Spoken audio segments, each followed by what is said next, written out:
Welcome to the Fantasy Audiobook. A magical journey starting at Hogwarts.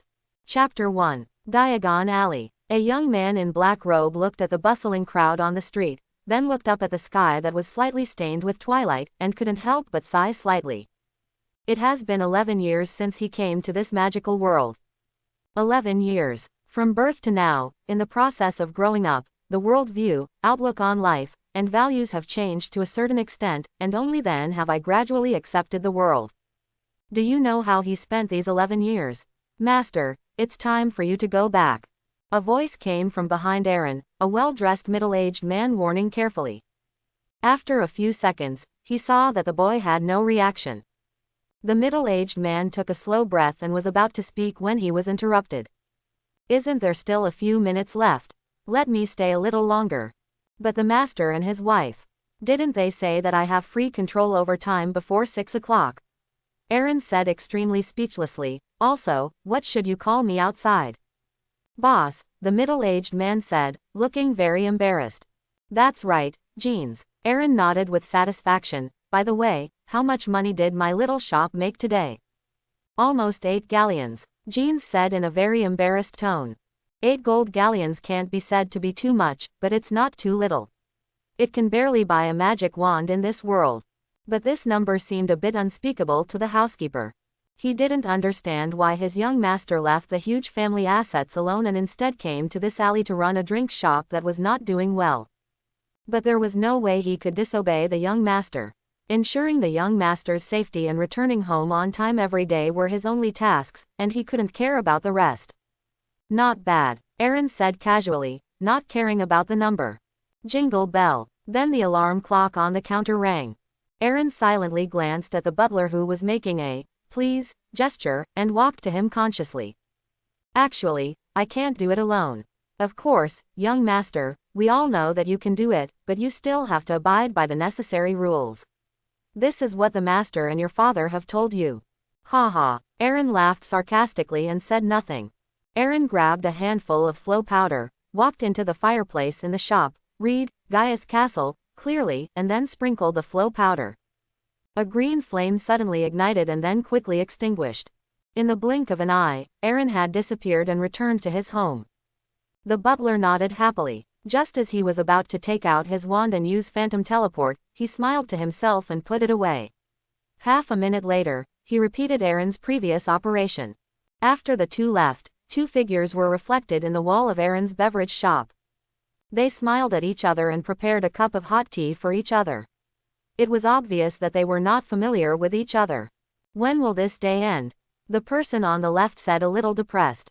Who knows, but it should be soon. The young master is already extremely talented, and he is already 11 years old this year, and it is time for him to go to school. Quote. That's true, but I'm more concerned about the shift change in 2 days. Gaius Castle. Every day at this time of 6 o'clock in the afternoon, there is always a house elf waiting by the fireplace, and today is no exception. Boom. There was a noise in the fireplace. Be prepared, the young master is coming back. The house elf reminded himself. Almost as soon as Aaron appeared, the house elf used cleaning magic on him. The dirt on his clothes caused by the use of flow powder was cleaned away, and Aaron's clothes instantly looked brand new. Thanks, Joby. Master, it is our honor to serve you, Joby said excitedly. Immediately afterwards, the butler also appeared in the fireplace, and Joby also repeated the previous magic, but Jeans just nodded slightly, feeling that Joby's actions were taken for granted. Although sweeping and cleaning is indeed one of the duties of a house elf. Where are my parents? They haven't come back yet, have they? Aaron asked complainingly. No, Joby said with some fear. Master, although the master and his wife have not been home for a long time, they actually care about you. Jeans said, we have watched you grow up. You are definitely the happiest child in the world. Stop it, Uncle Jeans. Whether you watched me grow up or monitored my growth, you know this better than anyone else. I am already 11 years old, not a 3-year-old child, so please stop fooling me. Aaron said, feeling a little speechless. From the time he was born to now, no matter what time, as long as he is not at home, someone is following him, euphemistically called protection. Jean's family has served the Gaius family for generations. He is the person Aaron and his parents trust most, and he is also the only person who can stay with Aaron and protect him openly. As for the secret ones, haha, that's hard to describe. Although he has never caught them once, he can be sure that there are definitely no less than 2 of them, and they are all masters. Hearing Aaron's words, Jeans's face also showed a hint of bitterness. Master, it seems that we can't fool you since you can remember. But those so-called surveillances are absolutely nothing and are just figments of your imagination. Quote, if in other wizarding families, the heirs could have such protection, I don't know how they would feel happy in their hearts. But my young master always believed that this kind of protection was called surveillance and was an invasion of his personal privacy. He was very disgusted with this and even protested to his parents more than once. Every time, the Gaius couple admitted their mistakes to their son with guilt and sincerity, but the next day it was as if nothing had happened, and they were doing whatever they were supposed to do. Over time, not to mention Aaron as the young master, even he as the housekeeper became numb. But no matter what, he must never stop protecting the young master. As a butler and bodyguard, all he has to do is grit his teeth and refuse to admit it. In short, the young master has no evidence. When he can truly bring out the secret guarding power, it will prove that he can stand alone. Not only will Gaius and his wife not be angry, they will also laugh 3 times. There may even be a party held for some inexplicable reason to celebrate this memorable day. HMPH. Aaron snorted coldly, not understanding their shamelessness. Then did they say when they would be back? No, but it should be soon. Jeans was also a little unsure. I shouldn't ask you, that's what you said half a month ago. Maybe they have something very important. Jeans said, you know they are always busy with that. Aaron gave him a roll of his eyes and didn't want to talk to him. Because his parents send letters home every once in a while, and each time they are sent from different places, and without exception they are all tourist attractions. This is not at all like what a busy person should do, but a bit like traveling around the world. Parents who leave their sons at home while they go out to live happily are very generous. Jeans also guessed what Aaron was complaining in his heart, and said aloud, Master, it's almost dinner time, do you think I need to prepare anything extra? No need, just send him to my room later, Aaron said, walking up the stairs without looking back. Jeans sighed helplessly and turned his attention to the house elf. Joby stood up straight in an instant and said immediately, I'm going to prepare dinner for the young master. No need, the young master's dinner has been prepared. You can just deliver it to the young master later. Yes, Butler Jeans, Joby said solemnly, and then walked towards the kitchen. In the room, Aaron lay directly on the bed and silently opened the personal panel that only he could see. Host, Aaron Guss, Magic Energy, 700 Intermediate Magician, your magic journey has just begun. Talent, once in a century can be improved, magic energy increases by 2 points every day, but the rate of increase will fluctuate to a certain extent as level and age increase. Item, none, magic points, 1001. Looking at this extremely concise and even pitiful panel, Aaron sighed silently. He only got this system when he was 9 years old, and he was quite excited at first. After all, with the system, his journey in this magical world would definitely be much smoother. But when he understood the system, he suddenly felt that there were 10,000 grass and mud horses galloping past in his heart. There was no novice gift package, only an ordinary panel and a low-key, luxurious and connotative system store. Magic points are a good thing. They can not only increase magic power, but also buy rare items in the system mall. However, the disadvantage is that they come too slowly. There is a chance to sign in once a day, and it only works in places related to magic. Signing in at his house can only get 1 magic point, which is 3 digits in a year, but in Diagon Alley it is 2 magic points. Although there is not much difference between 1 and 2, the temptation of doubling the number still makes him. He opened a drink shop in Diagon Alley and worked hard to make money every day. To be honest, their family doesn't lack that little money. If we really look into their status, the status of the Gaius family in the magical world is no less than that of the 28 pure blood families, or even slightly better. As for the Muggle world, the Gaius family is also in the top 20 on the rich list. But there is no way. The family was very strict, and there were many places where he could sign in, but most of them were dangerous. He was followed everywhere he went every day. Even the shop in Diagon Alley was one after he had to act coquettishly in front of his parents several times. Although he has been signed for 2 years and the magic points have only broken through 4 digits today, in Aaron's opinion everything is worth it, and today is the day he really spends money. Aaron opened the system mall with excitement. The panel of the mall is relatively simple, with a total of 3 rows, and each row has 5 grids of goods, divided into magic, material, and item categories. The level of the goods is uncertain, some are high and some are low. Each magic point can refresh 1 grid, 1 row, or all of them, depending on your luck. When the mall was opened for the first time, there was a magic that could bring the dead back to life in the 5 grids of magic goods.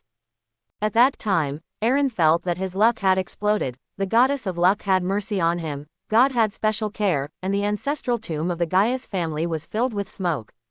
But after reading the detailed introduction, he realized that he had thought too much. There are 3 conditions for casting spells. The first is that the magic power reaches the level of the great magician, that is, the magic power is more than 10,000 points. The second is that the magic power will decrease by 20% every time it is used, and it needs to be recultivated.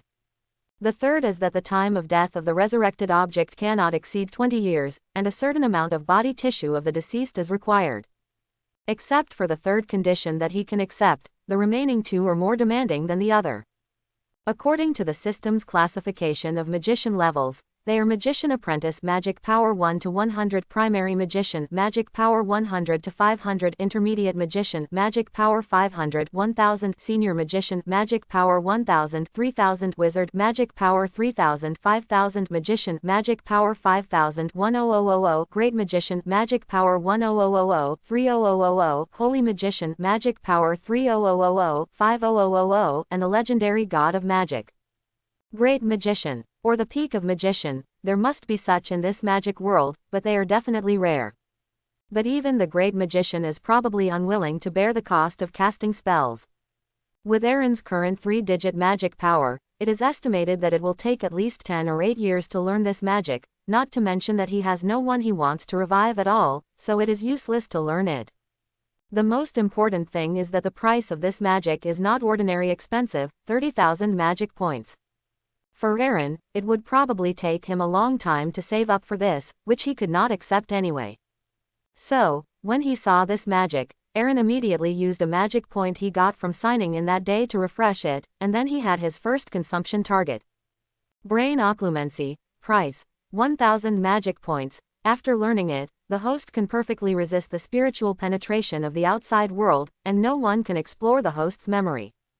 System, I want to buy this, Aaron said in his heart. Deduct 1,000 magic points. Congratulations to the host for learning brain occlusion, and there are only a few magic points left. The next moment, Aaron felt that all the memories of brain occlusion were added to his mind, like a knife and an axe chiseling deeply reflected in his mind. At this moment, Aaron's heart was filled with lofty ambitions. He dared to say that even if Dumbledore used divine thoughts to capture him personally, he could not spy on his memory, of course, except for what he wanted him to see. Just when he wanted to shut down the system, the familiar voice sounded in his mind again. Congratulations to the host for making his first purchase in the system mall. If you spend 1 magic point, you will be rewarded with a bottle of special potion, Drop of the Moon, which can remove any negative spells. If you spend 10 magic points, you will be rewarded with a bottle of special potion, Resurrection Potion, which can revive any creature that dies within an hour. If you spend 100 magic points, you will be rewarded with the Wandless Casting skill, which can deal with emergencies without a wand. If you spend 1,000 magic points, you will be rewarded with a magical egg, which can hatch a magical creature that is 100% loyal to the host, and it will become the host's most trustworthy companion in the future. Aaron blinked blankly and patted his cheek. He seriously doubted whether he had heard it wrong. Then he took out a bottle of magenta potion, a bottle of emerald green potion and a pet egg that was 30 centimeters long and 20 centimeters wide from the system space. The eggshell was pure white with cloud-like patterns on it, giving people a sense of holiness and nobility. After a brief moment of daze, there was endless grief and indignation. System, you've been playing me for 2 years.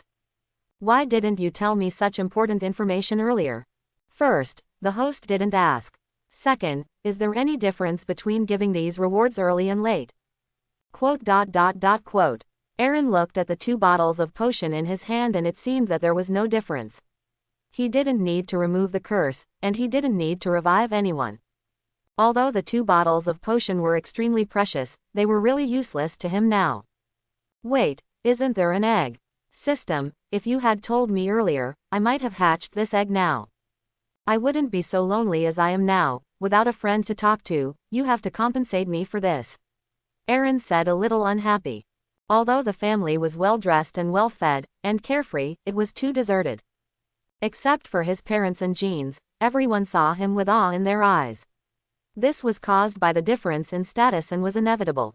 It's not that there were no guests at home, but these so-called guests paid too much attention to complicated etiquette, and each of them was as arrogant as 258,000.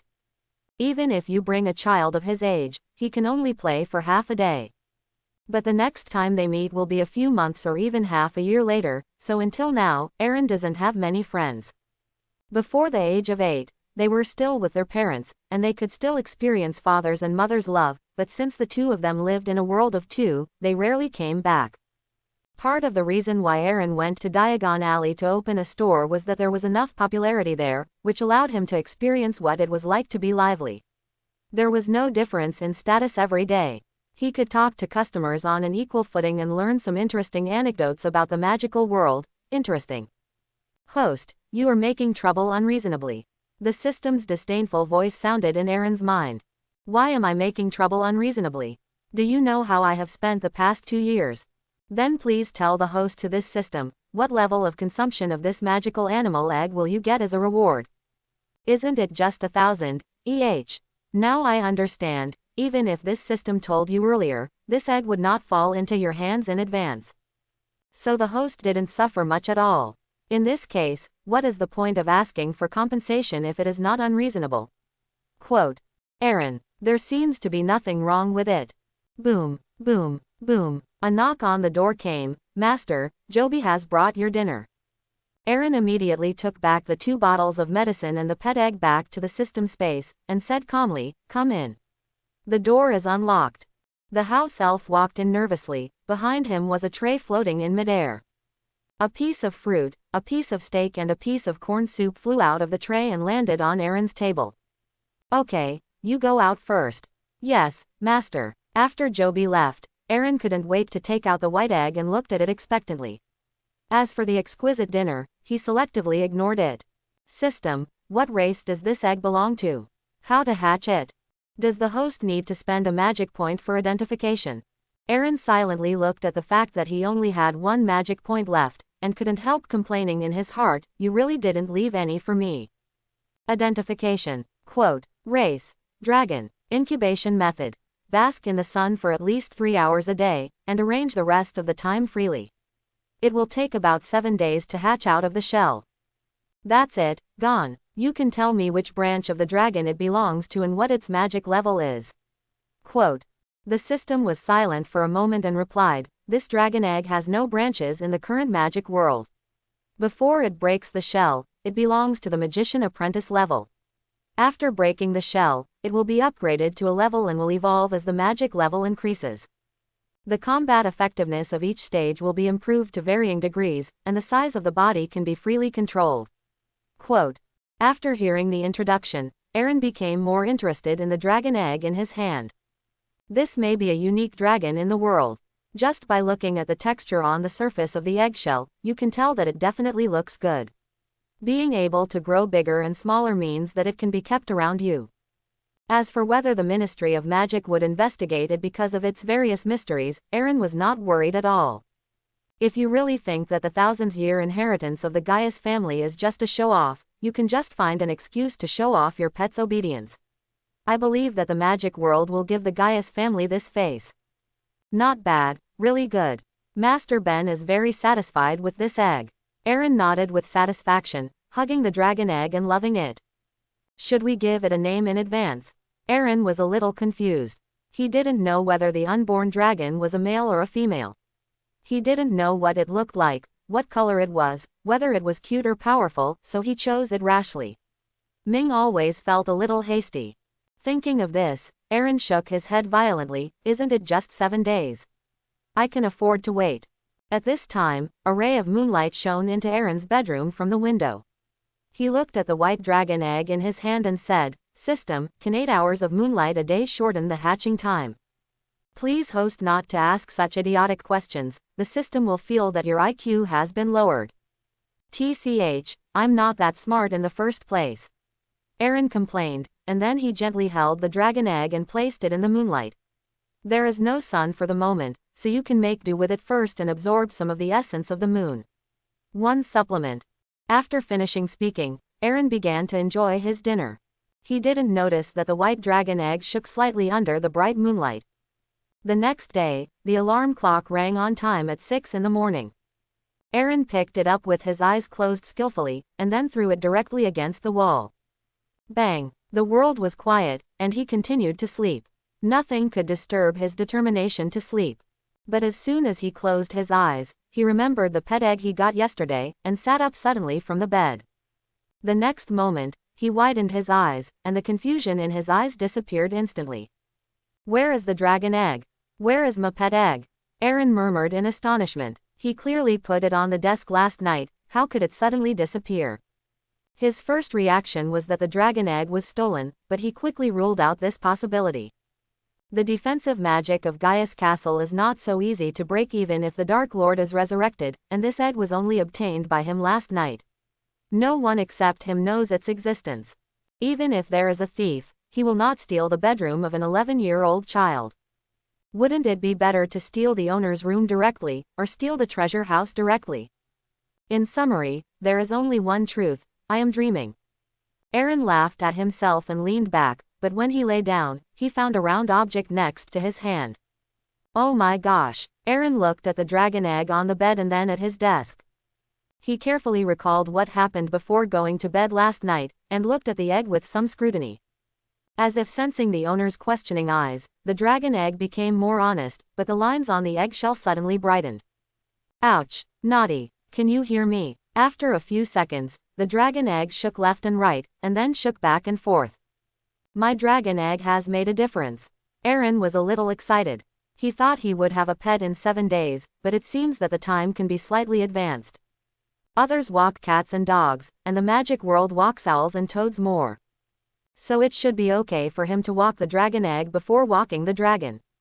But before it is really hatched, it can only be walked in his own home, otherwise it will attract too much attention.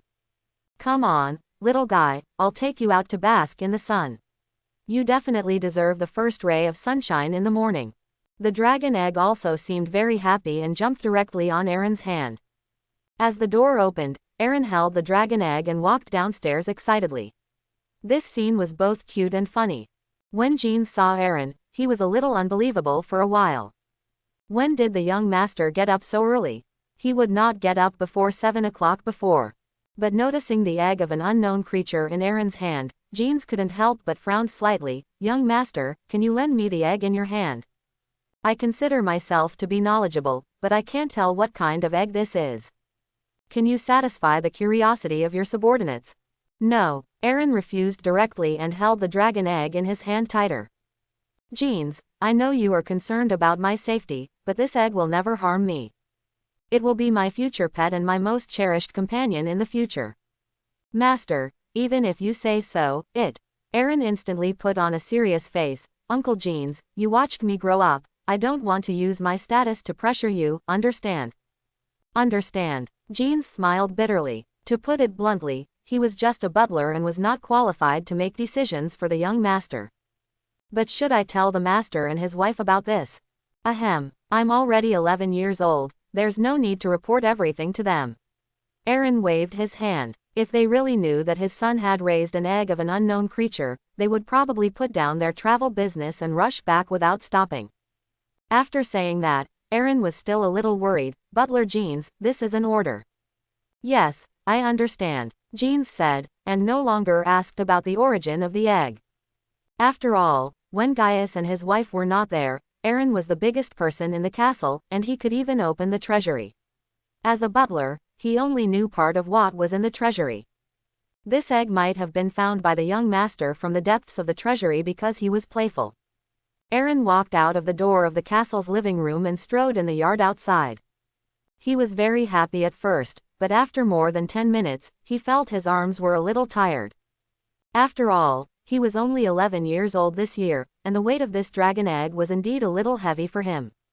So, 2 minutes later, he tied the dragon egg to a ribbon and placed it in the air with a floating spell. From a distance, it looked like an oval white balloon.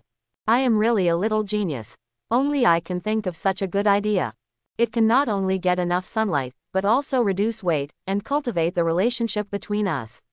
How great! Aaron laughed to himself. As for whether the little guy was willing or not, it was not important at all. After flying the kite for a full hour, Aaron reluctantly let it go and held it in his arms again. Jin-si, who was standing by, looked at the dragon egg in the young master's hand and the happy smile on his face, and felt a little emotional. Since the master and his wife went out to travel around the world, the young master had not been so happy for a long time. After hesitating for a moment, Jeans reminded him, "Master, it's already 7 o'clock. Do you want to go to Diagon Alley or? I'm in a good mood today, so let's eat at home. As for the working hours, it's no big deal to postpone it for an hour." Aaron said carelessly. He wanted to take the dragon egg to Diagon Alley, but he quickly suppressed this idea. Because this little guy is obviously not a creature that can be idle.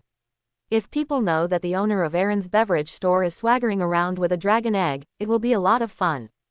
Maybe people from the Ministry of Magic will come to the door at that time. Although he is not worried about this, he will not make trouble for no reason. But what if someone secretly wants to take advantage of the little guy? This is the egg of an unknown creature. The pattern of the shell gives it an indescribable mystery.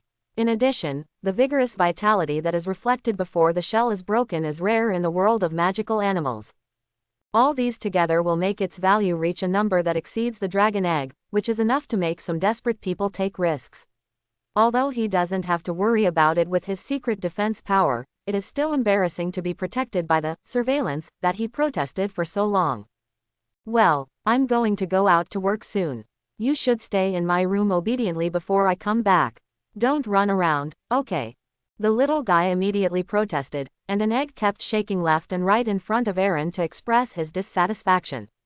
I can't bear to part with you either. But there is no way, you are too valuable. What if you go out with me and get robbed? The white dragon egg is still shaking.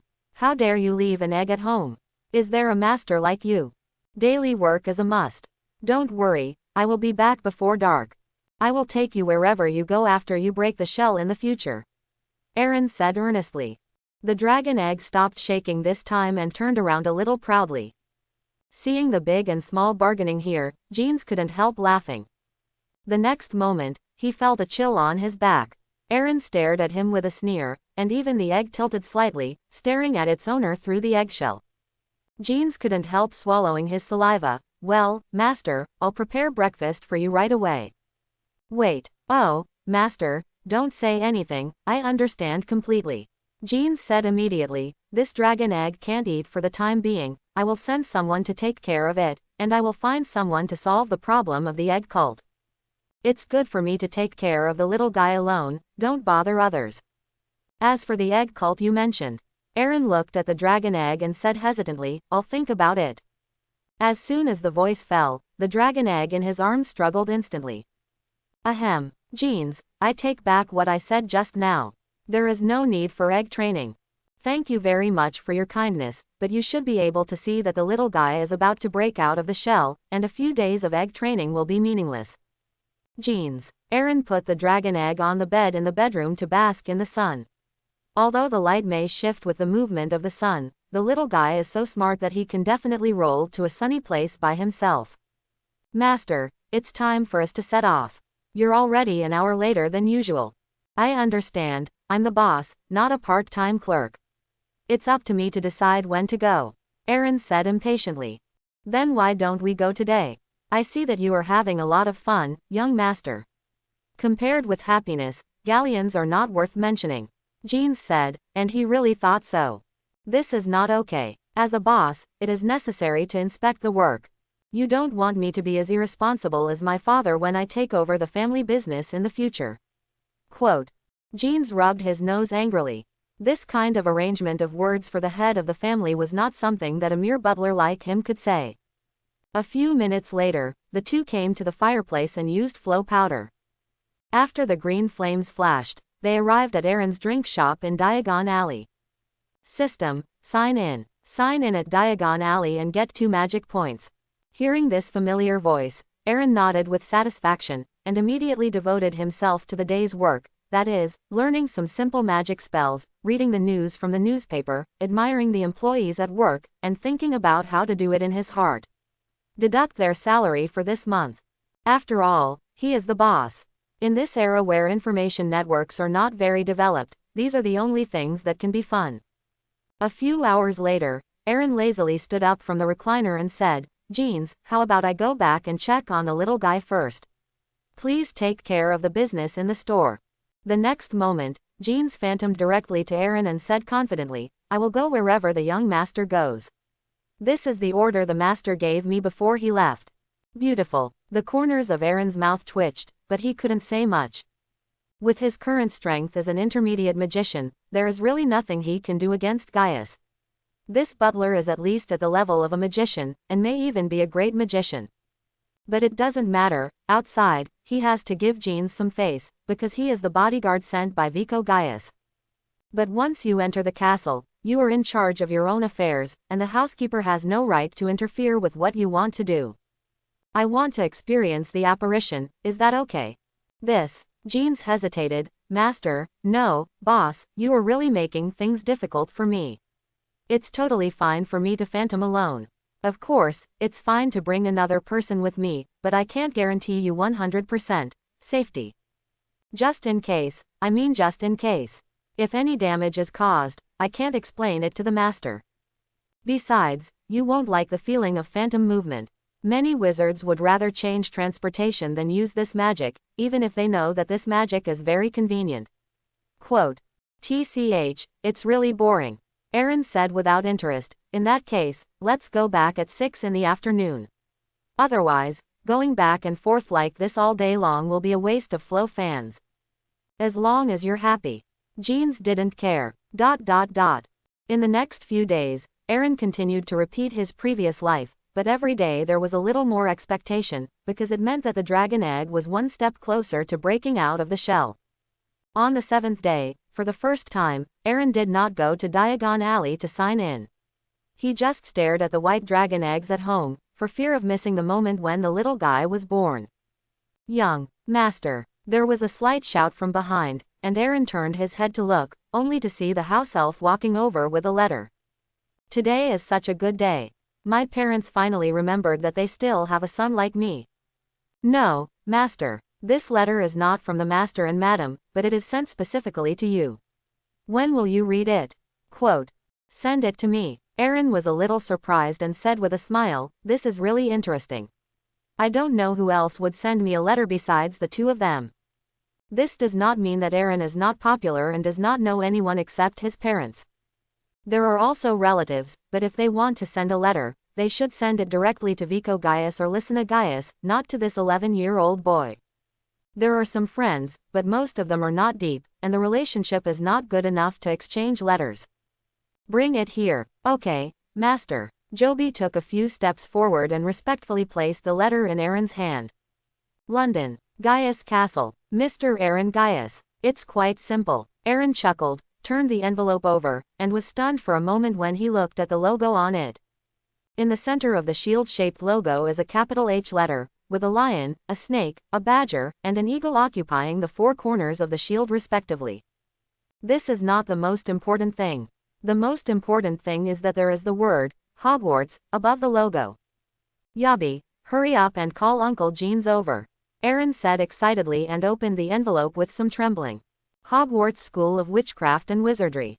Principal, Albus Dumbledore, President of the International Confederation of Wizards, Grand Wizard of the Order of Merlin, Chief Wizard of the Wizengamot. Dear Mr. Gaius, we are pleased to inform you that you have been admitted to Hogwarts School of Witchcraft and Wizardry. Attached is a list of required books and equipment. The semester is scheduled to start on September 1st, and we will be waiting for you all to bring your reply before July 31st. Headmaster. Sincerely, Albus Dumbledore, Ha ha ha. After reading the letter word for word, Aaron had a silly smile on his lips, and his laughter was a little weird, but it didn't make people feel scared, but made people feel a little sad and sympathetic. Master, are you looking for me? Jean's figure suddenly appeared behind Aaron. Yes, that's right. Aaron adjusted his emotions, stood up in shock, and slapped the admission notice in his hand directly into his arms. Take a good look. What is this? A letter from Hogwarts. Jeans raised his eyebrows slightly. Master, what do you mean? To go or not to go? Go, of course. My dad said that when I receive the admission notice from the magic school, you will not be able to follow me until I graduate. This is what I dream of. Quote. Jeans blinked and said with an awkward smile, the principal of Hogwarts is the strongest white devil today. I believe that he can protect the safety of the students, so he won't let us follow. Of course, we can't be together in the same place. The great mage was playing tricks secretly under his nose. But the master is actually more optimistic about Durmstrang, which only recruits pure-blood wizards. The teachers are also good, and the most important thing is that the Gaius family can negotiate with the school, so that you will have someone to take care of you. Quote. What the hell, is someone taking care of you? Aaron's eyes widened and he said angrily, no, I won't go to Durmstrang, and I won't go even if I beat you to death. Hogwarts, yes, I want to go to Hogwarts, I want to pursue freedom, and no one can stop me. Quote. Jean's eyes twitched slightly, and he kept complaining in his heart, what do you mean you won't even go after you beat me to death? Of course, the final decision is always in your hands, young master. Hogwarts will be Hogwarts. However, this matter is of great importance, and I still need to talk to the master and his wife. Quote.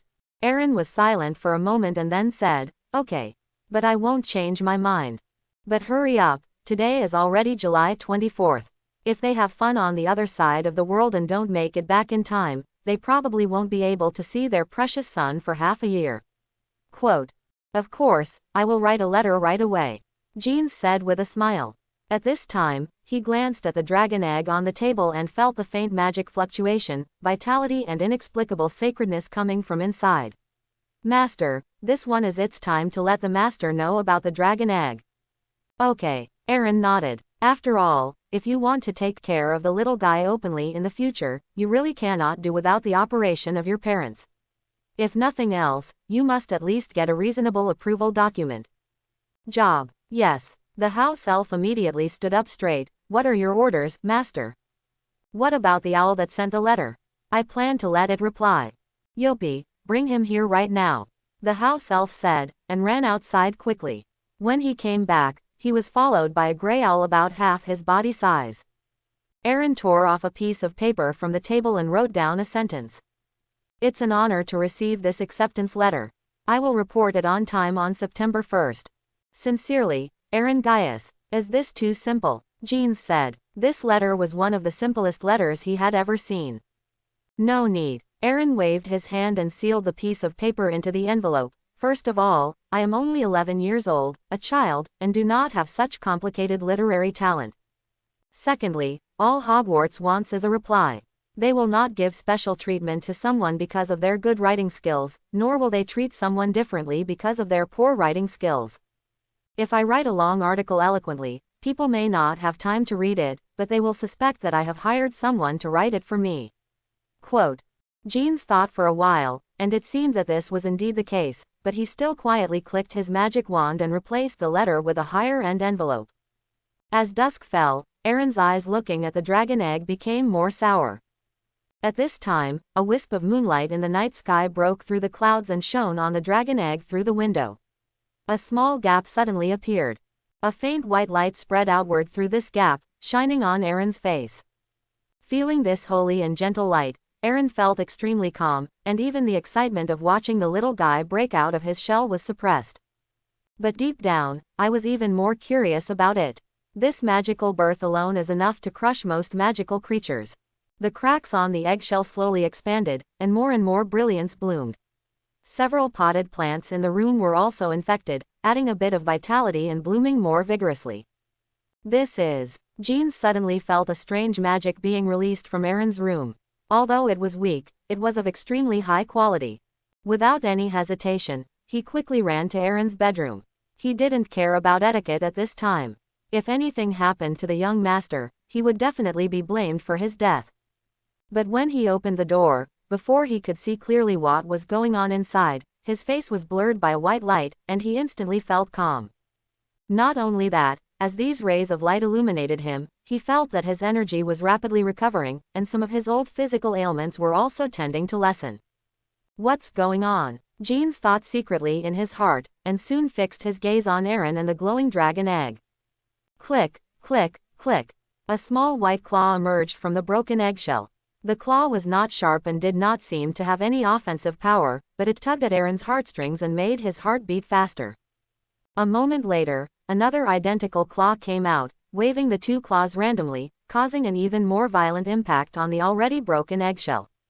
A soft moan of "woo" came from the eggshell, and the next moment the eggshells were all broken, revealing the little guy's appearance when he was born. There are no sharp teeth or claws. The whole body, including the hands and feet, is white and flawless. Its two furry ears make people want to touch it. In addition, the little guy also has a white tail and a pair of small wings. The outside of the wings is white and the inside is blue. After a few seconds, the little guy opened his eyes and stared blankly at the young man in front of him with a pair of spiritual black eyes. His eyes were soft and full of surprise, as if he wanted to imprint his appearance in his heart. The same was true for Aaron, but there was a storm in his heart. He has naturally seen this kind of dragon before, the holy dragon in the Holy Dragon Night. And now it has become his pet, which is really unlucky luck. At this time, the little guy showed a smile to Aaron, which almost made his little heart melt. He immediately reached out and touched its little head. The little guy took the initiative to put his head on it, rubbed it gently twice, then walked to the broken eggshell and started eating. As the last fragment went down, the little guy burped with satisfaction, lay quietly on Aaron's hand and closed his eyes. "Master," Jeans said softly. "Shish." Aaron made a silent gesture. He was not surprised at all that Gaius appeared here. Knowing that Gaius broke in because he was worried about his own safety, he didn't blame him. Aaron gently put the little guy on the bed, and then walked to the door quietly. "If you have something to talk about tomorrow, don't disturb the little guy's rest, do you understand?" I understand. Jeans nodded immediately and looked at the sleeping little guy with a look of shock and care. He originally thought that this egg was a special breed or mutated dragon egg. Although it was rare, it was not that rare. But what happened just now overturned his cognition. The energy released when the shell was broken can feed back the life around him, even if it was of some help to him. You must know that it has just been born. If it grows up in the future, its potential may not be weaker than that of the phoenix. The most important thing is that it has recognized the young master as its master.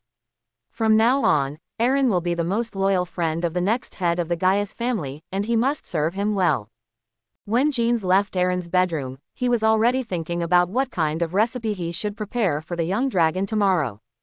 Locking the door, Aaron lay quietly on the bed.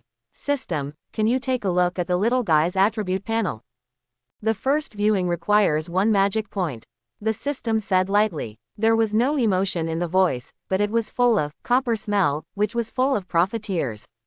"Aaron, gone. Why don't you go and grab it? Do you know how many magic points I get from signing in for a day of hard work? Either 1 or 2. Do you have the heart to rob a poor guy like me?" Quote. "Have patience." Puff. Aaron suddenly felt like a knife had been stabbed into his heart, which was painful. But out of concern for the little guy, he quickly calmed down his breathing and reluctantly spent a magic point to check. Name: XXX. Race: Dragon. Holy. Magic energy: 100, increases a little every day, although the potential is endless, but now it is extremely weak.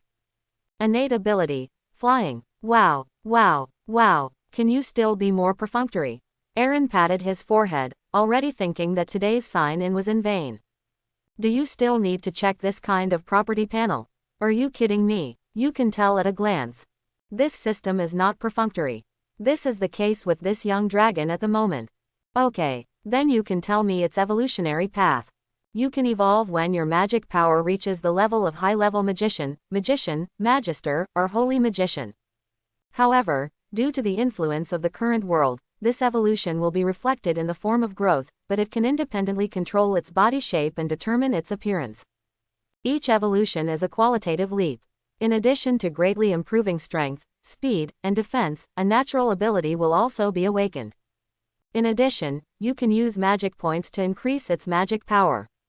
Quote. Aaron breathed a sigh of relief and was quite satisfied with this growth path. Gently covering the little guy with a quilt, he closed his eyes and fell asleep. The next day, the alarm clock rang. Just as Aaron was about to throw it out, he realized that he couldn't touch it, but the sound of breaking still sounded.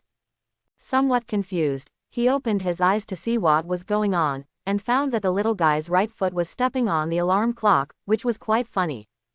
Ahem. The little guy was suddenly stunned for a moment, and immediately retracted his right leg, put his hands behind his back, blocked the alarm clock behind him, and pretended that nothing happened. Seeing this scene, Aaron couldn't laugh or cry. Although the alarm clock is not as big as yours, it can still be seen from my angle. The little guy immediately put on an aggrieved look, turned around and picked up the alarm clock with both hands, flapped his wings and flew to his master Aaron, twitching his ears as if he had admitted his mistake and was being punished. Aaron smiled and touched its little head, with fondness flashing in his eyes. It's just this once, it won't happen next time.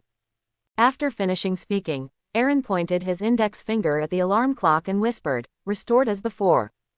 The originally broken alarm clock became the same as before, and he placed it again on the bedside. This is the magic of magic. Although with the development of science and technology in the future, the status of magicians will inevitably be affected to a certain extent, the role of magic is always irreplaceable. At least if you want to fix an alarm clock, ordinary people need to spend time, money, and energy, but a magician only needs a simple spell. Let's go. I'll take you to visit our home. This is different from when you were an egg. Our house may be a little bigger, so you'd better remember it with your little head and don't get lost then. Quote. The little guy seemed extremely excited. He flew around Aaron several times and landed in his arms. Perhaps in its view, that was its original home. That's not okay. I could still hold you when you were an egg. But now you have broken out of your shell and are a cute baby dragon. When you don't need to fly, you have to learn to walk and run on your own. Aaron said as he reluctantly placed it on the floor, and then took it to visit Gaia's castle in detail. This castle has a history of thousands of years, but as the times change, it is constantly being improved and perfectly integrates the characteristics of each era. The bedroom, kitchen, living room, swimming pool, potion room, storage room, and even the treasure house have not been spared. The little guy always followed Aaron, looking at everything around him with curious eyes. After more than an hour, one person and one dragon barely finished visiting the landmark buildings of this castle, and they were all a little tired. Master, Jean suddenly shouted, looking at the little guy with hesitant eyes. What's the matter, Uncle Jeans? If you have anything to say, please tell me. I still have to take the little guy to dinner. Quote. Hearing the word, eat, the little guy immediately became energetic, with a slight sparkle in his innocent eyes. That's what I want to say. Jean smiled bitterly, your breakfast is ready, but little guy, to be honest, I don't know what to prepare for this new species of dragon, so. The little guy's eyes suddenly became a little darker, and his expression was a little depressed, with just the words, baby is unhappy, hanging on his face. So, I will prepare a copy of everything. This sentence instantly brought the little guy back to life with full blood, and he babblingly expressed his gratitude to Jeans.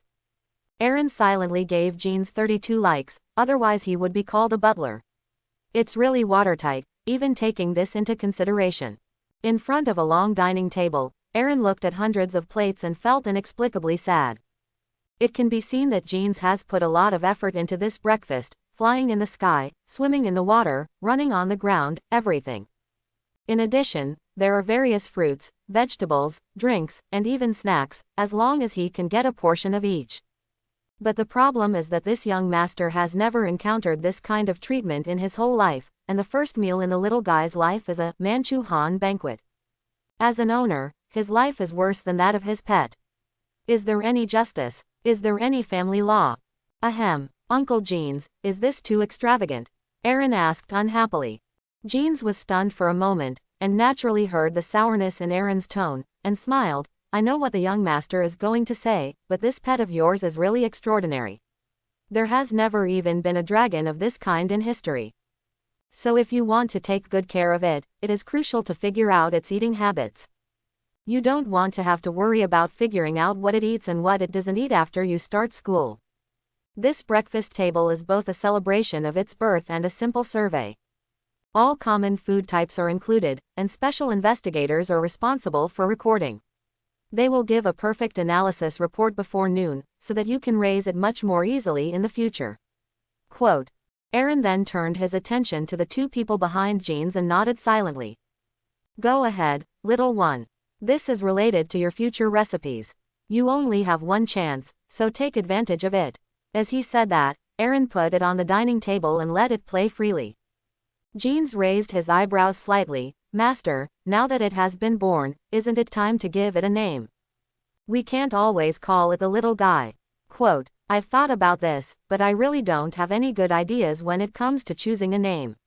Aaron smiled awkwardly. The little guy's name in the movie is A-flat, but obviously he can't be called that in this world, especially him, the new student at Hogwarts. You must know that the principal's name is Albus Dumbledore. If his name was Albus, a teacher would probably talk to him on the first day of school. Hearing what Aaron said, Jeans suddenly straightened his back and said confidently, Master, what do you think of Miko? Miko, Aaron murmured thoughtfully. The name sounds pretty good, and it's Jeans's heartfelt wish. The most important thing is that he doesn't have any personal ideas, so why not just use it? No matter what, it's better than the little guy. As this name. Before Aaron could finish his words, the little guy flew over, shook his head at him, and glared at Jeans fiercely. It's up for debate. Yes, this name is still up for debate. Aaron declined politely. Okay, Jeans said with some regret. The name is quite good, but the little guy is not satisfied. At this time, the little guy grabbed Aaron's hand and put it on his head, with a pair of dragon eyes smiling like a crescent moon. Aaron understood instantly and said with a wry smile, You want me to give you a name? The little guy nodded and glanced at Jeans a little arrogantly. Jeans, it turns out that it's not that I chose the wrong name, but that the person who named it was wrong. But this is also a good thing. At least the relationship between the young dragon and the young master is much closer than he thought. After a few seconds, Aaron gritted his teeth and said, How about you call me Abe? Master, isn't this name a bit low-key? Jeans said. But the little guy didn't think so. On the contrary, he was extremely excited. He flew around Aaron several times before returning to the dining table. He was obviously very satisfied with his name. Uncle Jeans, what did you just say? Aaron asked playfully. No, I didn't say anything. Master, you heard wrong. The little guy who got the name was very happy and landed on the dining table again. He proudly raised his chin and walked towards the nearest plate with his head held high. The chefs of the Gaius family are also professional elites, and every dish they cook is extremely delicious. Abe was unwilling to miss every dish, but his belly was so big. He sniffed some dishes and hesitated for a moment before walking away, while he stayed on some dishes for a short while and stuck out his tongue to lick them.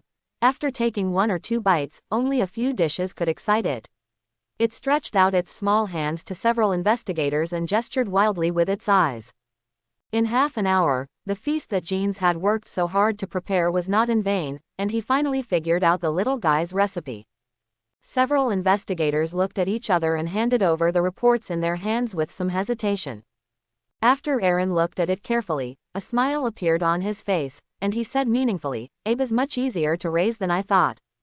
Jeans also nodded. It seems that there is no need to prepare meals in the future.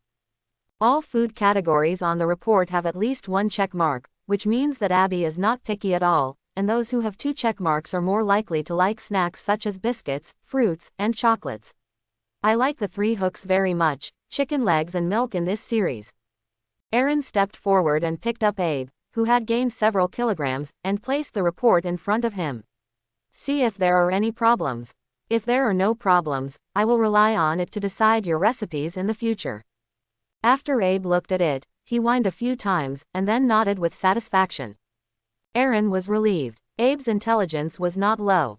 Since there was no objection, it meant that the report was still advisable.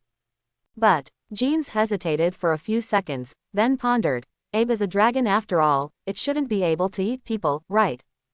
As soon as he finished speaking, he felt a chill on his back. Aaron and Abe were staring at him, seemingly dissatisfied with him for having this doubt. Haha, I was just joking. Abe looks like a dragon at first glance, how could he eat people? Quote. In the next few days, Aaron went to Diagon Alley to sign in every morning, and Abe was also taken there. It can drink milk tea, milk, whatever you want.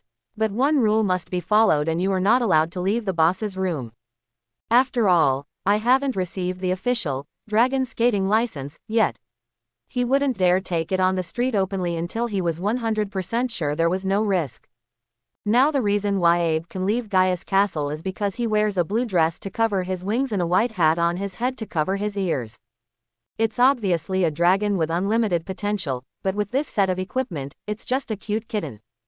In the room, Aaron was lying on the rocking chair with his eyes closed, but his consciousness was immersed in the system mall.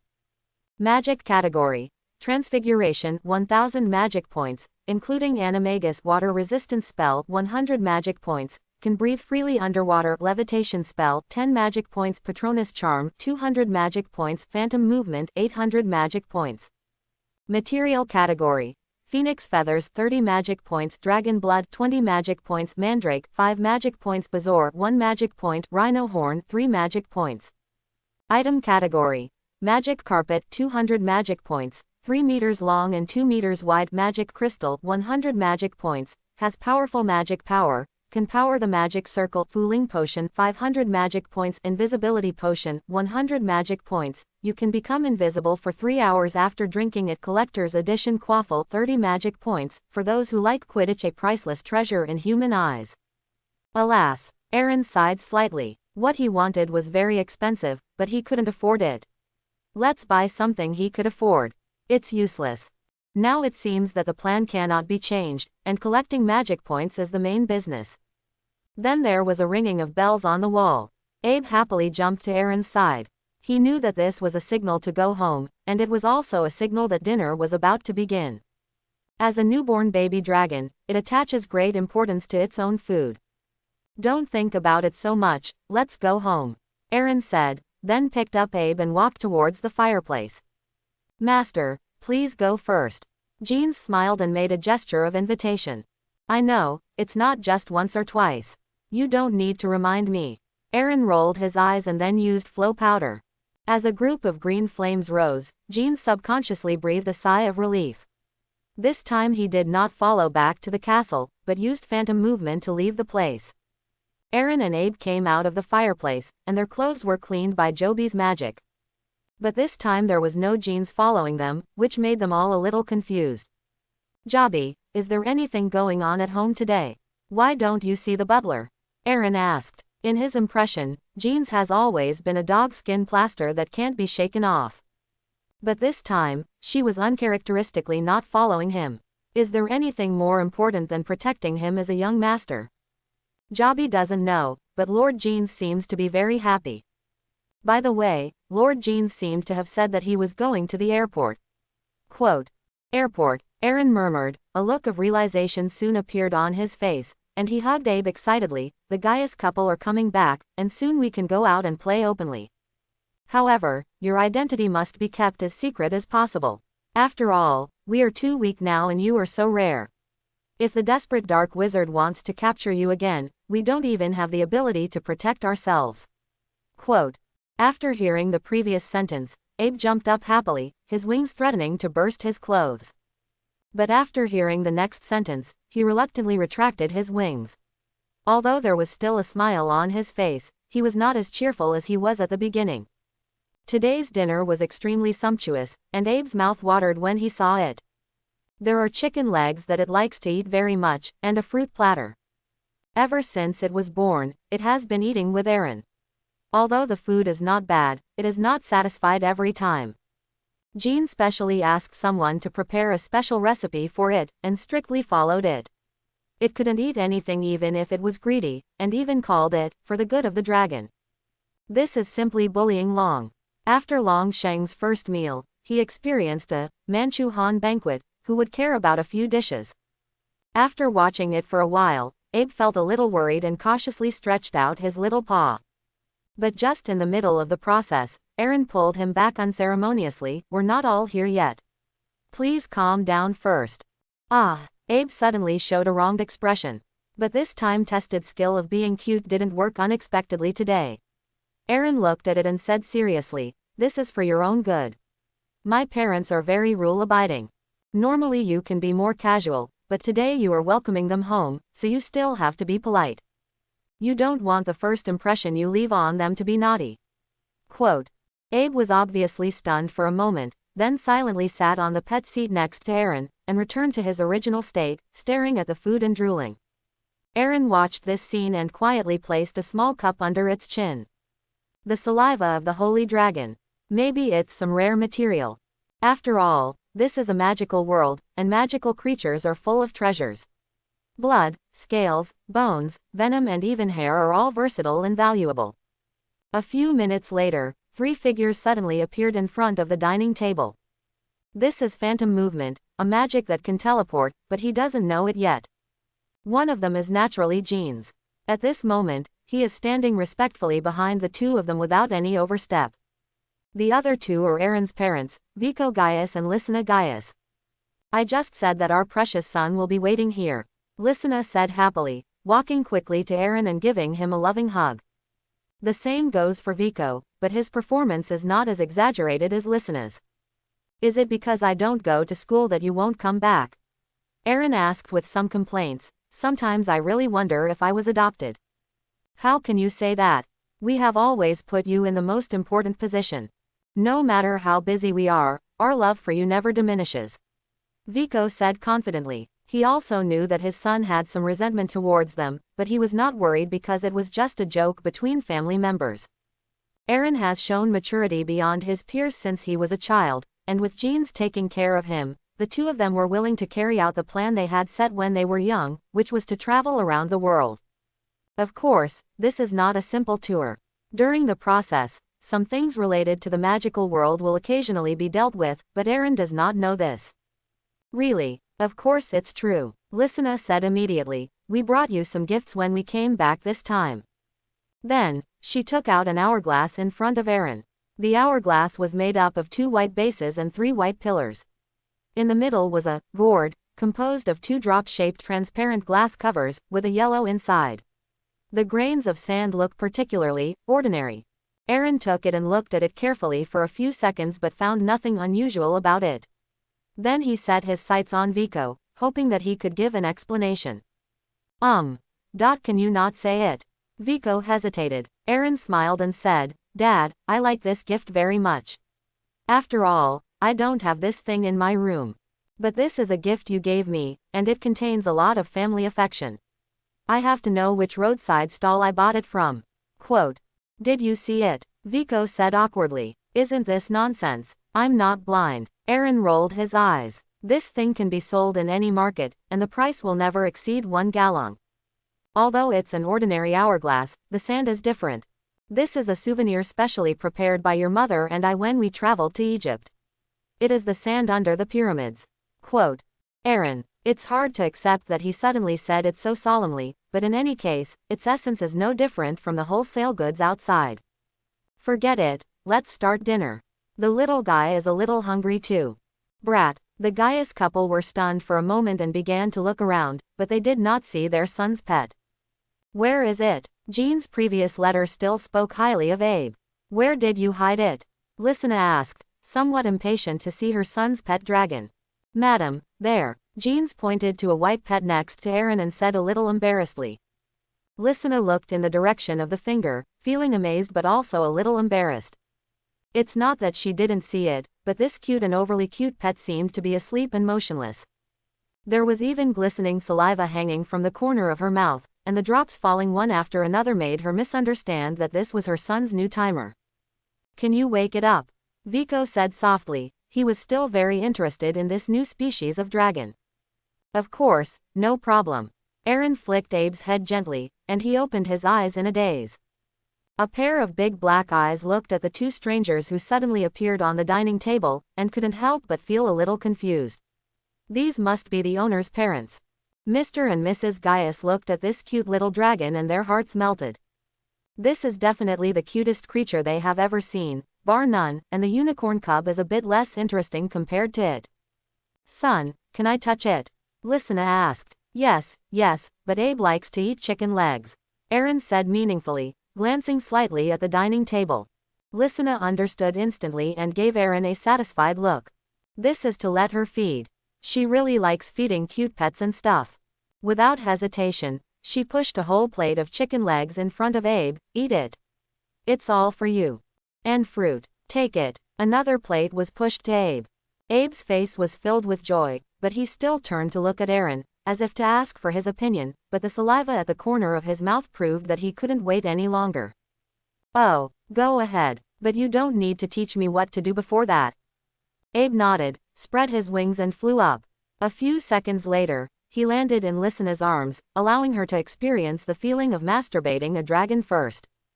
After eating and drinking, Vico gently stroked Abe's bulging belly and praised, "What a magical creature." "That's right, it doesn't matter who its owner is," Aaron said with a proud face, and then took it back from Vico's hand. Seeing his mother's longing eyes during the process, Aaron's mouth twitched slightly, but he ignored it because he couldn't hold her. Yes, just now Abe perfectly captured the Gaius couple with his top-notch cuteness skills and cute appearance. Son, you may not understand what I mean. If you make its existence known to the public, as the person who discovered and conquered it, you will gain fame that ordinary people can't imagine. In the magical world, although magical creatures are rare, there are not many of them. As long as the opportunity is enough or the status is high enough, there is still a chance to encounter them. But your pet is a unique breed, and its appearance will definitely cause a sensation in the magical world. Quote. Aaron looked down at the pet in his arms, looked into Vico's eyes calmly, and said calmly, "I don't want to do this, I believe you know what I mean, father." Vico shrugged, turned to look at Lysina, and smiled, "I knew it would be like this." "Very good," Lysina smiled, "this is our son." Then, she looked at Jeans and said, "Give him the things.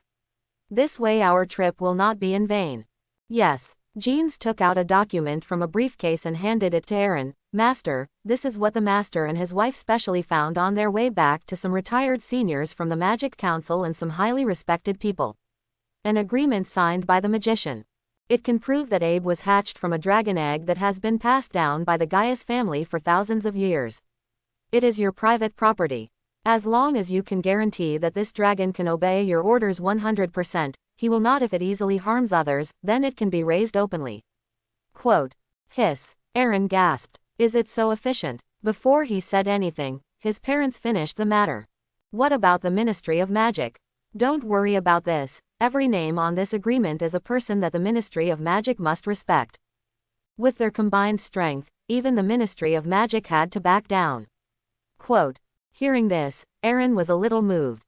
Although he didn't know how his parents hired these magicians, he was sure that they had paid a lot of benefits. Vico naturally saw his son's thoughts and couldn't help but feel gratified. Although he was only 11 years old, he had already begun to consider the gain and loss of interests, but in fact it was not as serious as he thought. The ancient magician families in the magic world all help each other, and the Gaius family understands what it means to be kind to others and almost never antagonizes other families. He knows how to be low-key but has a deep foundation and rich network resources. The couple would go over one by one to visit, give some gifts, and have a cup of tea. After all, it was just a harmless dragon, and they were just showing off, so there would be nothing to lose. On the contrary, if they do this favor, the Gaius family will naturally remember their favor, and will naturally help them if they need it in the future. This is all tacitly understood. Ahem, don't think so much. You are the heir to the Gaius family. Before you grew up, your mother and I's role was to shield you from wind and rain as much as possible. Abe's incident should be regarded as compensation for us leaving you alone at home for a long time. Quote. HMPH. Aaron curled his lips, then I'll forgive you.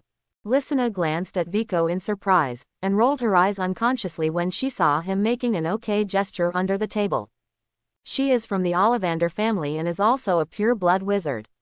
Looking at the state of the father and son, you can guess what they are thinking.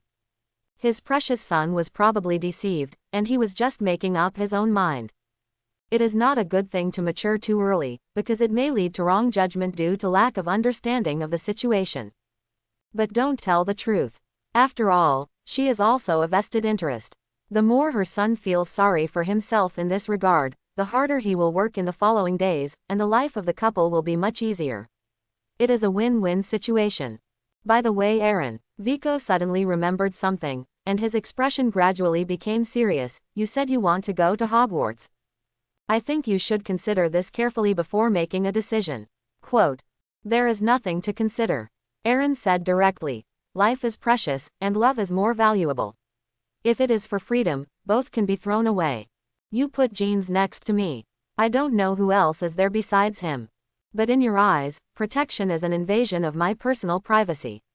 When I grow up, except at home, I feel like someone is following me anywhere else, which is very awkward. So, don't think about me going to Durmstrang. At least in Hogwarts I can experience the long-lost freedom. If you haven't experienced it, you won't understand this feeling. Quote. After hearing his son's words, Vico fell silent. After a while, he smiled mockingly. Who says I haven't experienced it? Huh. Aaron's mouth opened slightly, and suddenly a very strange suspicion came into his mind. No way. Could it be that you are the same, Dad? That's right. Vico shrugged and said helplessly. Your grandfather also arranged it for me. Not only me, your grandfather was also arranged by your great-grandfather, and your great-grandfather was also arranged by your great-grandfather. In short, this is the tradition of our Gaius family, which has lasted for thousands of years. So, don't say that you don't understand you in front of me. No one understands you better than me. In fact, Daddy has to thank you. If you are not mature and stable enough, your mother and I will not make up our minds to travel around the world. Originally, this plan was to start after you become an adult, or even until you get married and have children, but your performance has brought it forward by many years. Quote. Aaron's mouth twitched violently, and he suddenly thought of something. Wait, so my grandfather didn't disappear when I was 5 years old, but... You guessed right, because your father I am relatively incompetent, he has been worried all the time. In addition, you were born, and for the fun of taking care of grandchildren, he will release himself a little later. Now he should be feeding penguins in Antarctica. You will definitely not see him in a short time, but he will definitely come back when you take over the family or get married. Quote. Hee hee. Ling Jie sneered, resisting the urge to slam the table. What kind of bullshit tradition is this? I want to protest. Vico glanced at his wife and smiled bitterly. Protest is invalid. I protested before, but was severely rejected by your grandfather. After having you, I also realized the importance of this family rule. Before growing up, necessary protection is indeed indispensable. Quote. Aaron now understood why his parents traveled around the world when he was 8 years old. He couldn't hold it back. But it's true. He finally got rid of the guardianship sent by the previous generation, and he had to take care of the children. It was not easy to persist for 8 years. At this time, Aaron suddenly thought that he would probably have to follow this process in the future. His heart was overcast, lightning and thunder, and then blood rained, and both arms unconsciously increased their strength. Until Abe was strangled and couldn't stand it anymore, and he barely came back to his senses by hammering his arm with his little claws. Then according to our family tradition, when can we be truly free? Quote. Vico smiled, and looked at his son with a little more doting. This is relatively simple. There are several ways. The simplest one is to defeat those who protect you and prove with strength that you don't need their protection. Your talent is better than mine, and you can definitely complete it before graduation.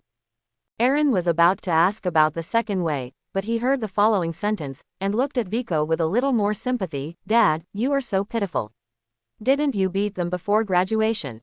Vico was stunned for a moment, a little embarrassed. Listener couldn't help laughing. What about the second way? The second way is to have children. As long as you can cultivate a descendant who is better than you, then congratulations, you will be free. Although it is a bit difficult, this is for the blood inheritance, so you can't be careless. Quote. Aaron suddenly shuddered. I'm only 11 years old. Do you think this is really suitable? What else? The third way, which is the last one. Vico's face became serious. Graduate from school, that is, reach the level of magician before the age of 18. Quote. Aaron, does it make a difference whether I say this or not? Isn't this a bit redundant? If I had the ability, I would have gained freedom through the first method. That's not necessarily true, Vico said meaningfully, and he looked at Jeans. Your Uncle Jeans is a magician. According to the first rule, you have to defeat at least one magician. Lysina glared at her son angrily. Don't say dirty words. Vico stepped forward and patted his son's shoulder gently, saying earnestly, in fact, thanks to this fine tradition of our family, almost every generation is above the level of magician, and it is also considered a strong family in the magic world. But the disadvantage is that after completing the family trial, everyone is particularly free and easy, even active, which leads to the separation of relatives. If your grandfather didn't lie to me, your great-grandfather or even your great-grandfather should still be alive, but I don't know where they are wandering. Aaron was lying on the bed, looking at Abe who was sleeping beside him, and shook his head with a wry smile. I figured out everything I didn't understand before tonight, but I just couldn't accept it for a while. I thought it was the deep love of my parents, but I didn't expect it to be a family tradition. Among the 3 ways to obtain freedom, the third is the most difficult for others, but it is the easiest for him. Based on the growth rate of his magic energy, it shouldn't be a big problem to reach the level of a magister before graduation. If he adds daily magic points to his magic energy at the current sign-in speed, he might be able to become a great magister by the time he graduates. Threshold. But that was impossible. The various skills and magic items in the system mall were enough to confuse his eyes. If nothing else happened, less than 1/10 of these magic points could be added to the magic energy. Moreover, during the few years of school, family tradition is invalid for him, which means that as long as he survives the remaining month, he will be considered free. This is good news, but why do I feel so disappointed? Diagon Alley, Aaron's drink shop. Because he had a dragon skating license, Ling Jie carried Abe out openly, but for safety reasons, he still put a coat on him to ensure that his wings and ears were not exposed. But even so, this cute white cat also surprised a large number of customers. Many female customers fell in love with this smart and cute cat instantly and wanted to touch it, but they only got the chance when Abe was in a good mood. As for when you are in a good mood, it depends on your appearance and what you buy in the store. In short, only those who are good-looking and willing to spend money are qualified to touch it, and others are too lazy to care about it. Thanks to this mascot, the store's sales increased by 50%. Someone even offered to buy this pet from Aaron for 200 gold galleons, but was directly blacklisted by him. 200 gold galleons is almost the profit of his small shop for a month, which is also a huge sum of money for an 11-year-old child, but we are short of your money. I'm afraid you don't know that my monthly pocket money requires a 0 after this number. Furthermore, Abe is a holy dragon, the only ultra-rare species among dragons, and is only worth 200 galleons. Who are you insulting? Master, although you can raise it openly, you don't want to put it on the counter on the first day. Jeans said with a wry smile. He was opposed to such a magical creature showing off on the market. Hey, Uncle Jeans, don't you be so rigid. Aaron smiled. Before today, Abe was always in my room and didn't come out. Now that I can finally raise it openly, I have no reason to let it stay in there any longer. What's the difference between that and house arrest? Quote. Abe turned around and gave Jeans a small smile. Faced with this magical ability to kill both men and women, Jeans had to be defeated, and his heart instantly softened by half. It's not that he doesn't want to be stricter, but Abe is simply the favorite of the Gaius family. If he is a little wronged, not only the young master, but also the master and his wife will have to talk to him. Okay, master, no, boss, as long as you are happy. Aaron nodded with satisfaction and made a victory gesture to Abe. Abe also showed a big smile and his big eyes blinked, looking extremely cute. Time passed and a month passed quickly. Aaron's lifestyle has not changed much over the past month, traveling back and forth between home and Diagon Alley, but it is much better than before. Because their baby son is about to go to school, Gaius and his wife are staying at home with him these days, which makes Aaron feel the warmth of family for the first time in a long time. The existence of Abe made his boring life a lot more fun. When he was not looking at the store, besides learning and practicing some simple spells with Gaius, he just played with it. Not to mention, Playing the dragon is quite interesting and gives me a full sense of accomplishment. At this moment, Aaron was lying on the bed looking at his attribute panel. Host: Aaron Guss. Magic Energy. 784 Intermediate Magician, your magic journey has just begun. Talent: rare in a century, can be improved, magic power increases by 2 points every day. Items: Moon Drops, Resurrection Potion. Magic points: 82. This data made him feel a little melancholy. He always felt that the hard work and achievements in this month were not proportional. He really missed the time when he had 4 figures in the past. Although it was only one day, now it seems that it was the pinnacle of life. Master, today is not a day for you to sleep in. Jean's voice came from outside the door. Got it. Aaron sat up suddenly, his eyes flashing with excitement.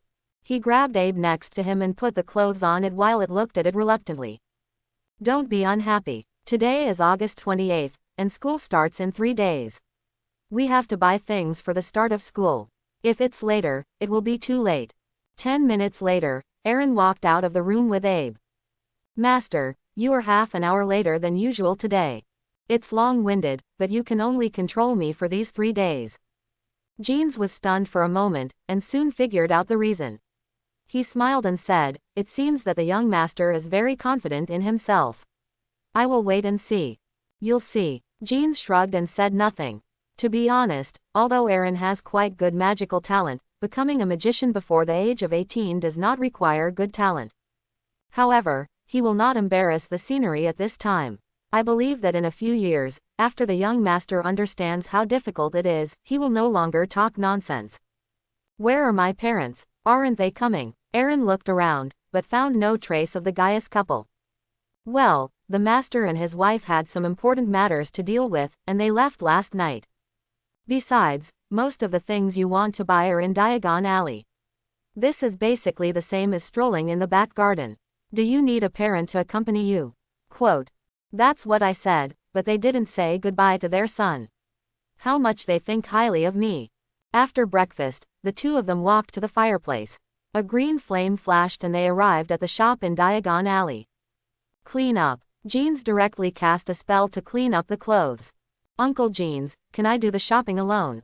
Aaron asked hopefully. Master, Jeans frowned, I believe you can handle these small things, but you also understand the tradition of the Guss family. There are too many things that we cannot do based on personal preferences. Before you board the Hogwarts Express, we must keep you safe. Quote. Aaron let out a long breath. He had expected this answer, but when he actually heard the result, it was still a little hard to accept. There are only 3 days left. Can't you be accommodating and give me, the future head of the family, some face? Jeans shook his head calmly and said confidently, because there are only 3 days left, we cannot let down our guard. Please respect the results of our 11 years of labor. If something goes wrong in these last 3 days, it will be a stain on our lives. Quote. When Aaron heard this, the corner of his mouth couldn't help but twitch slightly.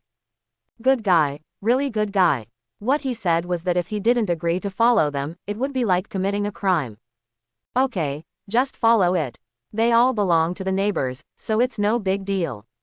Aaron smiled bitterly as he opened a page of letter paper and looked at the necessities he needed to buy next, including uniforms, textbooks, wands, crucibles, a set of glass bottles, a telescope, and a brass balance.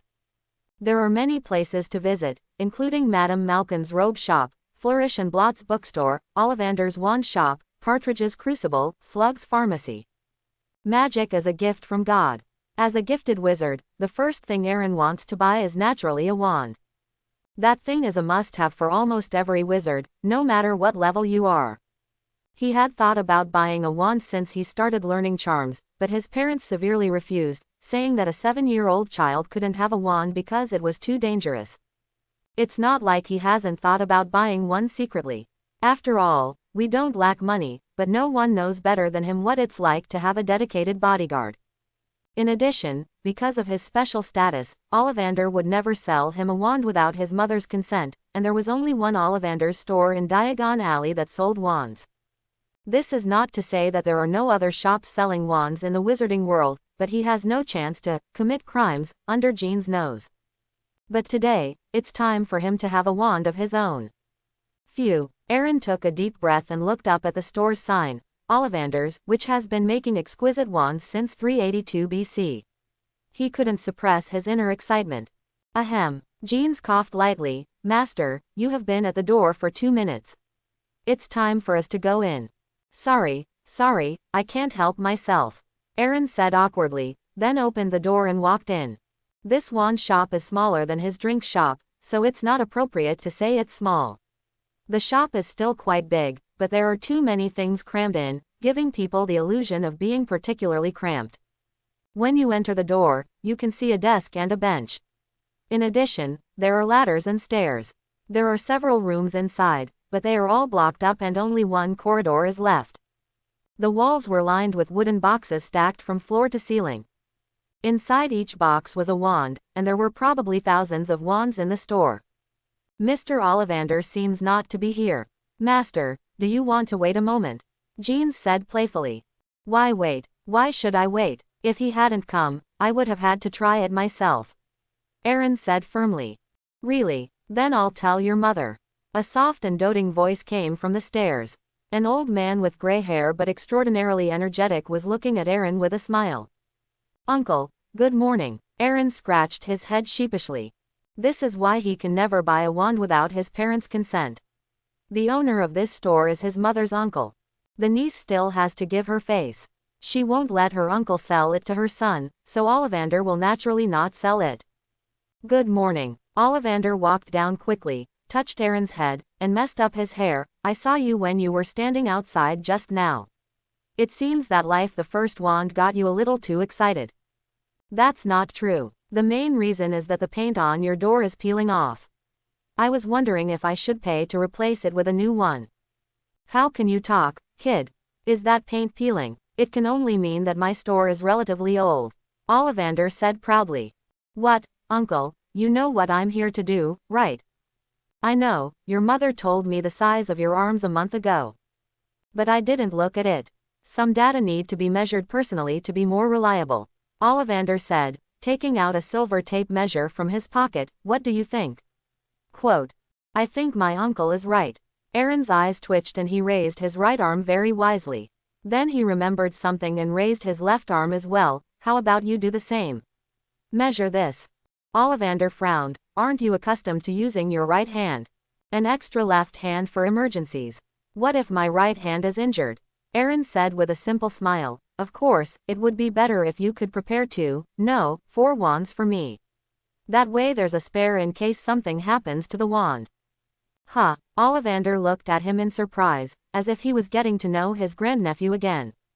After a while, he looked up at Jeans and asked reproachfully, is this how you usually teach this child? How insecure do you have to be to say something like this? Jeans smiled bitterly and shook his head. You don't know that the young master is precocious, and besides, do you think children born into the Gaius family will be insecure? This is his own idea and has nothing to do with us. Quote. Aaron smiled and said, Uncle, I was just kidding. We all know how much you value wands. It is indeed an exaggeration for a wizard to have 4 wands. Then you're kidding me with your wand. Ollivander glared at Aaron. But I still want 2 wands. Aaron chuckled. I promise to take good care of them, but if something happens to me, I won't be helpless. Ollivander shook his head in confusion. Okay, just wait here. I'll go get you a wand that might suit.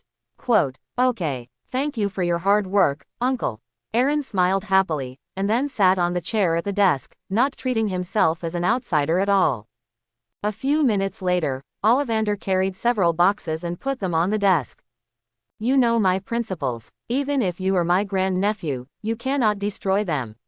You should know this. Of course, the wand chooses the wizard. Aaron said, knowing this when he first came to this store. That's good. I'm really worried that you'll lose your temper. I'll just pick any wand that looks good. Ollivander said angrily, and then opened the first box. Try this one first. Made of Lengtian wood, and the core of the wand is unicorn feather. Come and try it out. Quote. Aaron took the wand excitedly and waved it gently.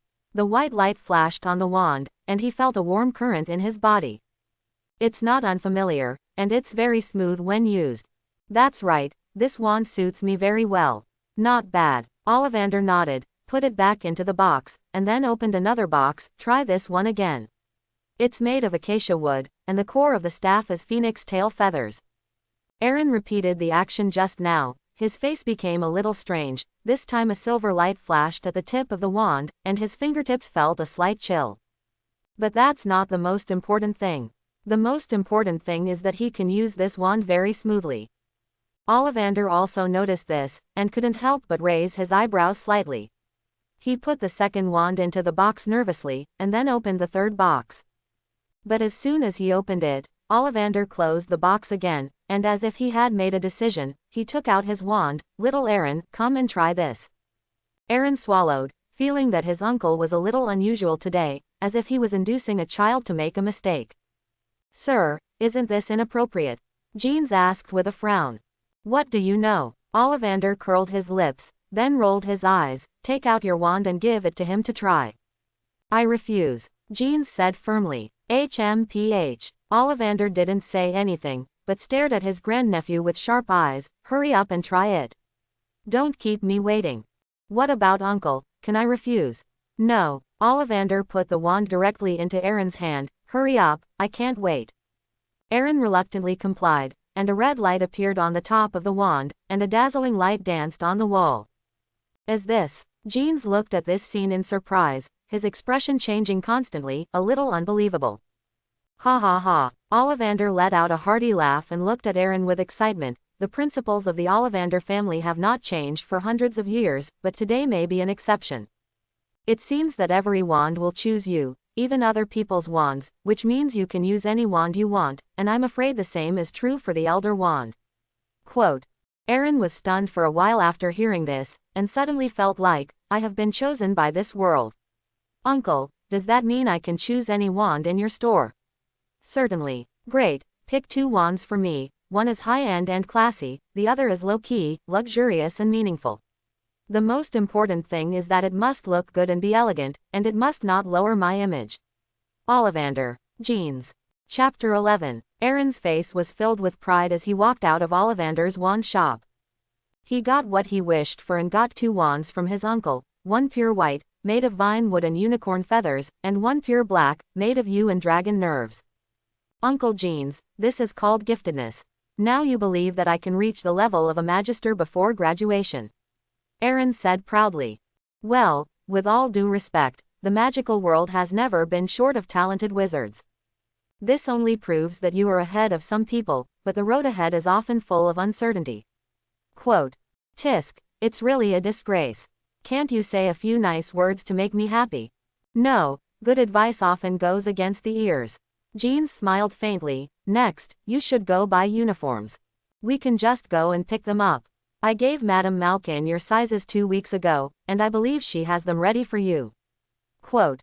Aaron touched Abe's little head and said, Uncle Jeans, although I don't want to ask this, have you prepared Abe's clothes? Jeans looked at the baby dragon in Aaron's arms, silently thinking of the little guy's wardrobe, and his cheeks couldn't help but twitch. Don't use it anymore. The master and his wife liked it very much and prepared more than 20 sets of clothes for it, 5 or 6 sets for each season throughout the year. To be honest, if you go to school you probably won't have as many clothes as this. Besides, Mrs. Malkin wouldn't make clothes for pets. Quote. Is that so? Abe nodded fiercely. More than 20 sets were enough, and his small body really couldn't replace it with any more. Okay, let's get the clothes first, Aaron said. 2 minutes later, the two walked into Madame Malkin's robe shop. As soon as he walked in, a fat woman in purple robe laughed. I thought you weren't coming. No way, maybe even Hogwarts won't let me in without a uniform. I didn't expect our little boss to be old enough to go to school. Mrs. Malkin smiled, and then asked a witch to fetch Aaron's clothes, 3 sets of black plain work robes, and a black day wear cap. A plain peaked hat, a pair of protective gloves and a winter cloak. I've put your name tag on your clothes. Do you want to try it first? Quote. There's no need for this. I have 100% trust in the skills of your store. Aaron smiled and stretched out his hands to take a lot of his clothes, and then handed them to the butler beside him. At this time, a little girl wearing a black magic robe walked out from the back of the store. She had thick brown hair and was filled with confidence, like a proud white swan. This little girl is also a new student at Hogwarts. Would you like me to introduce you to her? Mrs. Malkin teased. Well, Aaron raised his eyebrows. Just as he was about to say hello to his future classmate, he realized that she was walking straight over.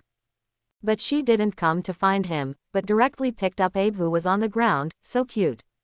Aaron was confused for a moment. Who am I? Where am I? What am I going to do? 3 big question marks floated over Aaron's head. It didn't make sense. He was a dignified young master, but he was upstaged by a pet. I'll leave if I have something else to do. Mrs. Malkin looked a little embarrassed, with a little more red on her fat face. Jeans couldn't help but cover his mouth, and it could be seen that he was working very hard to suppress his laughter.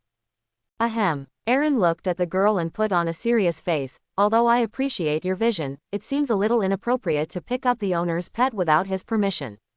Be polite. The girl was stunned for a moment, her ears turned red, and she said awkwardly, sorry, I thought this kitten was ownerless. Aaron was a little dumbfounded. If you have this idea again next time, please check to see if it is wearing clothes. It seems that Abidu has nothing to do with stray cats. So it's called Abe. That's not important. What's important is whether you can return it to me first. The girl looked at the cat in her arms and felt reluctant to let it go for a moment.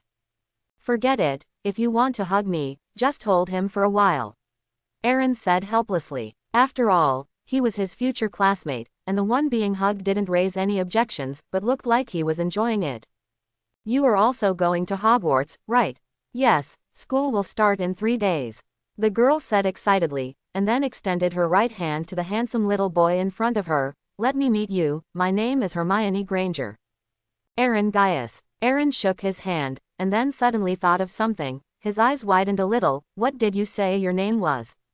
Hermione Granger. Do you have a question? No, of course it's no problem. Aaron smiled. He didn't expect that he would be able to meet the heroine before school started, and he was not mentally prepared at all. Did you come to Diagon Alley alone? No, my parents are here too. I'm waiting for them here. They are quite curious about this place and are still looking around. Quote. That's it. Aaron nodded. In his memory, Hermione was born in a Muggle family. It was reasonable for her parents to be curious about the magical world that they had never understood. Have you finished buying the necessities for school? I've bought all the other things, and I still need a wand. Hermione said expectantly. Aaron was very familiar with this look.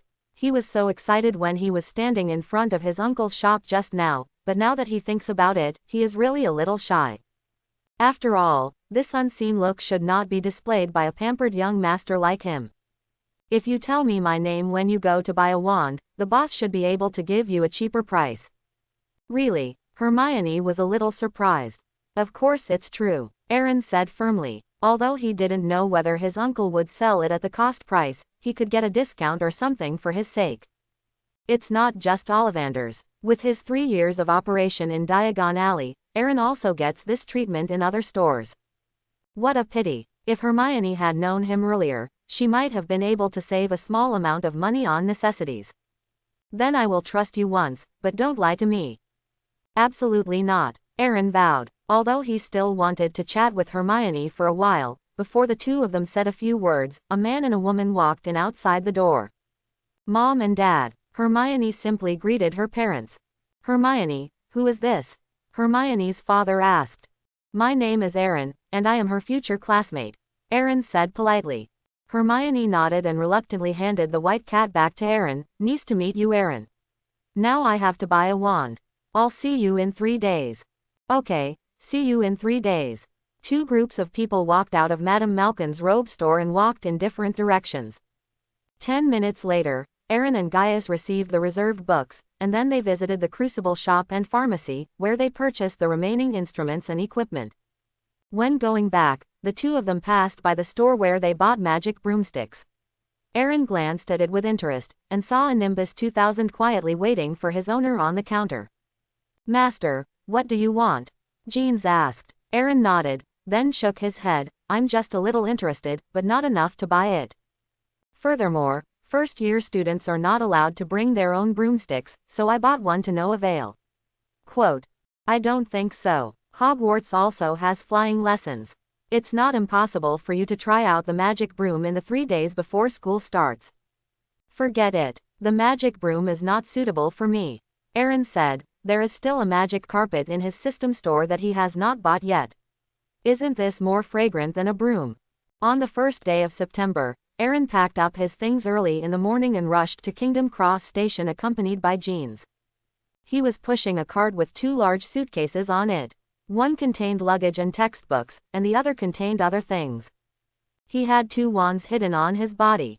He intended to use the black one normally, but he did not intend to show the white one easily to others, either as a trump card or to deal with emergencies. Jeans cast a small levitating spell on the 2 large boxes, making them not as heavy as they looked. On top of the suitcase is a very cute white kitten wearing clothes. Abe lying quietly on the suitcase has brought a lot of head-turning attention to their combination. Aaron looked at Jeans and smiled nervously and excitedly. Uncle Jeans, after I enter the station, you will no longer be able to control me. Are you reluctant? It's okay to say I can't bear to part with you. After all, I was mentally prepared for this a long time ago. On the other hand, those who are secretly following you will probably be happy for a while. Quote. Aaron's face froze, and he felt a little sulky. He was 11 years old and still hadn't figured out the strength of the defense that was secretly following him, so he couldn't help but feel a little angry. Then what? It's now, can you tell me who they are? Aaron asked with some expectation. Jeans hesitated. There are 6 in total, 2 of them will protect you secretly at a time, and the shift will change every 3 days. In terms of combat prowess, they are all at the elite Auror level. Fortunately, Master, your range of activities most of the time is Diagon Alley and the castle. If you were running around, they might have to use apparition to change shifts. Quote. Haha, Aaron sneered. He has remembered these people. When I become more powerful in the future, none of them will be able to escape. A gentleman takes revenge, and it is never too late in 10 years. He considers himself not a sinister villain, but he is definitely not a gentleman, and he cannot wait as long as 10 years. Jeans noticed the change in Aaron's expression and couldn't help but raise his eyebrows. He silently held a second of silence in his heart for these dedicated bodyguards. As a butler, he doesn't have to worry about being liquidated in the future, but the remaining ones will probably need a beating in the future. Entering the station, Aaron and Jeans waved goodbye. He slowly pushed the cart alone, feeling the breath of freedom in the aisle. Although his sense of security had dropped by 1 billion, his mood was extremely relaxed. He crossed the first platform, the second platform, and did not stop until the 9th platform. At this time, he found a boy pushing a cart like him not far ahead. A white owl was waiting quietly in a cage on the cart.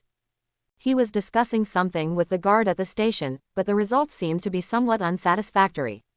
The guard strode away, but the boy was a little anxious and restless, standing there blankly. Aaron immediately guessed that this poor kid was also a new student at Hogwarts, but it was obvious that he didn't know how to get to the platform. A young wizard asked a muggle who had no idea about the existence of magic where the platform leading to the magic school was, but there was no one there. For the sake of possibly being a classmate in the future, Aaron decided to help him and simply pushed the cart over. Hello. A simple greeting seemed to frighten the boy. He turned his head in a panic and looked at Aaron, with a trace of astonishment flashing in his eyes. But it wasn't because of Aaron's appearance but because Aaron was pushing something similar to him, but because of that, he looked even more nervous. I can see that you need a little help. Ah, yes, yes. Do you know how to get to platform 9 3/4? The boy asked a little embarrassed. You must have asked the right person, I know exactly where that platform is. But, as a young wizard who is about to enter school, it is strange that you don't know where the platform is. No family coming with you. Quote. The boy hesitated for a moment and hesitated to speak. Aaron also saw that he had something to hide, so he didn't ask any more questions. Come with me. I can see that you don't get along very well with your family. Thank you, the boy whispered, silently following Aaron. The two walked forward for a short distance and came to the middle of the 9th and 10th platforms. Aaron pointed to a stone wall at the junction of platforms 9 and 10. That's it, platform 9 3/4, just hit it. The boy nodded, then pointed at the stone wall in front of him in astonishment. Are you saying we have to hit it? That's right, you come first, Aaron said calmly. The boy became a little hesitant, and looked at Aaron with a hint of suspicion. Could this guy be deliberately trying to mess with me? How about you go first? I have no experience. It's because you have no experience that I asked you to come here first. If I go in, I won't come out to help you, Aaron said, then looked at the boy who was a little shy and still unwilling to act, and frowned. You don't believe me. The boy pondered for a moment, a little bit. After all, this is a wall, and this is the first time we have met. Aaron felt that he was offended. He kindly brought his future classmate to platform 9 3/4, but he did not expect that the other party would doubt him. I would like to ask, are you a half-blood wizard or a pure-blood wizard? Or are your parents both muggles? My parents are both wizards, the boy said hesitantly. Aaron looked at the cautious boy in front of him carefully and said doubtfully, that shouldn't be the case. So you can be considered a well-established person in the magical world, but your understanding of the magical world seems to be very few. My parents died when I was 1 year old, and he has been living with my uncle. Oh, that makes sense, Aaron said with a sudden look on his face. They are definitely not good people. Indeed. Wait, how do you know? You are wearing clothes that are more than one size too big, and the frames of your glasses are all taped together. I really don't understand what kind of family would treat their relatives like this. Aaron pointed to the coat and glasses on the boy, and looked at the corners of his eyes. All a little twitchy. This is the first day of school. It's a bit unsightly to dress like this. Fortunately, they wear school uniforms at Hogwarts, and there is no need for these casual clothes. However, this boy's condition is not generally bad, and it is hard to say whether he has prepared school uniforms. In this case, it is understandable that you doubt me. After all, your thinking is still in the Muggle world, so I will reluctantly forgive you, Aaron said, and then pointed to the wall in front of him. This platform is not for Muggles. It is a wall to you, but it is a door to a wizard, and it is a door to the magical world for you. I will only demonstrate once, but I will have no control over what happens after that, so you can do it yourself. Quote. Hearing this, the boy became a little anxious. To be precise, he regretted a little, because he felt that Aaron was not lying to him. Besides, even if you lie to him, so what? Is it harder to hit a wall than getting rid of the miserable school arranged by your family and aunt and uncle? At most, he would just be laughed at. Wait, how about I come first? The boy said hurriedly. Aaron stopped moving forward and looked back at the boy playfully. Are you sure? Not sure. But I don't know any other way, so I might as well become a live doctor. Quote. Beautiful. Aaron snapped his fingers. You're a little smarter than I thought, so, please. The boy took a deep breath and pushed the cart forward. When he got close to the wall, he closed his eyes and was prepared to be knocked out. However, nothing happened. He did pass through the wall and reached the real platform 9 3/4. Aaron looked at the disappearing boy, shrugged, and calmly pushed the cart into the wall. After all, this door only requires a run-up for those who find it fun for the first time or who are not mentally prepared. He does not need it at all. A red and black train stopped at the platform, its locomotive emitting hot white steam. The sign hanging at the front is the Hogwarts Express, and the aisle on one side is marked with platform 9 3/4. This station is quite crowded. After all, today is the first day of school. Many wizard parents come to send their children to school, and almost every one of them brings a stroller. Cats and owls, 2 pets allowed by the school, can be seen everywhere, and only a few people hold a toad in their arms. After Aaron passed through the wall, he found that the boy was looking at everything around him with wide eyes and curiosity. His eyes stayed on the train for the longest time. He couldn't help but feel more sympathy in his heart. It's not that this kid didn't understand the magical world. Looking at him, he probably knew less about the Muggle world than normal people. From his happy posture, it could be seen that he didn't know anything about the magic world at all. I haven't taken a few trains. Ahem, I can see that you are very excited, but I would like to remind you that the train will leave in about 10 minutes. What you should do now is find a carriage and put your luggage and the owl away. Quote. The boy reacted and said gratefully, Thank you, can you tell me your name? Just call me Aaron. No need to thank you. It's all a simple effort. Oh, the boy nodded, wanting to say something but he hesitated. The two walked through the bustling crowd and found an empty box on the train. It's okay for Aaron, after all, his luggage is not that heavy and he can stuff it in easily, but it's different for the boy. He has a lot of stuff and it's extra heavy. Even after pulling the belt for a long time, I couldn't lift it at all. Alas, Aaron sighed, you should feel honored. This is the first time I have moved things for others. Sorry, the boy said a little embarrassed. Aaron just wanted to show off his strength in front of his future classmate, but when he went to move the box, he also felt particularly strenuous. Ahem, it's quite heavy. How about I find someone to help? No, it's just a suitcase. There's no need to ask for help at all, Aaron said, and then looked at the distance of more than 10 meters from the carriage, and couldn't help but sigh in his heart that this would be the longest road he had walked today. Do you need help? A voice sounded behind the two of them. Although it was a little frivolous, it sounded like the sound of nature to Aaron. No. As soon as the boy said the word, no, Aaron couldn't wait to say, that's really great. Didn't you just say that? Asking for help and others taking the initiative to help are two completely different things, Aaron said confidently, with a calmness that did not belong to his age group. Believe me, you will understand this in the future.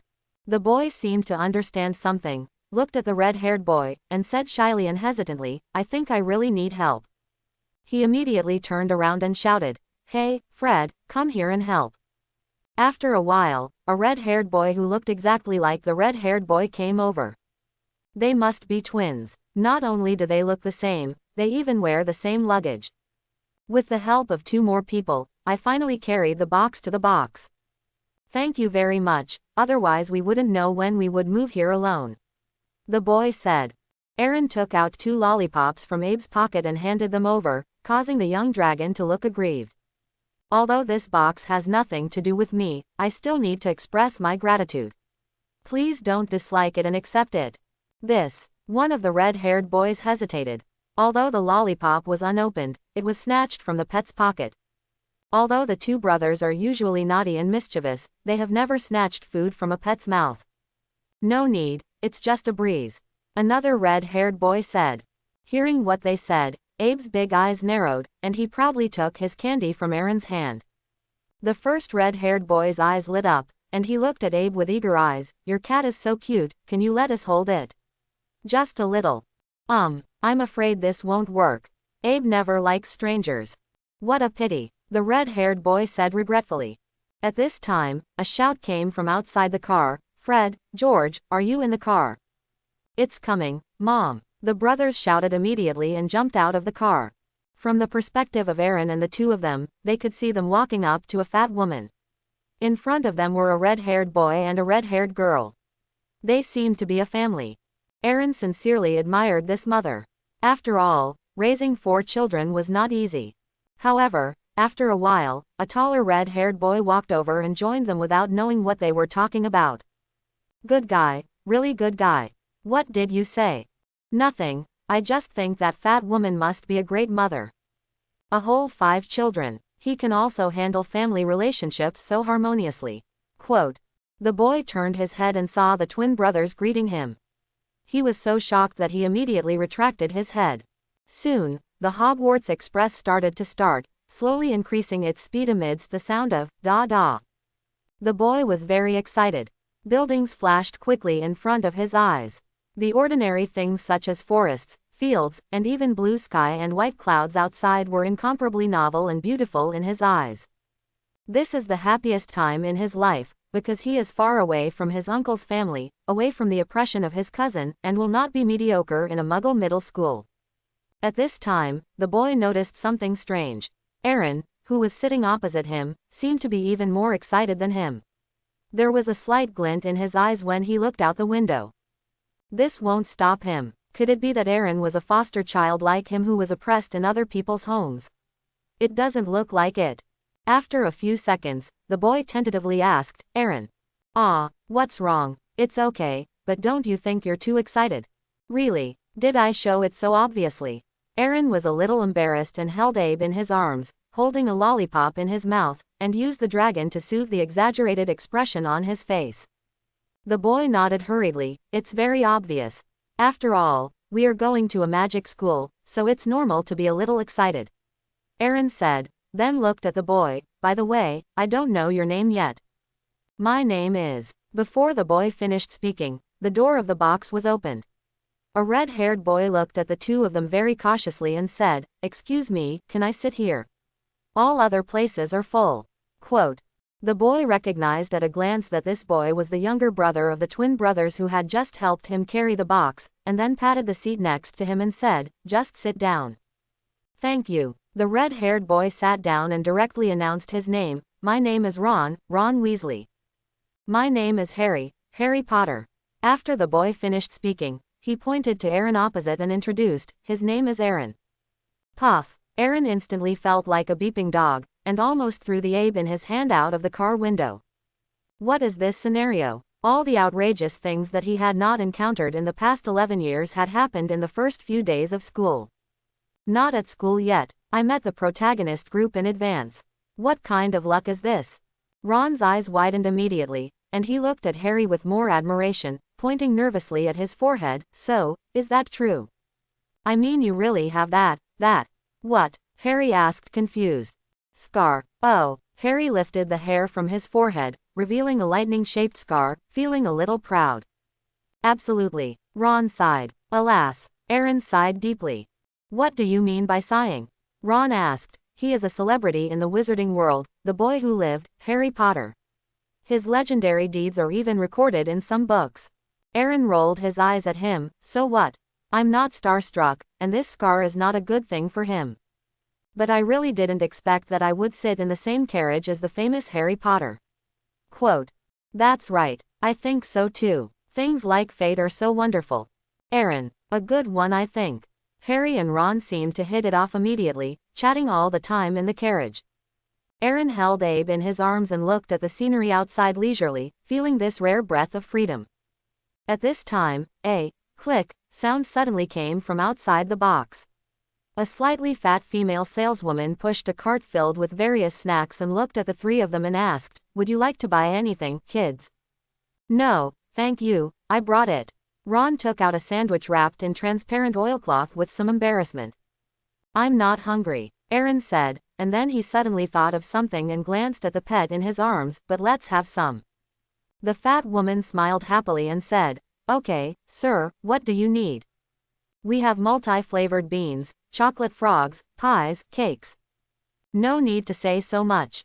Aaron was a little impatient and took out a galleon. "Just these 4 things you mentioned. It's enough for 3 people. "Oh, wait a minute."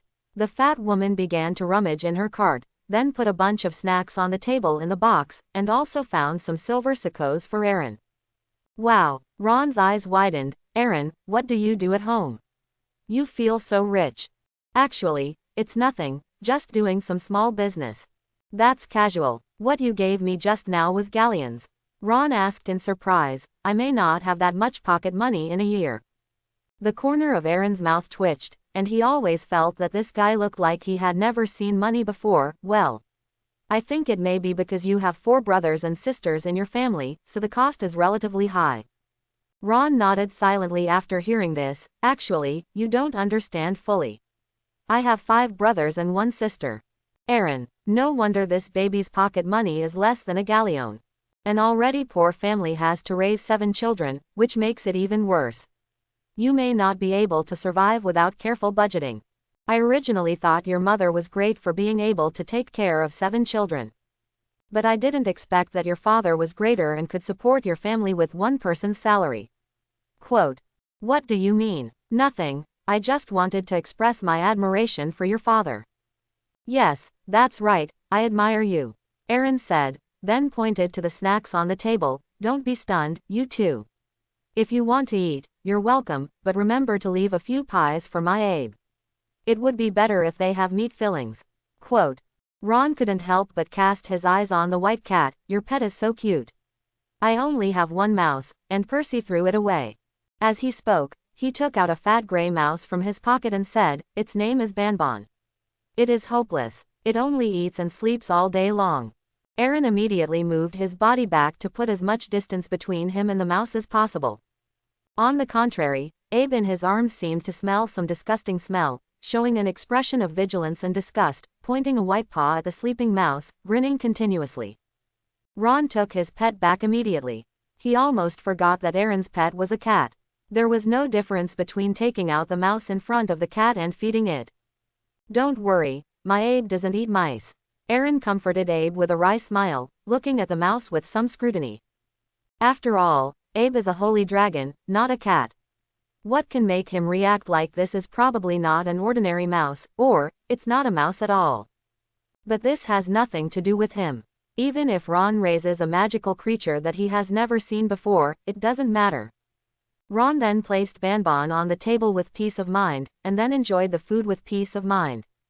As for the sandwiches he brought, they had long been thrown aside, but what were they compared to these snacks? Harry picked up a packaging box, glanced at it, and put the beans inside into his mouth. Then he felt an indescribable taste, and the expression on his face became weird. "That's BB's multi-flavored beans, which have various flavors," Ron said. "There is chocolate mint flavor, spinach flavor, tripe flavor, and pork liver flavor." George said he also ate something that smelled like snot. Quote, "Ah." Aaron suddenly felt a little disgusted and immediately put this snack on the blacklist. Harry silently spit out the multi-flavored beans in his mouth and threw them into the trash can. He felt that most of the beans he ate were snot-flavored. After a while, Harry picked up a 5-pointed star packaging box with chocolate frogs written on it, and asked curiously, "There are really no frogs in this, are there?" "That's understandable," Aaron smiled. "This is magic. I usually buy these snacks just for the pictures inside. Each pack has pictures of the great magician. I have collected more than 500 of them," Ron said. Harry opened the package, and a frog croaked in the carriage. The pure chocolate frog's eyes moved slightly, and then it jumped towards the glass window. But when it jumped into the air, Abe jumped up and grabbed it in his hand, and proudly put the piece of chocolate into his mouth. Ahem. Aaron coughed lightly, and Abe stopped moving in embarrassment. "Eat it, but be careful, I don't want your mouth to be full of chocolate." Aaron smiled. Abe was stunned for a moment, raised his paw and smashed the chocolate frog into pieces, then put small pieces into his mouth. This scene made Harry and Ron stunned for a moment. They have seen cats before, but they have never seen such a smart and understanding cat. "Aaron, how much did you spend to buy this cat? Is it expensive?" Ron asked blankly. He silently compared Abe and Scabbers, and suddenly felt that the mouse was not fragrant, even though it was originally not fragrant. "This was left by the elders in my family, I guess," Aaron said with a strange expression. He didn't know what to say, but that's what the dragon skating license said. "I don't know how much it's worth, but I know I won't sell it for any amount of money." "So that's it," Ron said angrily. "By the way, what's your last name?" "Gaius. I am from the Gaius family." Ron was stunned for a moment. He had really never heard of this last name. Harry picked up the picture in the box. On it was an old man with a white beard wearing glasses. He looked particularly kind, but his nose was a little crooked. Miraculously, the image on the picture was still moving. This was impossible in the Muggle world. Less than. The name on the picture is Albus Dumbledore. "It's Dumbledore, I already have 6. Ron smiled. Harry smiled, and when he looked down at the picture again, the image on it was gone. This was a bit novel for a child who was new to the wizarding world. "He's missing. He won't necessarily stay there all day, right?" Ron said. "He'll be back. There's no need to be so serious, our principal is Dumbledore." Watching real people is definitely more practical than watching pictures. Quote. Even though he said that, Harry still put the picture away by accident. The train passed through woods and fields and came to a plain. Outside the window was a lake. The sparkling light made people calm down. Maybe Aaron would be in a better mood if there wasn't a rat nibbling food on the table. "Ron, if you could you ask your mouse to be quiet?" I'm sorry to bother you." Ron awkwardly lifted the mouse up from the table. "By the way, the spell Fred taught me can turn it yellow. I'll show it to you too." "Okay, apart from Hagrid, I haven't seen any other wizards cast spells." Harry showed great interest. Aaron also nodded. After all, magic performances can add a little fun to this not-so-long journey. Ron took out his wand with some embarrassment. It looked a bit old and didn't look like it was used by freshmen at all. It might be a second-hand item, or even a third-hand item. But considering the poverty of the Weasley family, this is not surprising. The wand he used may have been passed down from the family. As for how many generations it has been passed down, it depends on the situation. Ron cleared his throat, raised his wand slightly, young. As soon as he recited the first word of the spell, a girl wearing a black robe appeared at the door of their box, looking slightly out of breath. Hermione. Huh. The girl was stunned for a moment, as if she didn't expect anyone to know her here, and then she looked at the place where the sound came from. Aaron, are you here too? Hermione said with some joy. Otherwise, Aaron rolled his eyes. I'm also a freshman at Hogwarts, so it's normal to be on this train. Same, Hermione said a little embarrassedly. By the way, have you seen a toad? A man named Neville lost one. Ah, Abe moaned softly, and then patted his belly proudly. Hermione's expression changed slightly. Don't tell me that I was eaten by it. Snapped. Aaron patted Abe directly on the head. Don't get me wrong, he just ate a chocolate frog. As for the toad you mentioned, we haven't really seen it yet. Quote. Okay, Hermione said, and then put her eyes on Ron's wand. You're doing magic. Can I see it? Ron cleared his throat again, trying to make the sound of his spell as clear as possible. Sunshine, daisies, the smell of butter. Quickly turn this stupid fat rat yellow. Quote. The wand was waved and nothing happened, not even a hair changed color. Ron looked at the three people in the box with some embarrassment, his face slightly red. The corner of Aaron's mouth twitched. Ron, your brother must always like to play pranks, right? I thought I had read a lot of books and knew a lot of spells, but this was the first time I heard such a spell. Are you sure it's a spell? Quote. Ron didn't know what to say. He also realized that he was probably deceived by Fred.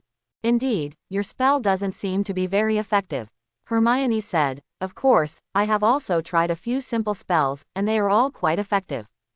Hermione said, taking out her wand, sitting next to Aaron, and pointed the wand in her hand at Harry's worn glasses, for example. Before she finished speaking, the black wand in her hand was pressed down by Aaron. Aaron, what are you doing? Hermione said with some displeasure. Her interest in casting spells was much less. I just think it's best not to target people when testing magic spells, or at least to get the consent of others. It might be rude and dangerous for you to start directly like this. It would be fine if you succeed, but if you fail. Only then did Hermione notice that the boy opposite her was staring at her nervously, with a hint of panic in his eyes in addition to vigilance. I'm sorry, can you give me your glasses? Oh, no problem. Harry breathed a sigh of relief, then took off his glasses and handed them to Hermione. Hermione waved her wand gently and uttered the spell, Okara's Repello. The patch on the nose pads of my glasses suddenly popped out, and the nose pads became new ones. It was fixed quickly, Hermione said. Harry picked up his glasses with wide eyes, and looked at Ron, who was surprised at the side, as if he didn't expect this proud girl's magic to be so effective. Hermione also noticed the lightning scar on Harry's forehead and said in surprise, That's amazing, you are Harry Potter. Wait, Hermione, how do you know him? Aaron asked in surprise. It was normal for wizards to know Harry Potter. After all, the boy who lived was a well-known presence in the wizarding world. But Hermione is a child of a pure Muggle family, and she also knows the name of Harry Potter, which is a bit abnormal. Muggles probably know only a little less about the wizarding world than Harry Potter himself. Read a book. His name is in several books recording the history of modern magic. Hermione said matter-of-factly. I see, if you are so studious, you will probably be sorted into Ravenclaw. Ravenclaw. Hermione raised her eyebrows slightly, but I want to go to Gryffindor. Dumbledore graduated from that academy, so you can imagine how excellent it is. Aaron, what about you? Which college do you hope to go to? Quote. Me, it doesn't matter, as long as it's not Hufflepuff. But there is a high chance that I will be sorted into Slytherin. Quote. No, you can't go to that academy. Harry said hurriedly, then his face turned red, and he lowered his head and explained, I heard Hagrid say that basically all the people who come out of that academy are dark wizards. Huh, Aaron frowned, then smiled disdainfully. If I guessed correctly, this Hagrid must have graduated from Gryffindor. Only Gryffindors could hate Slytherin so much. Quote, but my parents also said there are no good people in Slytherin. Ron said. Huh, your parents also graduated from Gryffindor, right? Ron said nothing, indicating his acquiescence. Oh my god, you two were really brainwashed before you even entered school. If Slytherin is so bad, why does Hogwarts keep this house? If Slytherin were to be directly dismantled, wouldn't the security environment in the wizarding world be greatly improved? And as far as I know, Slytherin is the best among the 4 houses. Quote, after all, Slytherin is the worst, Ron muttered. You know who came from that house. Alas, Aaron sighed, forget it, let's wait and see. I think there is no good or bad school, only people are. You can't say that there is no good person in Slytherin. Quote, Harry and Ron were speechless. Although they hated this college, they really couldn't deny the entire college just because they didn't like it. That's true. Hermione stood up with a smile. I still have to help Neville find his toad, so I'm leaving first. By the way, just to remind you, it's time to change into your uniforms, we should be almost there. Quote, Hermione paused when she walked out of the box. She turned back to look at Ron, and then pointed to her nose. You know there's something dirty on your nose. It's right here. Ron glared at her lightly, and then began to wipe it with his hands. After noticing the black color on his hands, he looked at the two of them angrily. You don't even remind me. Sorry, you were on my left, and my eyesight wasn't very good, so I didn't see you, Harry said. Dirty stuff. Aaron couldn't help but laugh. I thought it was a birthmark. Ron. As night fell, the express train got closer and closer to the terminal, and finally stopped amid a long whistle. Students of all grades wearing black robes got off the bus one after another, and the originally empty platform suddenly became crowded. But it's not too crowded. After all, the students' suitcases are all in the car, and they will be packed and sent to Hogwarts by dedicated personnel. We're here, first-year students, please go this way.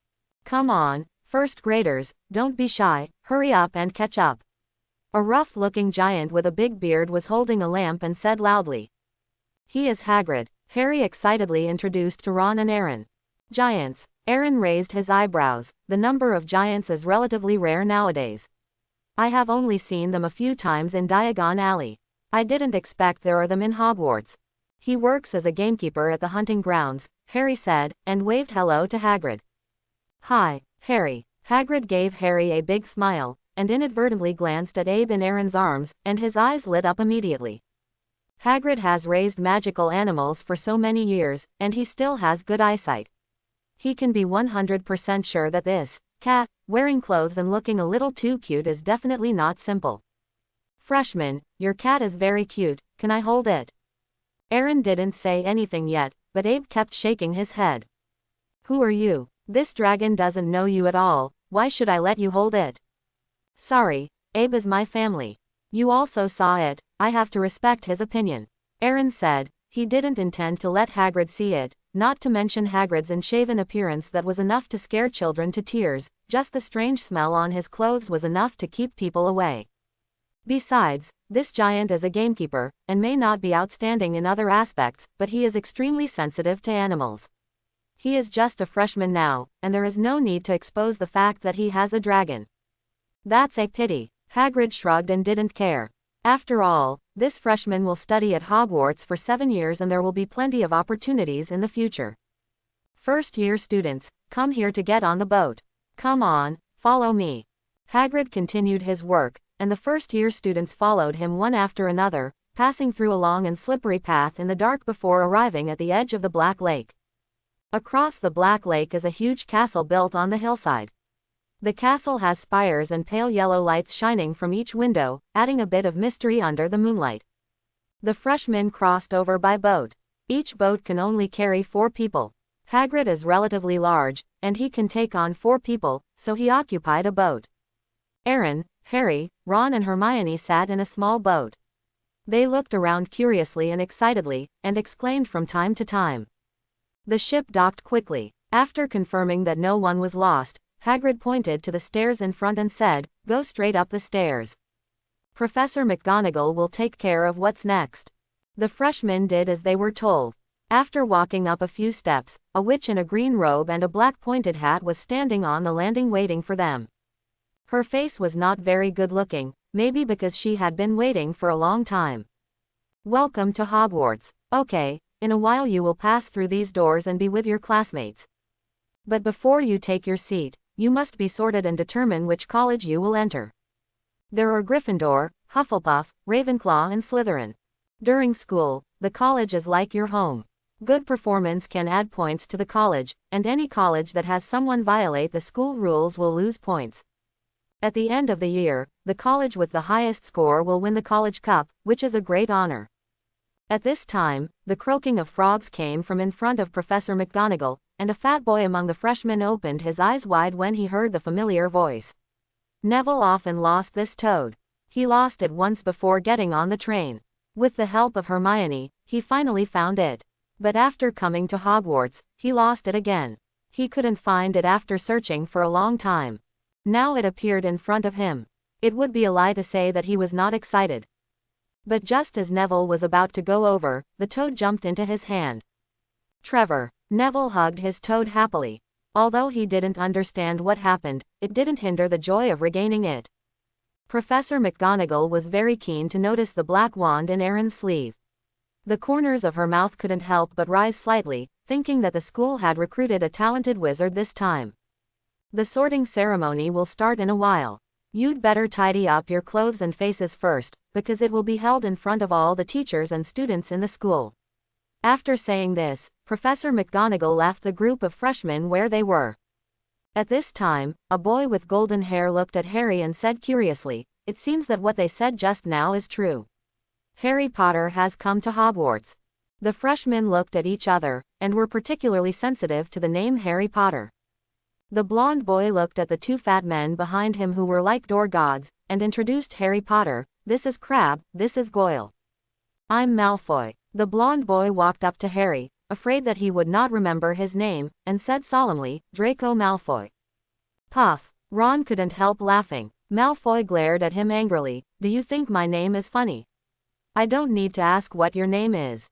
Red hair, old robes handed down from the family, you must be from the Weasley family." Ron pursed his lips and glared at Draco angrily, but he didn't refute the truth after all. Malfoy looked at Harry. "You will find that some wizard families are superior, Potter.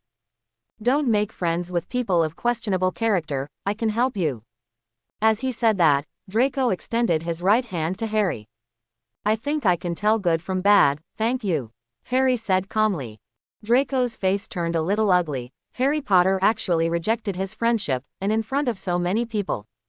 This is really intolerable. Just as he was about to say something, Aaron coughed lightly. "It's true that some wizard families are superior, but if you speak with a slightly better attitude, you may get a different effect."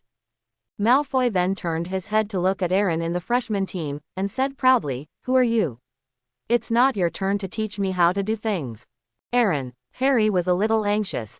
No matter how you look at it, Malfoy is either a rich second generation or an official second generation, or both, or even several generations.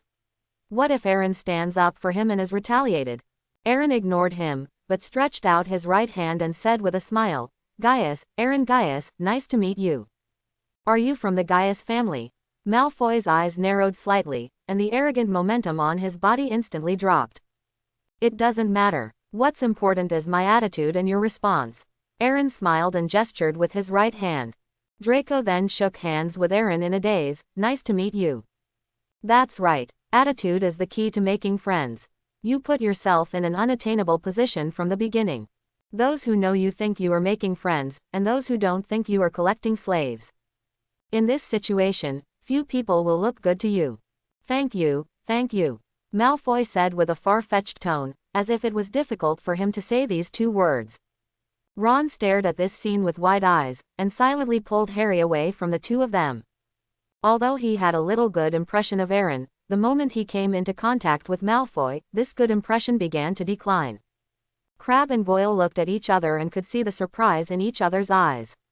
They were Draco's followers, so they naturally knew how difficult it was for him to say the word, "Thank you."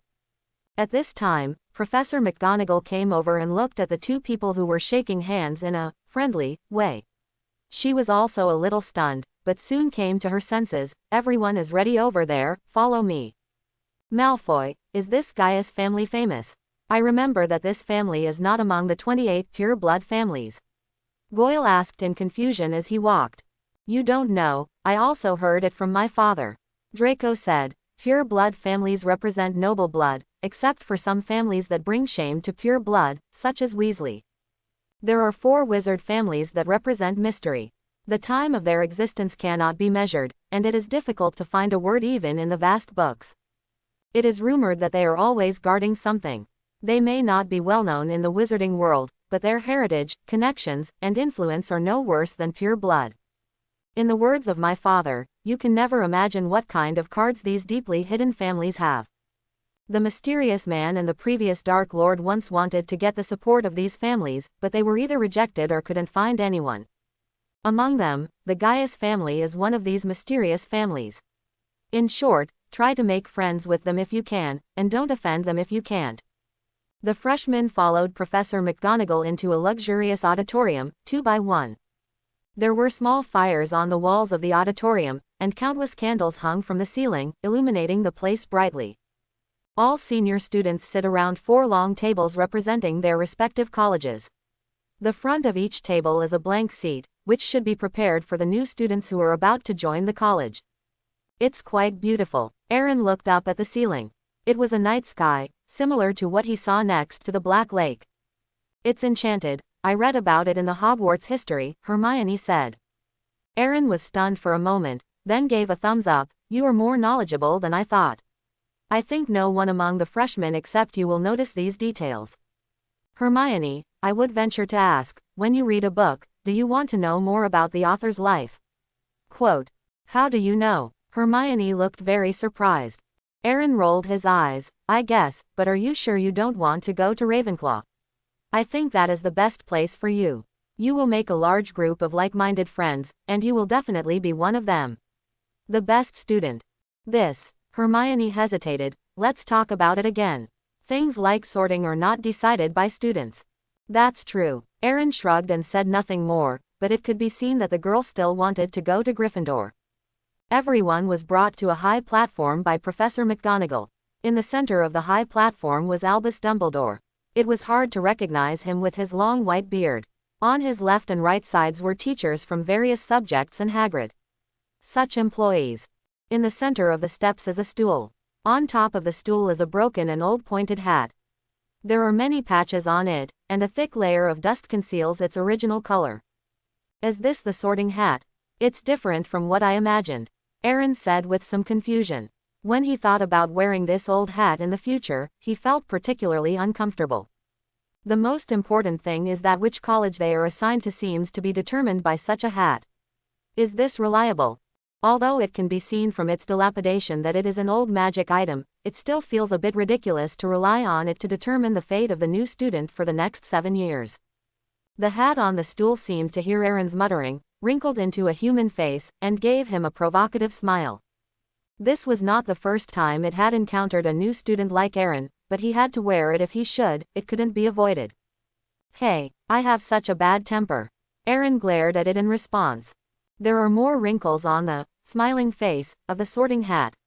I like the way you look at me, but you can't do anything about me. Please wait here for a moment, said Professor McGonagall. Before the ceremony begins, Professor Dumbledore would like to say a few words to everyone. The white-haired old man sitting in the main seat stood up and said, I have a few things to announce at the beginning of the school year. Attention first-year students, our school strictly prohibits any students from entering the Dark Forest. In addition, our administrator Mr. Filch asked me to remind you that the corridor on the 3rd floor and the corridor on the right are also forbidden areas. If you don't want to die miserably, don't go there. Quote. Aaron looked in the direction of Dumbledore's right hand. A tall, thin old man with gloomy eyes and some baldness was staring at them, as if waiting for them to make a mistake. At his feet was a black and white cat, which also looked a little ferocious. After Dumbledore finished speaking, Professor McGonagall picked up a long piece of parchment and said, the students whose names I read below will come to the front. I will put the sorting hat on your heads, and then determine the house you want to go to. Quote. Wait. Aaron took a step forward. Professor McGonagall, I want to ask, is this the only sorting hat in Hogwarts? Can I change it? After all, it's really dirty and scary, and it's not very friendly to people like me who like to be clean." Quote. After Aaron finished speaking, there was a burst of laughter in the lobby. Professor McGonagall was stunned for a moment, and then said with some regret, "There is only one sorting hat. Can you wash it so I can barely accept it?" Aaron said. Now the sorting hat couldn't bear it anymore, and it said directly, "I can't accept this, so don't even think about it." "I'm asking the professor, is it a bit rude for you to suddenly interrupt? Props are always props. Don't place your position too high, otherwise you will lose your self-awareness," Aaron said coldly, and then turned his attention to Professor McGonagall. "Professor, is this okay?" Quote. Professor McGonagall couldn't help but look at Dumbledore in the main seat, but found that he didn't say anything, and he didn't know how to answer for the moment. "Okay, Professor, I understand." Aaron did not let her continue to be in trouble, and sighed deeply. "Please continue with the sorting ceremony." "Okay." Professor McGonagall looked at Aaron deeply, and then began to call names. Hannah Abbott. A little girl with a rosy complexion sat on the stool nervously, and Professor McGonagall put the sorting hat on her head. "Let me think about it." The sorting hat murmured for a moment, then suddenly said, "I know, Hufflepuff." The senior students at the long table on the right applauded and cheered for the new students in their houses, and Hannah quickly ran to the empty seat at the Hufflepuff table. "Susan Bones." Professor McGonagall called out the second name. "Hufflepuff," the sorting hat said happily, much faster than the first one. "Terry Butt." "Ravenclaw." The sorting ceremony continued. The 4 houses of Gryffindor, Ravenclaw, Hufflepuff, and Slytherin all recruited a lot of new students, and the 4 long tables below also made cheers from time to time. Ron lived up to the expectations of his parents and brothers and was assigned to Gryffindor as he wished, as was Hermione. It is worth mentioning that when it was Draco Malfoy's turn, the sorting hat just touched his hair and gave the result, as if he was born for that house. Another 10 minutes later, only Harry Potter and Aaron Guss were left standing in front of the high platform.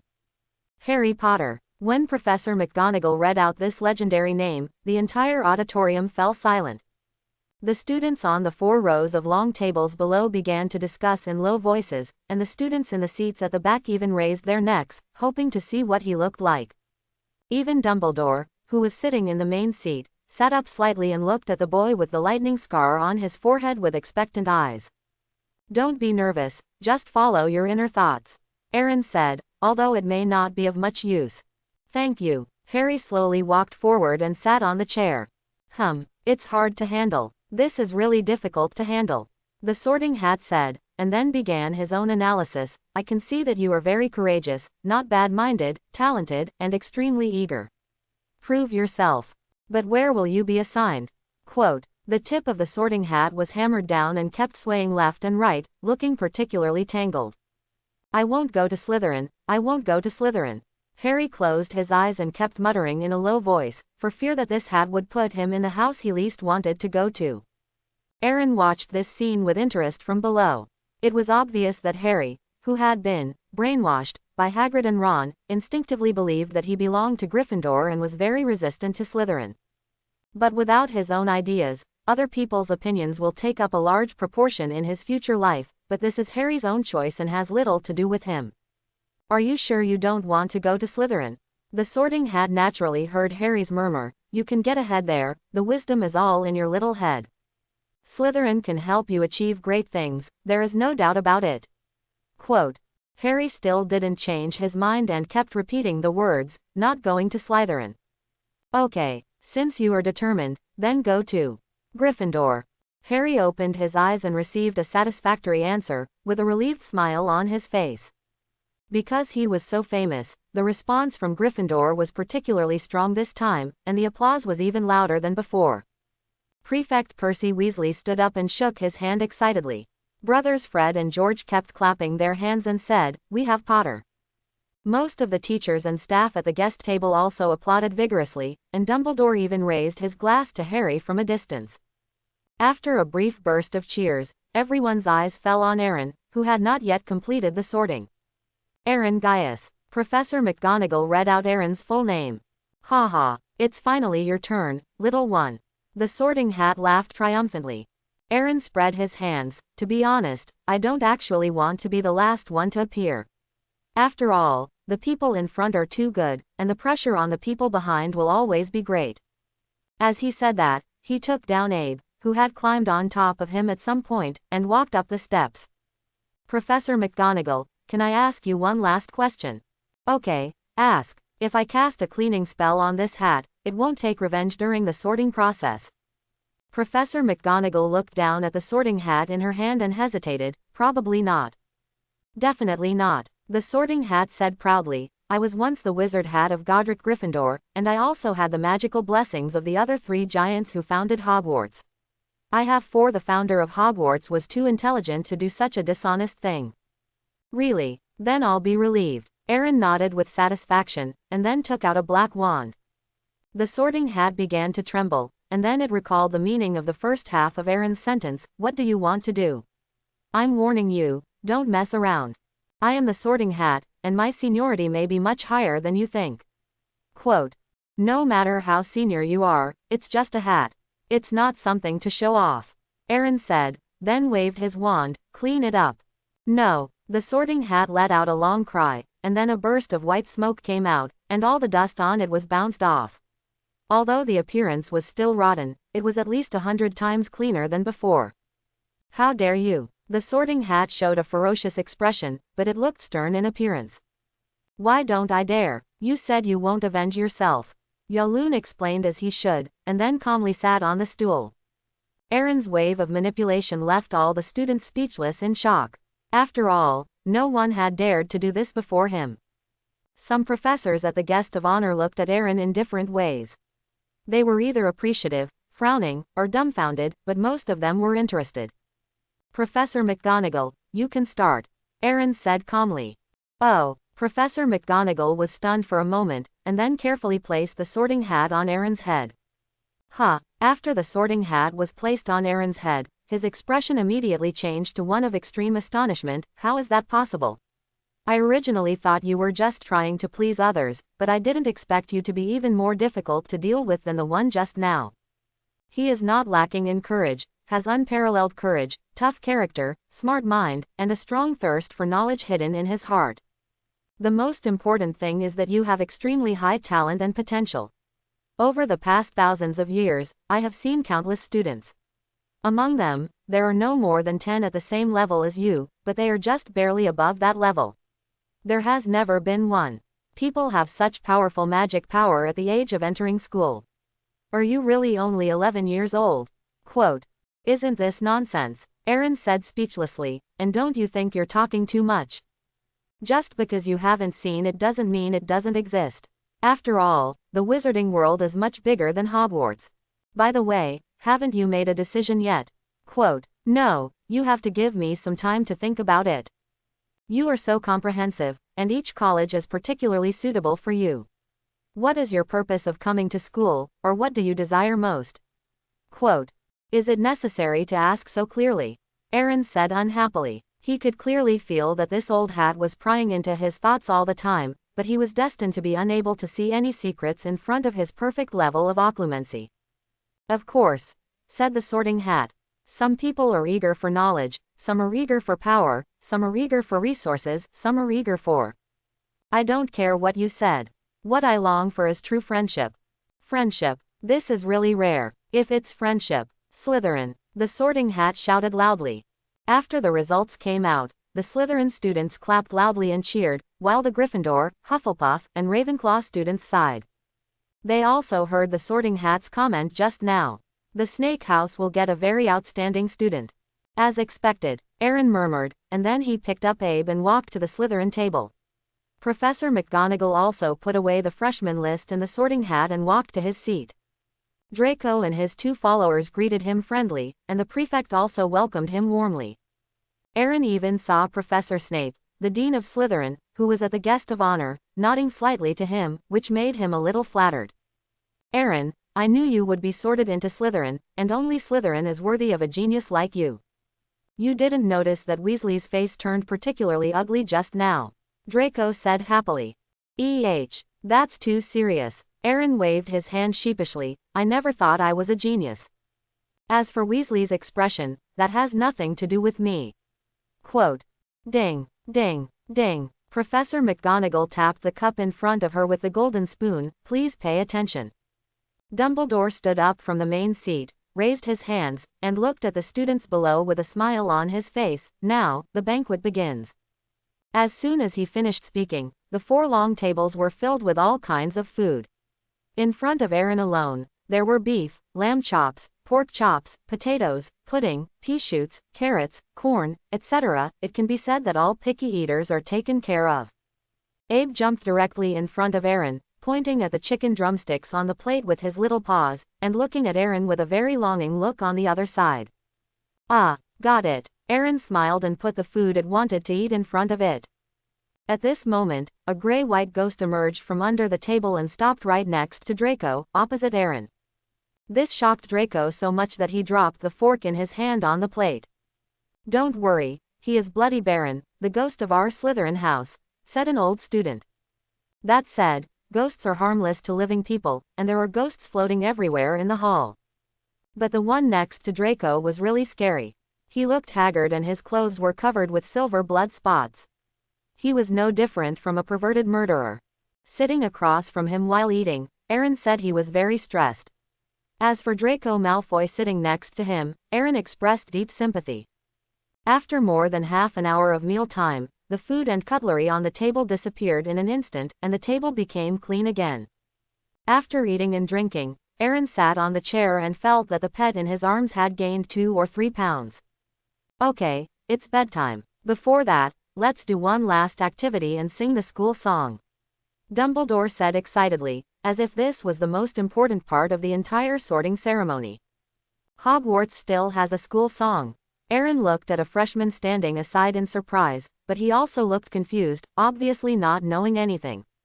Then he set his sights on a senior, and saw a look of bitterness and hatred on his face. Aaron could read the torment and embarrassment on this senior's face. Dumbledore flicked his wand gently, and a golden ribbon floated out from it. On the ribbon were lines of text, namely lyrics. Hogwarts, Hogwarts, Hogwarts, Hogwarts. Please teach us knowledge. No matter we are balding old people, or the kid who hurt his knee after a fall. Everyone chooses the tune he likes. Dumbledore said in an approachable manner, get ready to sing. The next moment, an extremely noisy sound rang out in the lobby. The combination of chaotic tones and somewhat unorthodox lyrics was like a magic sound filling the ears. Aaron had the urge to cover his ears, but this was obviously inappropriate in public. In desperation, Aaron held Abe on top of his head.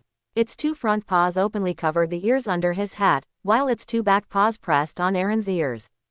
It's secretive and natural, and you really can't find it if you don't look carefully. After dinner, the Slytherin prefect took the freshmen to the basement. He pointed to a stone door in a damp stone wall. This is the entrance to the lounge, and the password changes every 2 weeks. This week's word is glory. Quote, the stone door opened and everyone entered the lounge one by one. This is a translucent lounge located at the bottom of the lake, with a fireplace, sofas and coffee tables in the center and along the walls, and several bookshelves.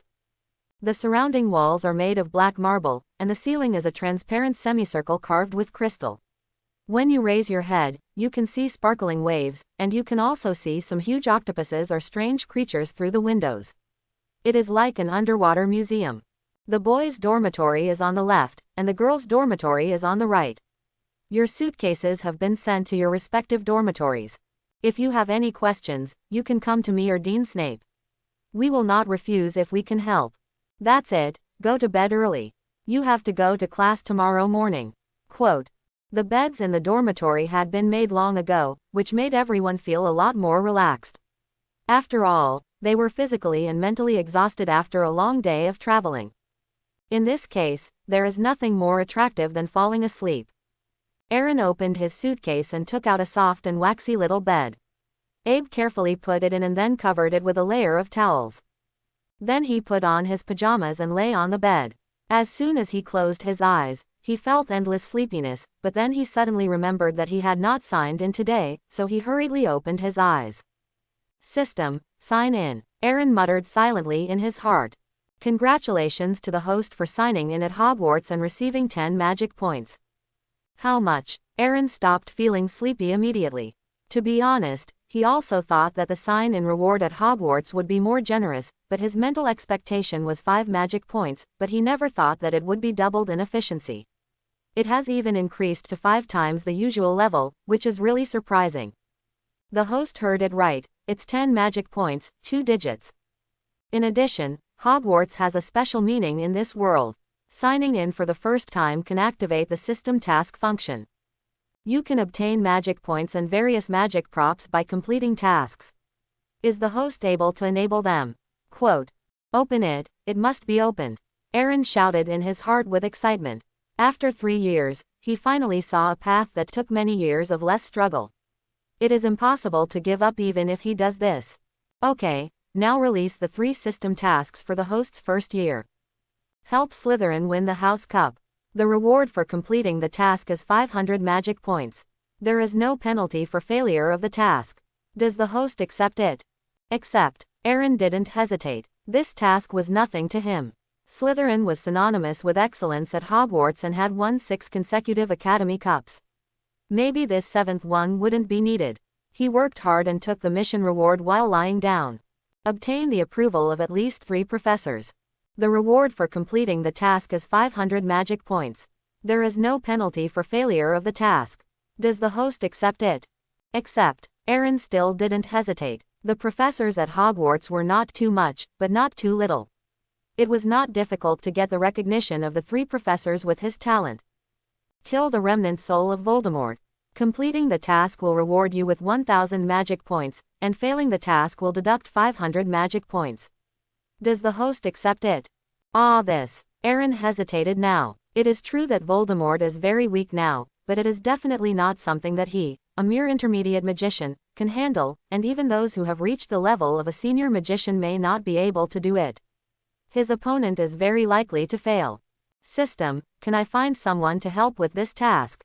Yes, but the host must participate and contribute more than 50%, otherwise the mission will be judged as failed. Okay, accept it, Aaron said firmly. As the saying goes, wealth can be found in danger.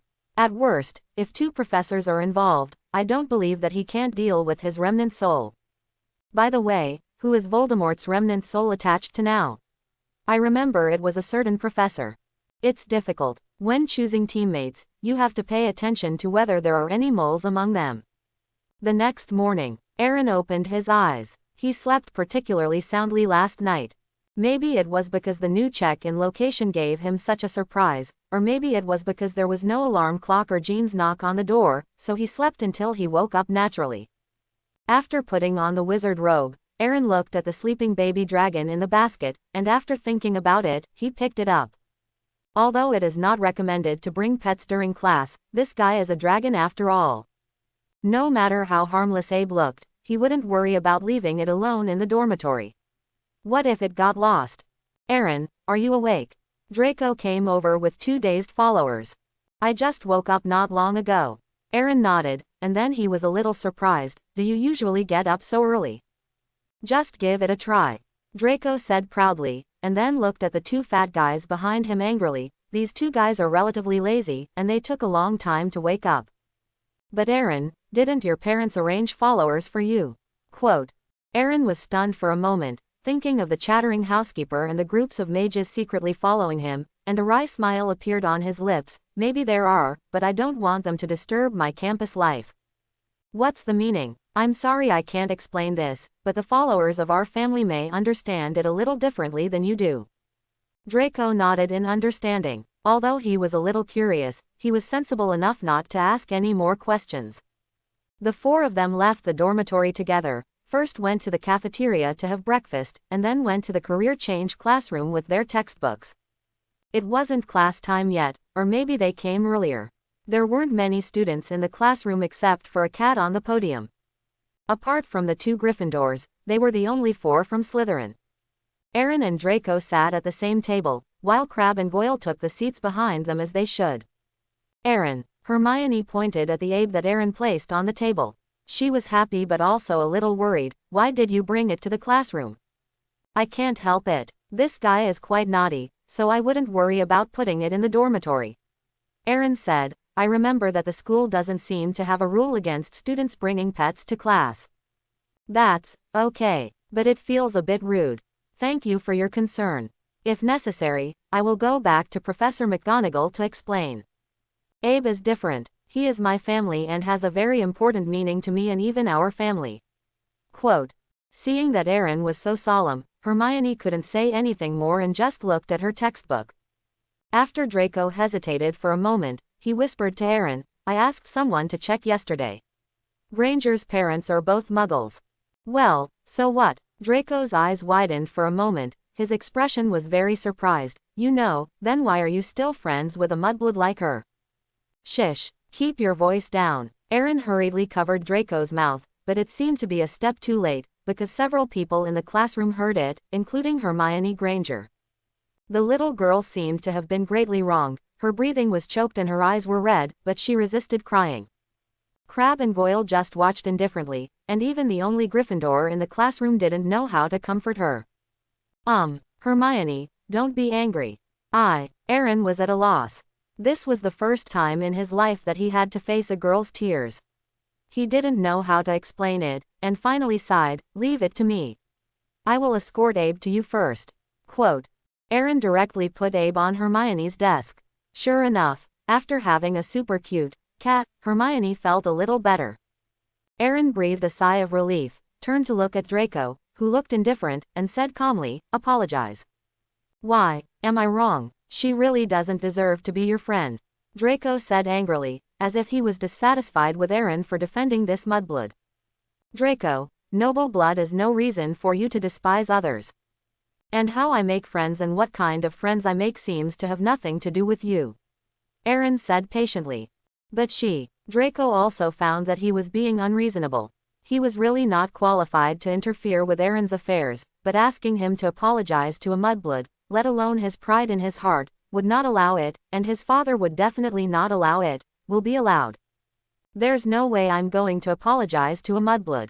I knew you would say that. Aaron shook his head helplessly and said, let's do this. Let's make a small bet.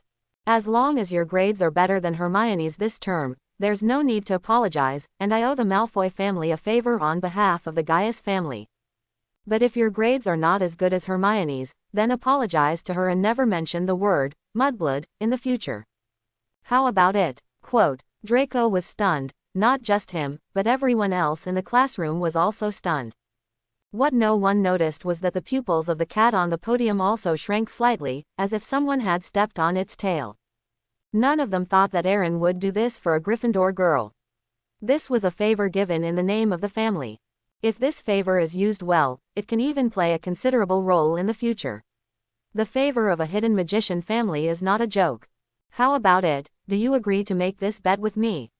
Aaron asked confidently, and he was sure that Draco would not refuse. I agree, how could I disagree? But, Aaron, are you serious? Quote. I believe in my vision. Hermione may not have a noble background, but she is definitely the best wizard I have ever seen. But before the end of this semester, I ask you to treat Hermione with some respect. You can always do this. Quote. Okay, no problem, Draco said happily. After taking care of Draco, Aaron walked up to Hermione and said, you can calm down now. I gave you an honest chance to prove yourself. Well, Hermione nodded and asked with some anxiety, what if I disappoint you? I mean, what if I lose? You won't lose. You may only be a little weaker than me in this aspect of learning. But what if? Hermione said. This was the first time in her life that she had doubts about her abilities. Don't worry about this. Even if you lose, Draco will restrain himself a lot. At least he won't use the word mudblood casually to insult others. As for the family's favor, it didn't matter. Malfoy could see the situation clearly than anyone else, and they would not make any demands that were difficult to do. Quote. Thank you, Hermione said with a blush before handing Abe back to Aaron. Draco is actually not a bad person, but his father has instilled too many ideas related to blood since he was a child, so he may be a little domineering. I guess he won't be able to change it for a while. I hope you don't mind.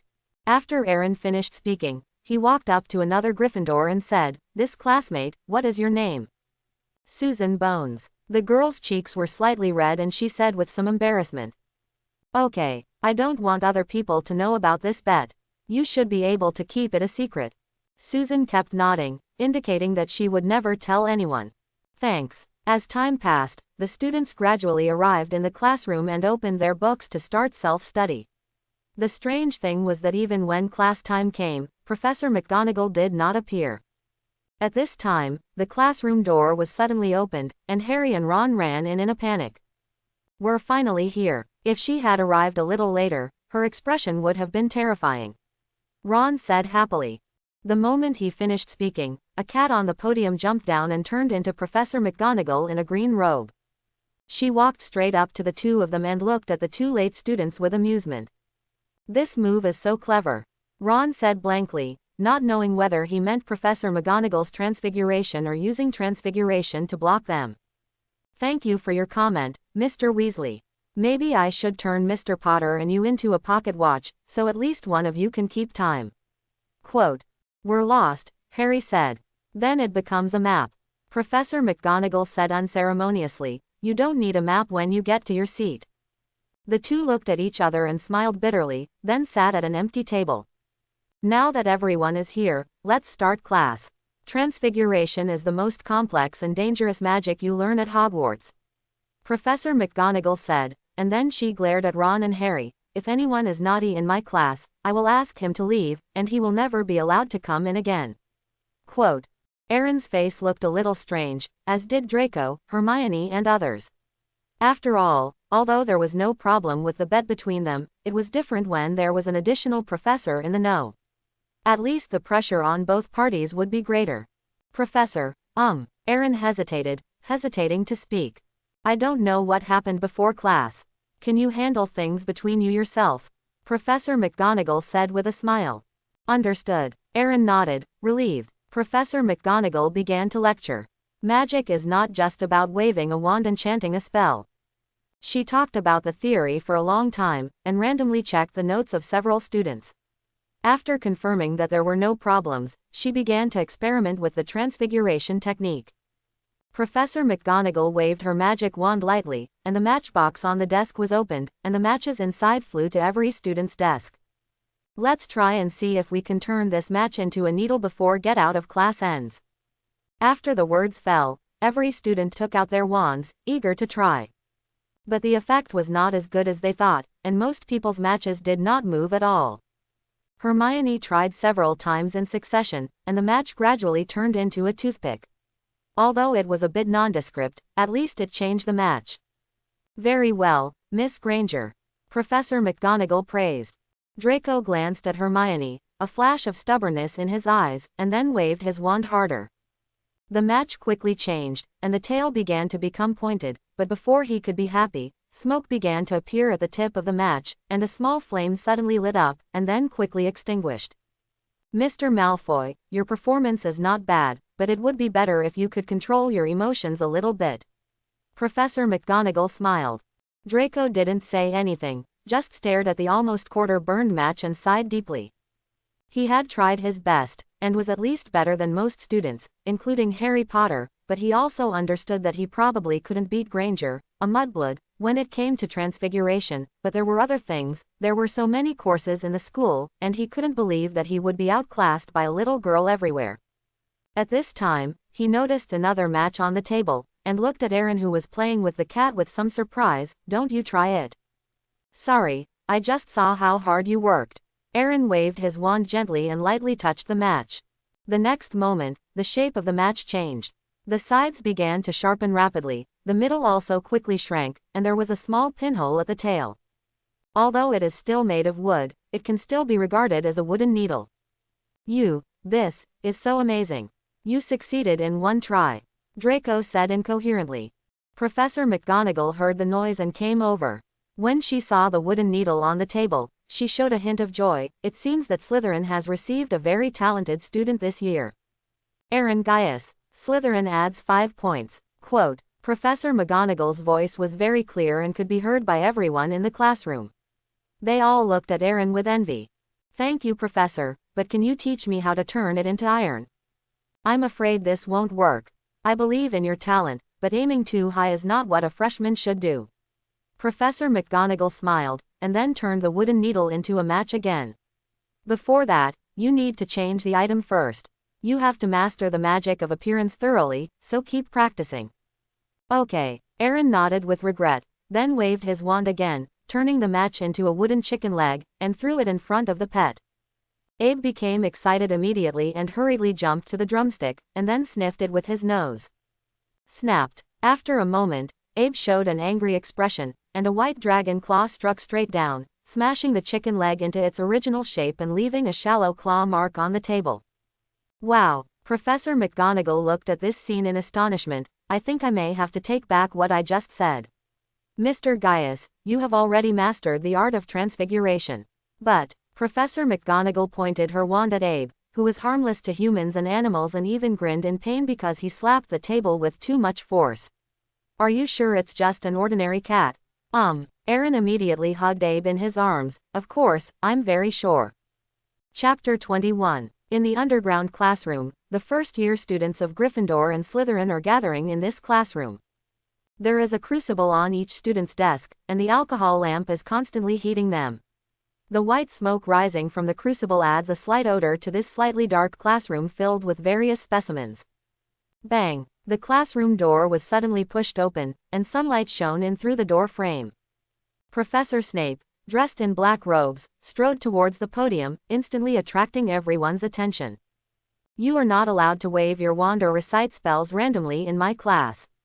Professor Snape said. His voice was high and his serious face was very intimidating. Actually, I don't think many of you know how to appreciate the profound science and precise craftsmanship of making potions. However, for those few top students and those who are really interested. At this point, Snape's eyes fell on Aaron and Draco sitting in the front row, as if they were the few top students. Draco showed a flattered smile, but Aaron was not necessarily the same, because he knew very well that Snape just glanced at him and put his eyes under the table. Gaius, don't bring pets to my class next time, otherwise if your cat accidentally falls into the crucible, it may melt and nothing will be left. It won't. This guy is not ordinary smart. Aaron replied seriously.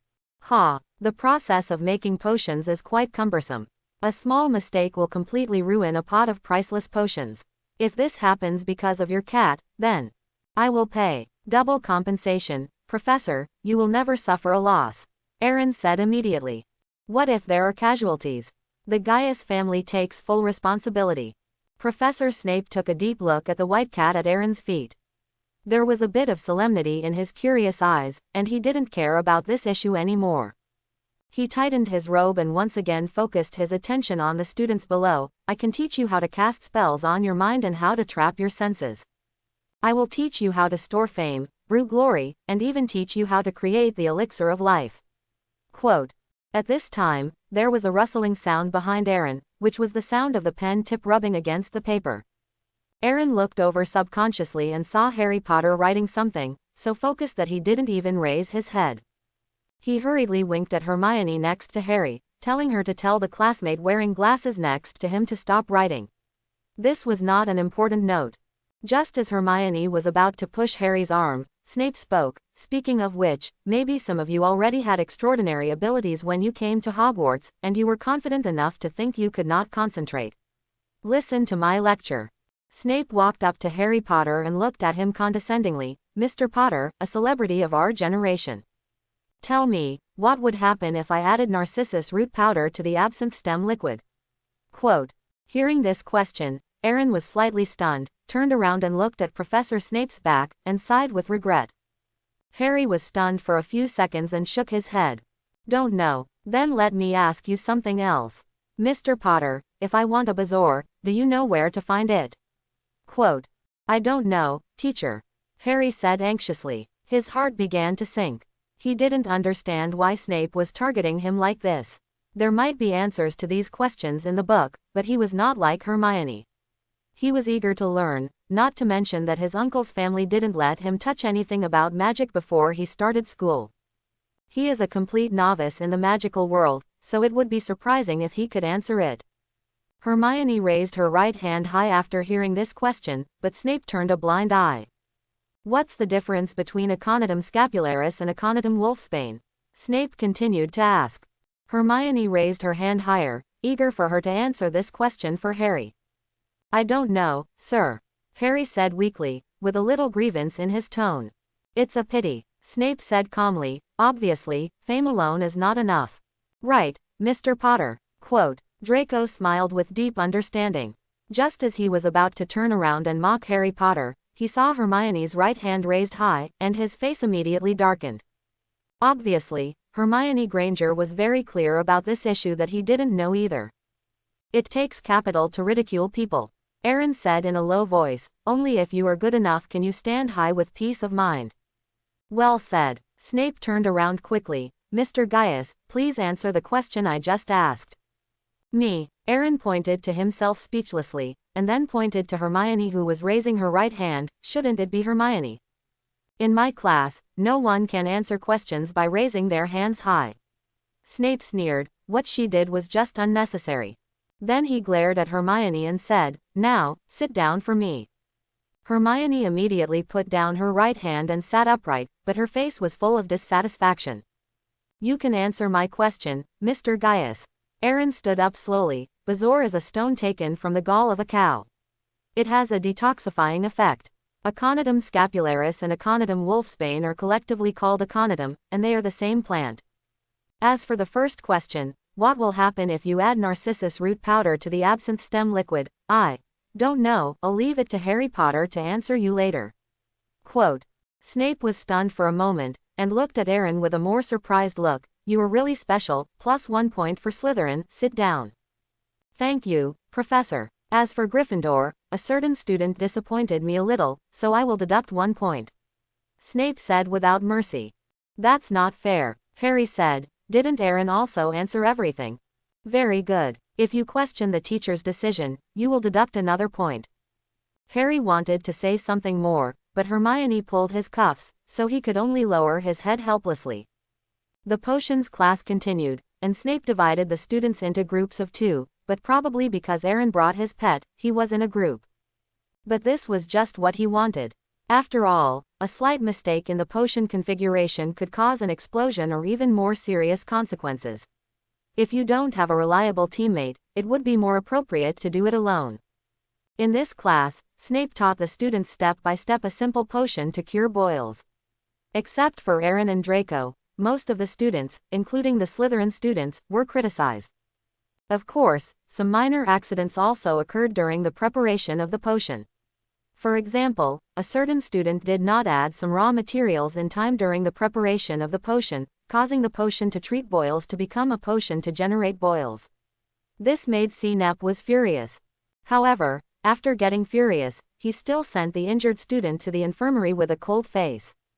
After class, all the students rushed to the auditorium to enjoy their lunch. Harry kept complaining on the way, Professor Snape is really not that annoying. Indeed, this is the first time I have seen such an annoying teacher. Hermione nodded in agreement. Nothing surprising. Snape was the head of Slytherin, and he liked to target Gryffindor when he had nothing to do. George and Fred often had points deducted from him. Don't you see how much he prefers Aaron and Malfoy? Ron said angrily. I think I heard my name. What are you discussing? Aaron walked over and asked, followed by his little pet. We were discussing the partiality of a certain professor. Ron looked at Aaron unhappily and said. Oh, Aaron had a look of surprise on his face. Are you talking about Professor Snape? I think it's pretty good. It's okay, forget it's biased, it's still so harsh. Hearing what Ron said, Harry nodded with deep understanding. Strictness is necessary. Potions class is a very rigorous process, and there is no room for error. As for the partiality you mentioned, maybe. But the dean of each college will instinctively favor the students of his own college, which should be harmless. Quote. But, Harry wanted to say something more, but was interrupted by Aaron. I know you may feel a little aggrieved, let me tell you the answer to Professor Snape's first question. Narcissus root powder mixed with absinthe stem liquid can be formulated into a powerful sleeping pill. Quote.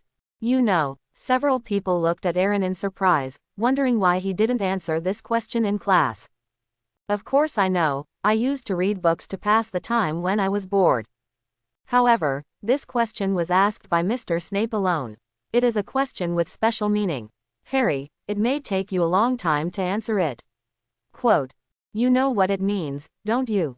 Hermione asked, can you tell us? After Aaron pondered for a moment, he shook his head. I'm sorry, Hermione, I really can't say. Harry needs to understand this problem himself, but it is not that easy to accept it. During lunchtime, students gathered in the auditorium and sat in small groups. Aaron peeled an orange for Abe while eating the bread. You are really not that kind to your cat. Draco laughed. Don't underestimate it. This guy's family status in our family is at least among the top 4. And in the pet world, its pedigree is also among the best. Aaron said very seriously. Boom, an explosion suddenly sounded, startling everyone. But when he looked over curiously, he couldn't help but laugh. I saw a first-year freshman with a dark face and a wand in his right hand, motionless, as if he was frozen in place. In front of him was a cup poured on the table and a spell book. It was not difficult to guess that something went wrong when this guy was testing the spell. At this time the mail arrived, and hundreds of owls flew into the auditorium to select their respective owners and deliver letters or packages to them. Draco's package contained various brands of candies, and he opened 2 and placed them on Abe's dinner plate. Abe sniffed, then narrowed his eyes into crescent shapes and gave Draco a kind smile. Thanks, it's nothing. This is the first time I've seen such a cute cat. Draco said, by the way, Aaron, what's your package? After hearing this, Aaron also lowered his head and looked at his package. He was certain that this package was definitely not from his parents, and the only one who could send him a package was Jean's. Thinking of this, Aaron was filled with gratitude. What is a relative? This is it. But after opening it, his face darkened. There were 2 things in the package, a newspaper and a chicken leg. It was obvious that the newspaper belonged to him, and the chicken legs were naturally prepared for the growing baby dragon. The most hateful thing is that there is a note under the chicken leg, which clearly states that he will bring healthy nutritious meals to Abe every few days in the future, and asks him to be careful not to overfeed him. After Draco saw it, he couldn't help but sneered, I believe it now, this cat is really not an ordinary precious cat. Aaron, in the afternoon, there is a flying lesson, which is equivalent to the physical education class in the Muggle world. It is also the class that almost all students look forward to the most. However, Aaron was not looking forward to this class very much, because it made no difference to him whether he studied this class or not. He gets more magic points by signing in at Hogwarts. At this rate, he can get a magic carpet in up to 10 days. Who would ride a broom with such a high-end flying prop? Besides, when Abe grows up, he can fly faster than any magic props. Wouldn't it be great for him to ride a dragon? Abe, who was lying on the lawn basking in the sun, shivered suddenly. Professor Huo-Chi, who had short gray hair, came over and said, Good afternoon, students. Good afternoon, Mrs. Hooch. Professor Huo-Chi walked up to all the students and said, The first flight lesson begins now. What are you waiting for? Everyone stand on the left side of the broomstick. Okay, move faster. Quote. The students immediately obeyed and stood next to the broom. Professor Huo-Chi stretched out his right hand and explained, Put your right hand on top of the broom and say, Get up. Get up, times N. Harry's broom was immediately in his hands, which was considered a gift. The same is true for Aaron. Although he doesn't like magic broomsticks very much, he can't stand the talent. As for others, they had to keep trying, and the voices of, Get up, kept coming and going. Some people succeeded quickly, such as Draco, and some people tried more than 10 times, such as Hermione. There were also a few students whose brooms just shook slightly no matter how they shouted. Ron was even worse, and was directly hit in the face by the flying broom. After more than 10 minutes, all the students found the trick to call the broom and held it firmly in their hands. Professor Huo-Chi walked among the students, Now, grab your brooms and ride on them. Hold on tight, don't slide down. When I blow the whistle, each of you will kick off the ground hard and fly into the air. You have to hold the broom steady, hover for a while, and then tilt your body slightly forward and return to the ground. Listen to my whistle. 3, 2.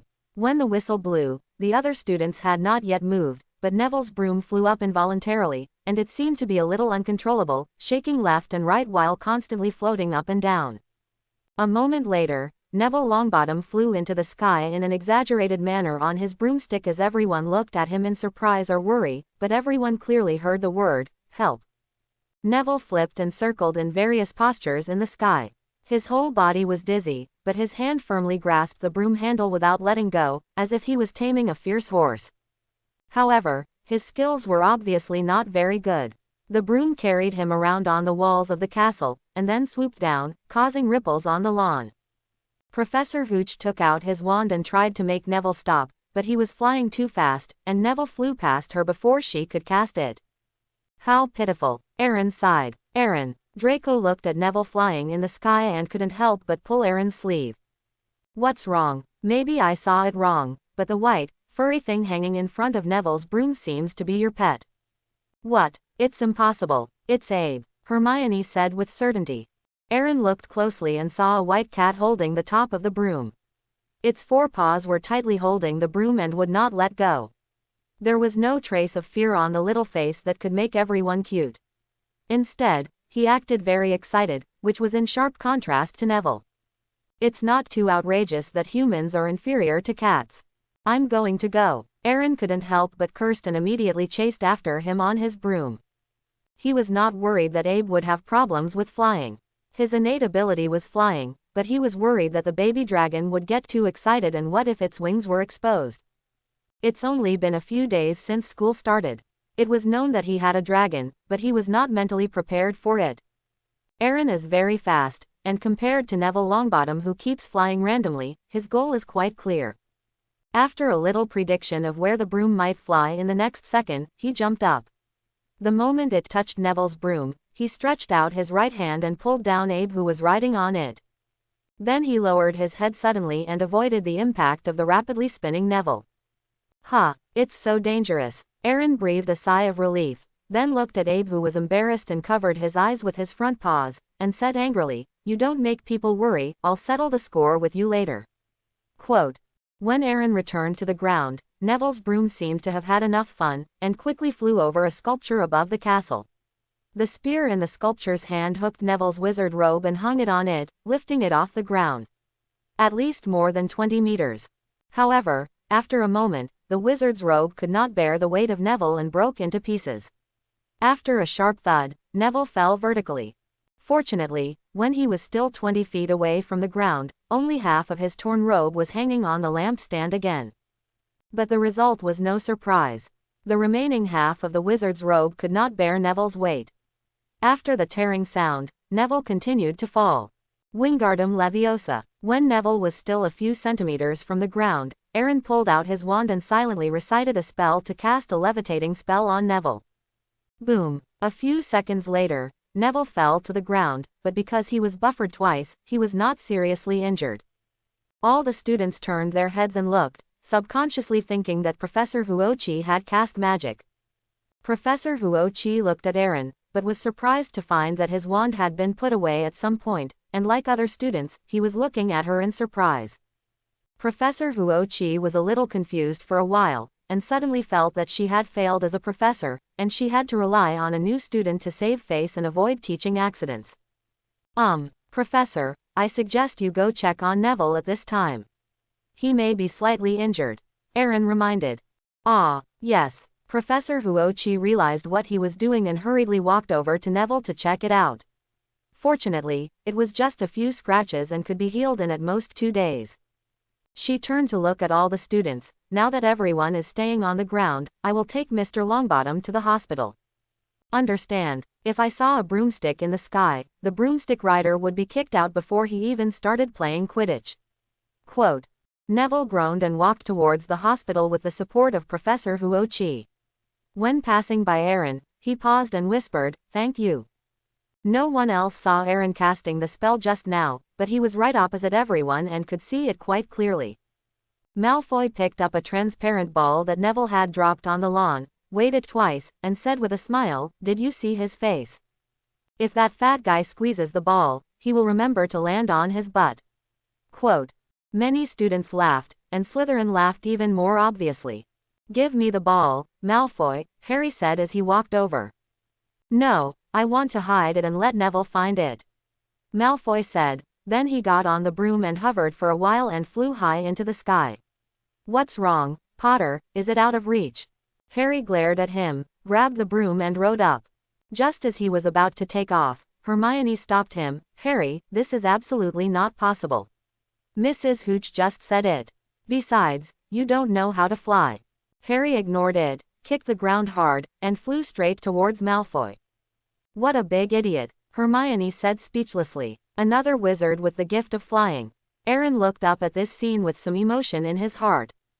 Aaron, stop watching and get Malfoy down quickly. He should listen to what you say. Hermione, you may have understood something wrong. Didn't you also advise Harry just now? Did he listen? Quote. Yes, he is my friend, not my servant. For the sake of being a friend, he might listen to my advice, but in fact I have no right to order him to do anything. Aaron explained patiently. But, Hermione looked at the two people riding broomsticks high in the sky, with a little more worry on her face. It doesn't matter, this can only be regarded as a prank between students at most, and Professor Huochi is just scaring people. Old God, Aaron said calmly. If the teacher would be expelled for something as trivial as not using a flying broomstick in flying lessons, there would probably be less than half of the students left in Hogwarts now, and among the expelled students, Gryffindor, who loves pranks the most, would definitely can account for more than half. Besides, one of the two people riding the broom is the biological son of the board member, and the other is the boy who survived the prophecy. Dumbledore will not fire them no matter who they fire. After a moment, Harry steadied his broom and stopped opposite Malfoy. Give it to me quickly, or I will knock you down. It's not a small tone. Harry didn't waste any time and went straight to snatch it. But just as he was about to touch the memory ball, Malfoy grabbed the broom and made a 360-degree spin, perfectly dodging it. As soon as Harry turned the broom around, Malfoy turned his head and threw the memory ball in his hand provocatively. Then just watch and do it. Say it. Malfoy threw the memory ball into the distance with all his strength. Harry's pupils opened slightly and he controlled the broom to speed up and chase after it. Seeing this scene, Aaron frowned slightly, but Draco's approach was a bit too much.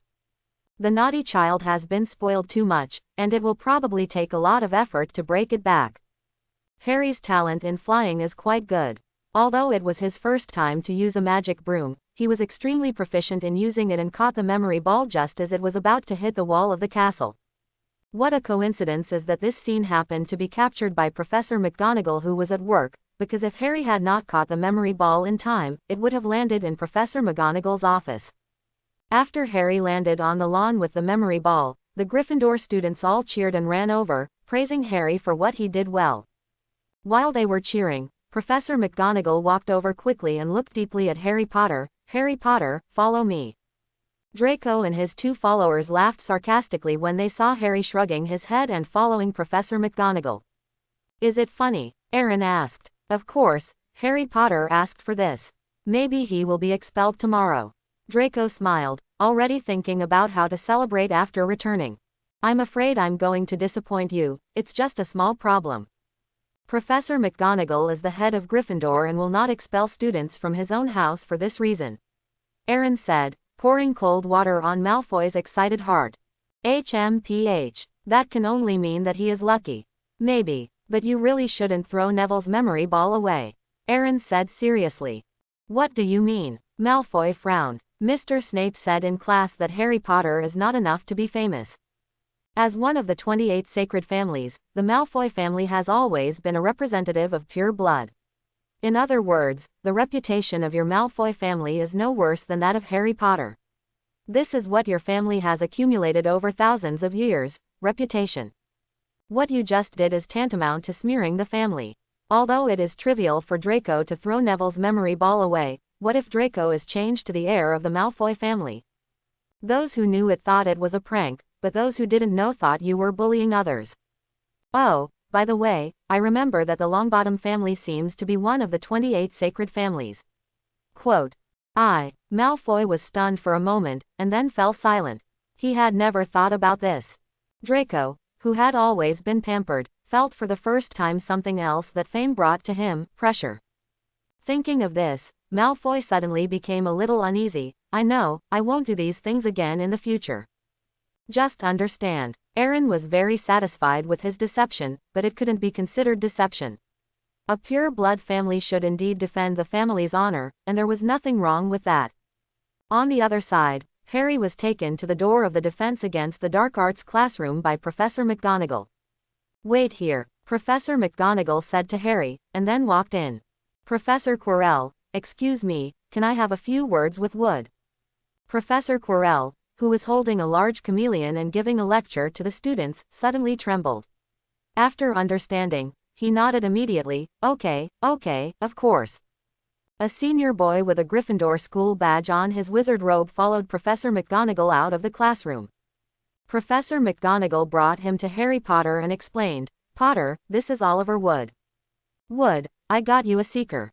Quote, "What the hell?" Harry Potter looked confused. Shouldn't he be punished? Why did he suddenly become a seeker? Also, is it really appropriate for him to be a seeker for someone who doesn't even know what a seeker is? But seeing the excited faces of Professor McGonagall and Wood, he wisely did not say what was in his heart.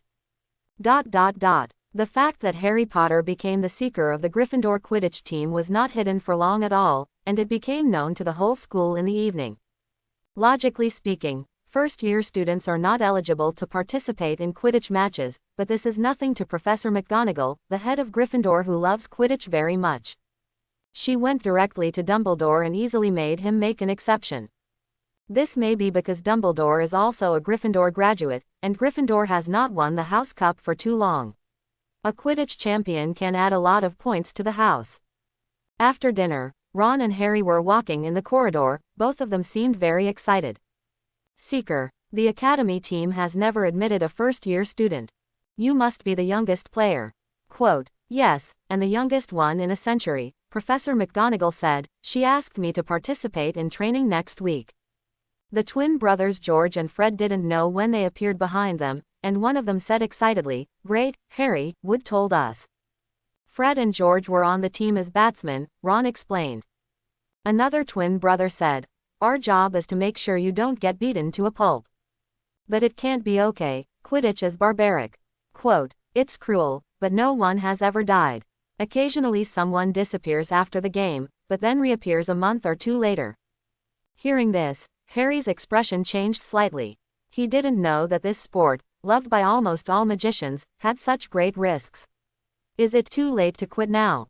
It's probably too late. After all, it has been widely circulated and everyone knows it. Once you propose to withdraw from the team, it will be tantamount to losing face. Ron noticed the expression on Harry's face and persuaded, "Come on. Harry, Quidditch is very exciting and the most exciting, and you are the best." "But I've never played Quidditch, what if I make a fool of myself?" Harry said worriedly. Hermione, who was reading a book, came over and said with a smile, "You won't make a fool of yourself. You have a genetic talent." With that said, she took the two of them to Gryffindor's Quidditch monument. The name of James Potter, Harry Potter's father, was engraved on it, and he served as the captain of the college team. It was the Seeker. Warm reminder. If you find that clicking the next page will force you to jump to other websites, please use the chapter error or contact us at the bottom to inform us. We will handle it as soon as possible. Thank you for your understanding. Severus Snape's studio. Aaron didn't know why he called him over and made him wait for almost more than 20 minutes. However, he is indeed a master of potions. The shelves in the room are filled with glass bottles and jars. Most of the rare potion materials that are missing in the market can be seen here. Not only the materials, there are even a lot of finished magic potions here. Alas, if Professor Snape puts things in such an obvious place, they will definitely be stolen in the future. As long as these things can be taken out of the school, they will definitely be sold for tens of thousands of gold galleons, and they will last for 3 to 5 years without any problem. Aaron said to himself. After he finished speaking, he suddenly felt a chill on his neck, and a long reflection was reflected on the wall. From the style of the robe and the hair hanging around his ears, it was not difficult to guess who it was. "Ha ha, teacher, I am telling the truth. Don't you have any traps here? Stop being such a mouthful." Snape glared at him and sat at the desk. "Do you know why I called you here?" "How do I know?" Aaron said speechlessly. If he knew, why would he come here? You know Harry Potter became Gryffindor's seeker. I know. The whole Hogwarts is buzzing about it, but what does this have to do with me? I want you to be the seeker of the Slytherin house team. I refuse, Aaron said immediately, with a particularly firm tone. Going on the field to play a game, who are you kidding me? This kind of thing to show off in front of everyone should belong to the savior Harry Potter, he has no such interest. Moreover, there are still dangers in the Quidditch game. If he accidentally cripples a student with a shaking hand, he will probably have to pay a large amount of medical expenses. Perhaps to others this is an opportunity to express themselves and an honor, but to him it is a completely thankless thing. Why, you have this talent. Snape was a little surprised, because there were almost no students who didn't like Quidditch. He could guarantee that no one would refuse him if he randomly selected one among the freshmen. But what he didn't expect was that Aaron was one of the few students who was not interested in Quidditch. Let him watch the game, let him play, haha. I just don't want to participate, what if I lose the game? If you really want to find a seeker, I think Draco Malfoy is very suitable. He can definitely fight with Harry openly. Quote. Really, he was the one who recommended you to me. Want to know why? He said he had no chance of catching a cat on a flying broomstick. Snape sneered, and then glanced at Abe with interest, and your cat gives me a very different feeling, very different. Just being close to it gives me a warm feeling. Quote. Abe shrank back, and Aaron immediately held it in his arms. Illusion, this is definitely an illusion. Ha, you know better than me whether it's an illusion or not. Snape sat up straight. At present, you are the most suitable. Ha ha. Aaron curled his lips in disdain. Professor Snape, I respect you very much, very much. But if you don't like Harry Potter, there's no need to drag me out to fight with him. And I think this is particularly unfair to Slytherin's original seeker.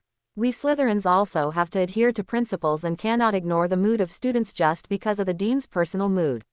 Quote. Don't worry about this, I have specifically talked to Terence and he will cooperate well. As long as you can prove that you are strong, that's all. Slytherin's honor is at stake, and he won't refuse to give up the seeker position. Quote. Aaron was stunned for a moment, this Terence should be Slytherin's seeker. Professor, you are really tall enough. However, the student I am talking about is actually me. You can't force a student to participate in a Quidditch match that he doesn't want to participate in. Quote. Hey, how can this be called force? Snape said calmly, I just gave you a chance to gain honor. This should be a preference, right? Aaron, whoever likes this kind of preference wants it, but I don't want it. Don't you want to prove that you are better than the original seeker? When the time comes, if we put some caution into it, I don't believe we can still make it to the college team. Snape obviously noticed Aaron's thoughts and said calmly, that's it, it's settled, so behave well. Otherwise, I think it is necessary to remind the principal that pets should be prohibited in a sacred place like the classroom. Quote. Aaron smiled bitterly, Professor Snape, that's not the case. Even if Harry is talented, he is only a first-year freshman and may not be better than Terence. Quote. Why not? I don't know Potter's level, but I do know Professor McGonagall. If Harry Potter was not capable, McGonagall Minerva would not choose him as seeker. This is because she didn't follow the rules first, so why can't I change the general at the last minute? I just want to prove that Slytherin students are better than Gryffindor students. Among her freshmen are Harry Potter, and among my freshmen there is Aaron Guss. Quote. Aaron raised his eyebrows, not expecting Snape to have such high expectations for him. Actually, it's not impossible for me to be a seeker, but are there any benefits? Snape crossed his arms, looked at Aaron quietly, and said in a deep voice, Quidditch scores will be counted in the Academy Cup. In this case, the gold content of the championship is self-evident, and you will be respected by all Slytherin students. Respect. Aaron's mouth twitched, what's the difference between this and a white wolf with empty gloves? Although he does have a mission related to the Academy Cup, Snape doesn't know about it. If there is no blood, I want him to work in vain and dream. Professor, can we give you some substantial rewards? Your trick of deceiving children was no longer useful when I was 3 years old, and I am a relatively materialistic person. As Aaron said, he looked at the finished potions on the shelf, and the meaning was self-evident. Snape's mouth twitched slightly, and he stood up to block his view. I'm a little curious. You are the heir of the Gaius family. You are not inferior to the Malfoy family. You shouldn't have everything you want. That's what I said, but after I go to school, I don't want to trouble my family with everything. Aaron said a little sincerely. After all, he didn't want to, but no one knew what the reality would be like. If you encounter trouble that you can't solve yourself in the future, you will probably have to ask your family for help. At this moment, he suddenly thought of the remnant soul of Voldemort in the mission, and couldn't help but look at Snape with more scrutiny. If you can become the Dean of Slytherin House, you must be very capable. It shouldn't be a problem to defeat a remnant soul. If you can get him to help, then you can get 1,000 magic points. For some reason, Snape suddenly felt his scalp numb and asked coldly, "What are you thinking about?" "I didn't think anything of it. As long as you promise to help me unconditionally once before the end of this school year, I will agree to join the college team. Of course I won't make it difficult for you, it's definitely within your capabilities." Quote. Snape's expression slowly darkened. "Aaron, are you bargaining with me?"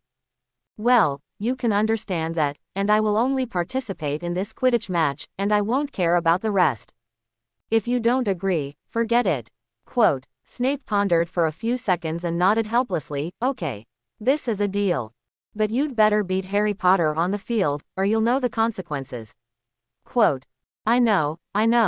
To be honest, Professor, you are really conflicted. I have never seen anyone as conflicted as you. In the first potions class, you were clearly apologizing to Harry Potter. Although the way was very obscure, I could tell that you cared about him. It's okay if you just don't want him to know, but after that, you targeted him everywhere, as if you didn't want to see his good side. Can you tell me why?" Quote. "Get out," Snape yelled, pointing to the door. Aaron wanted to say something else, but Snape's second words came over. "Don't make me say it a second time, get out. Get out, get out." Aaron immediately stood up and walked out. When Aaron was about to step out of the door, Snape suddenly said, "By the way, Mr. Gaius, you'd better not inquire about my affairs. It won't do you any good. Don't worry, my curiosity is not that strong yet, and I am not very interested in your past. Just take it as my respect for you." Quote. After Aaron left, Snape smiled bitterly in the studio. What an annoying little wizard. 7 p.m. Quidditch pitch. Today, Slytherin has obtained the right to use the court.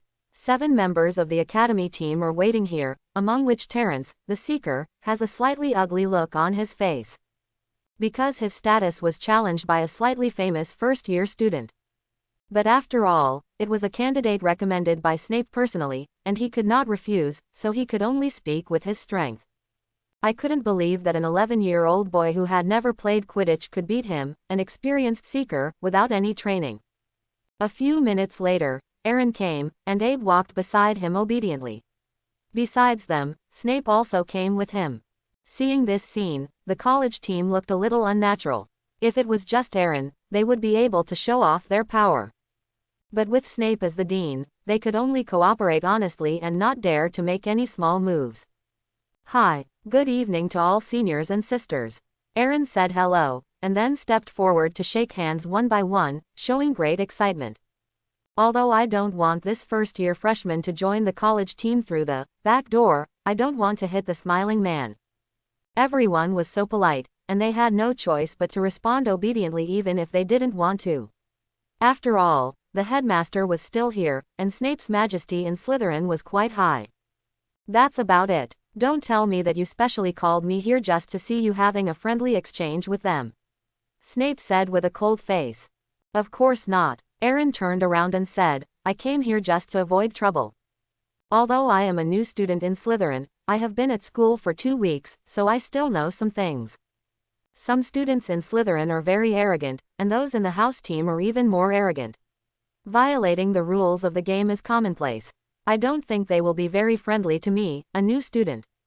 If I didn't find someone with a high enough status to support the scene, I would have spent almost half an hour dealing with their difficulties. Although I don't care, it's better to have one less thing than one more thing." Quote. After hearing this, Snape looked at the 7 people and found that they were gnashing their teeth but dared not speak out. His face instantly darkened, and he immediately cursed angrily. "Look at how you are now, you are really embarrassing to Slater." Lynn was embarrassed. Could it be that Slytherin really couldn't stand the challenge?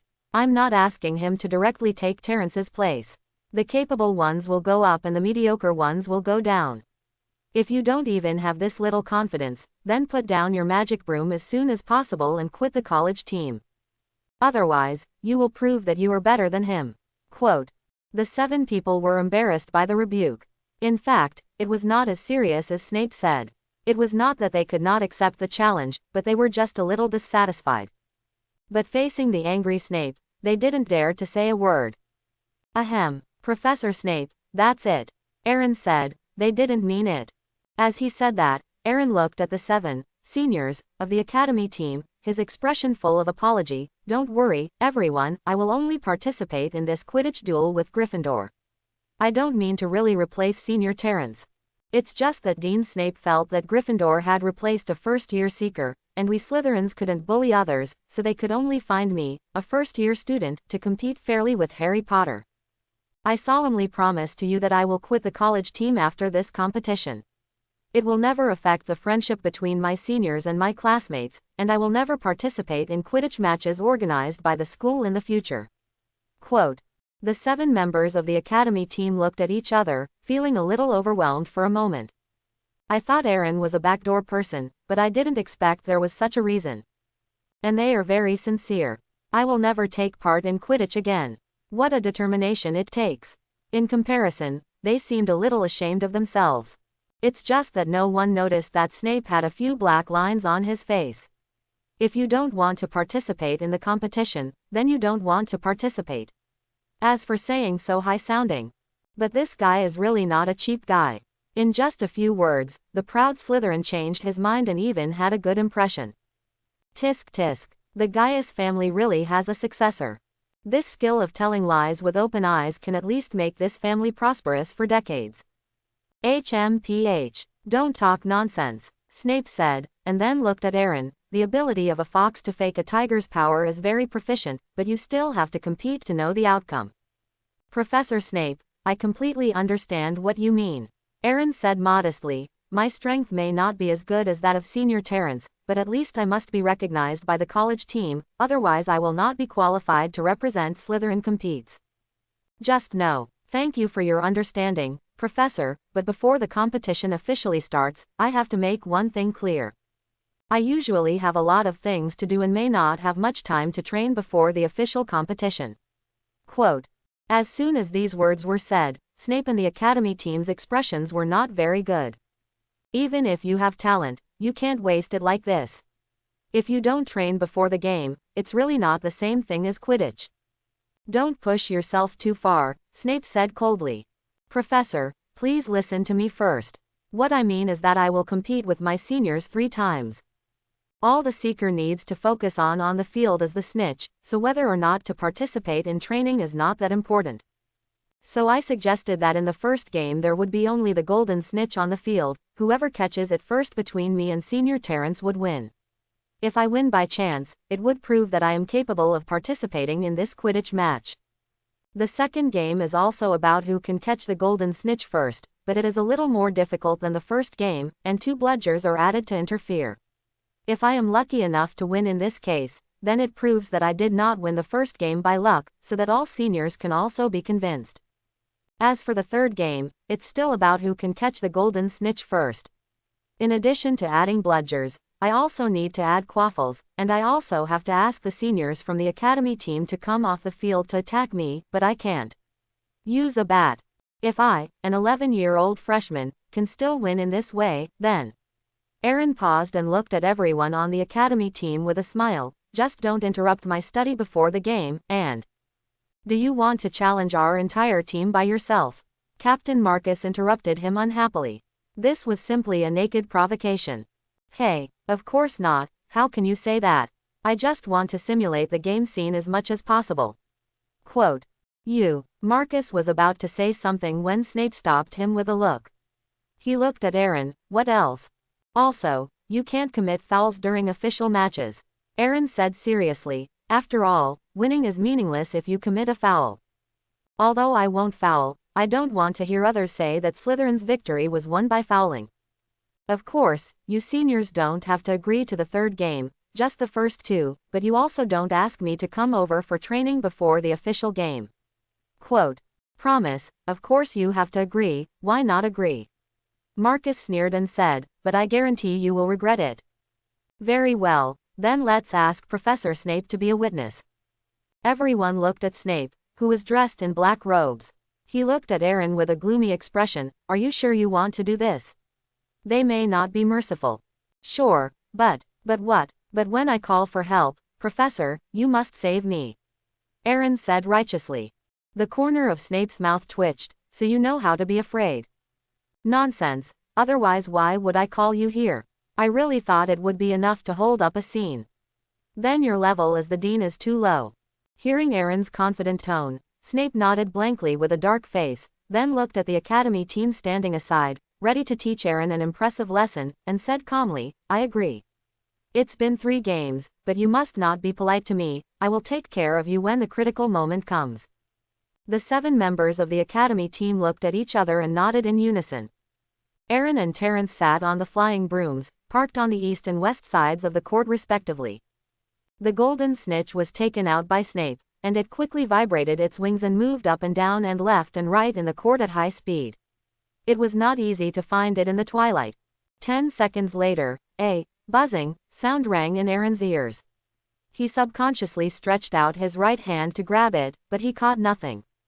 The speed of the golden snitch was not covered, just a little slower than the flying broom, and it dodged when Aaron stretched out his hand.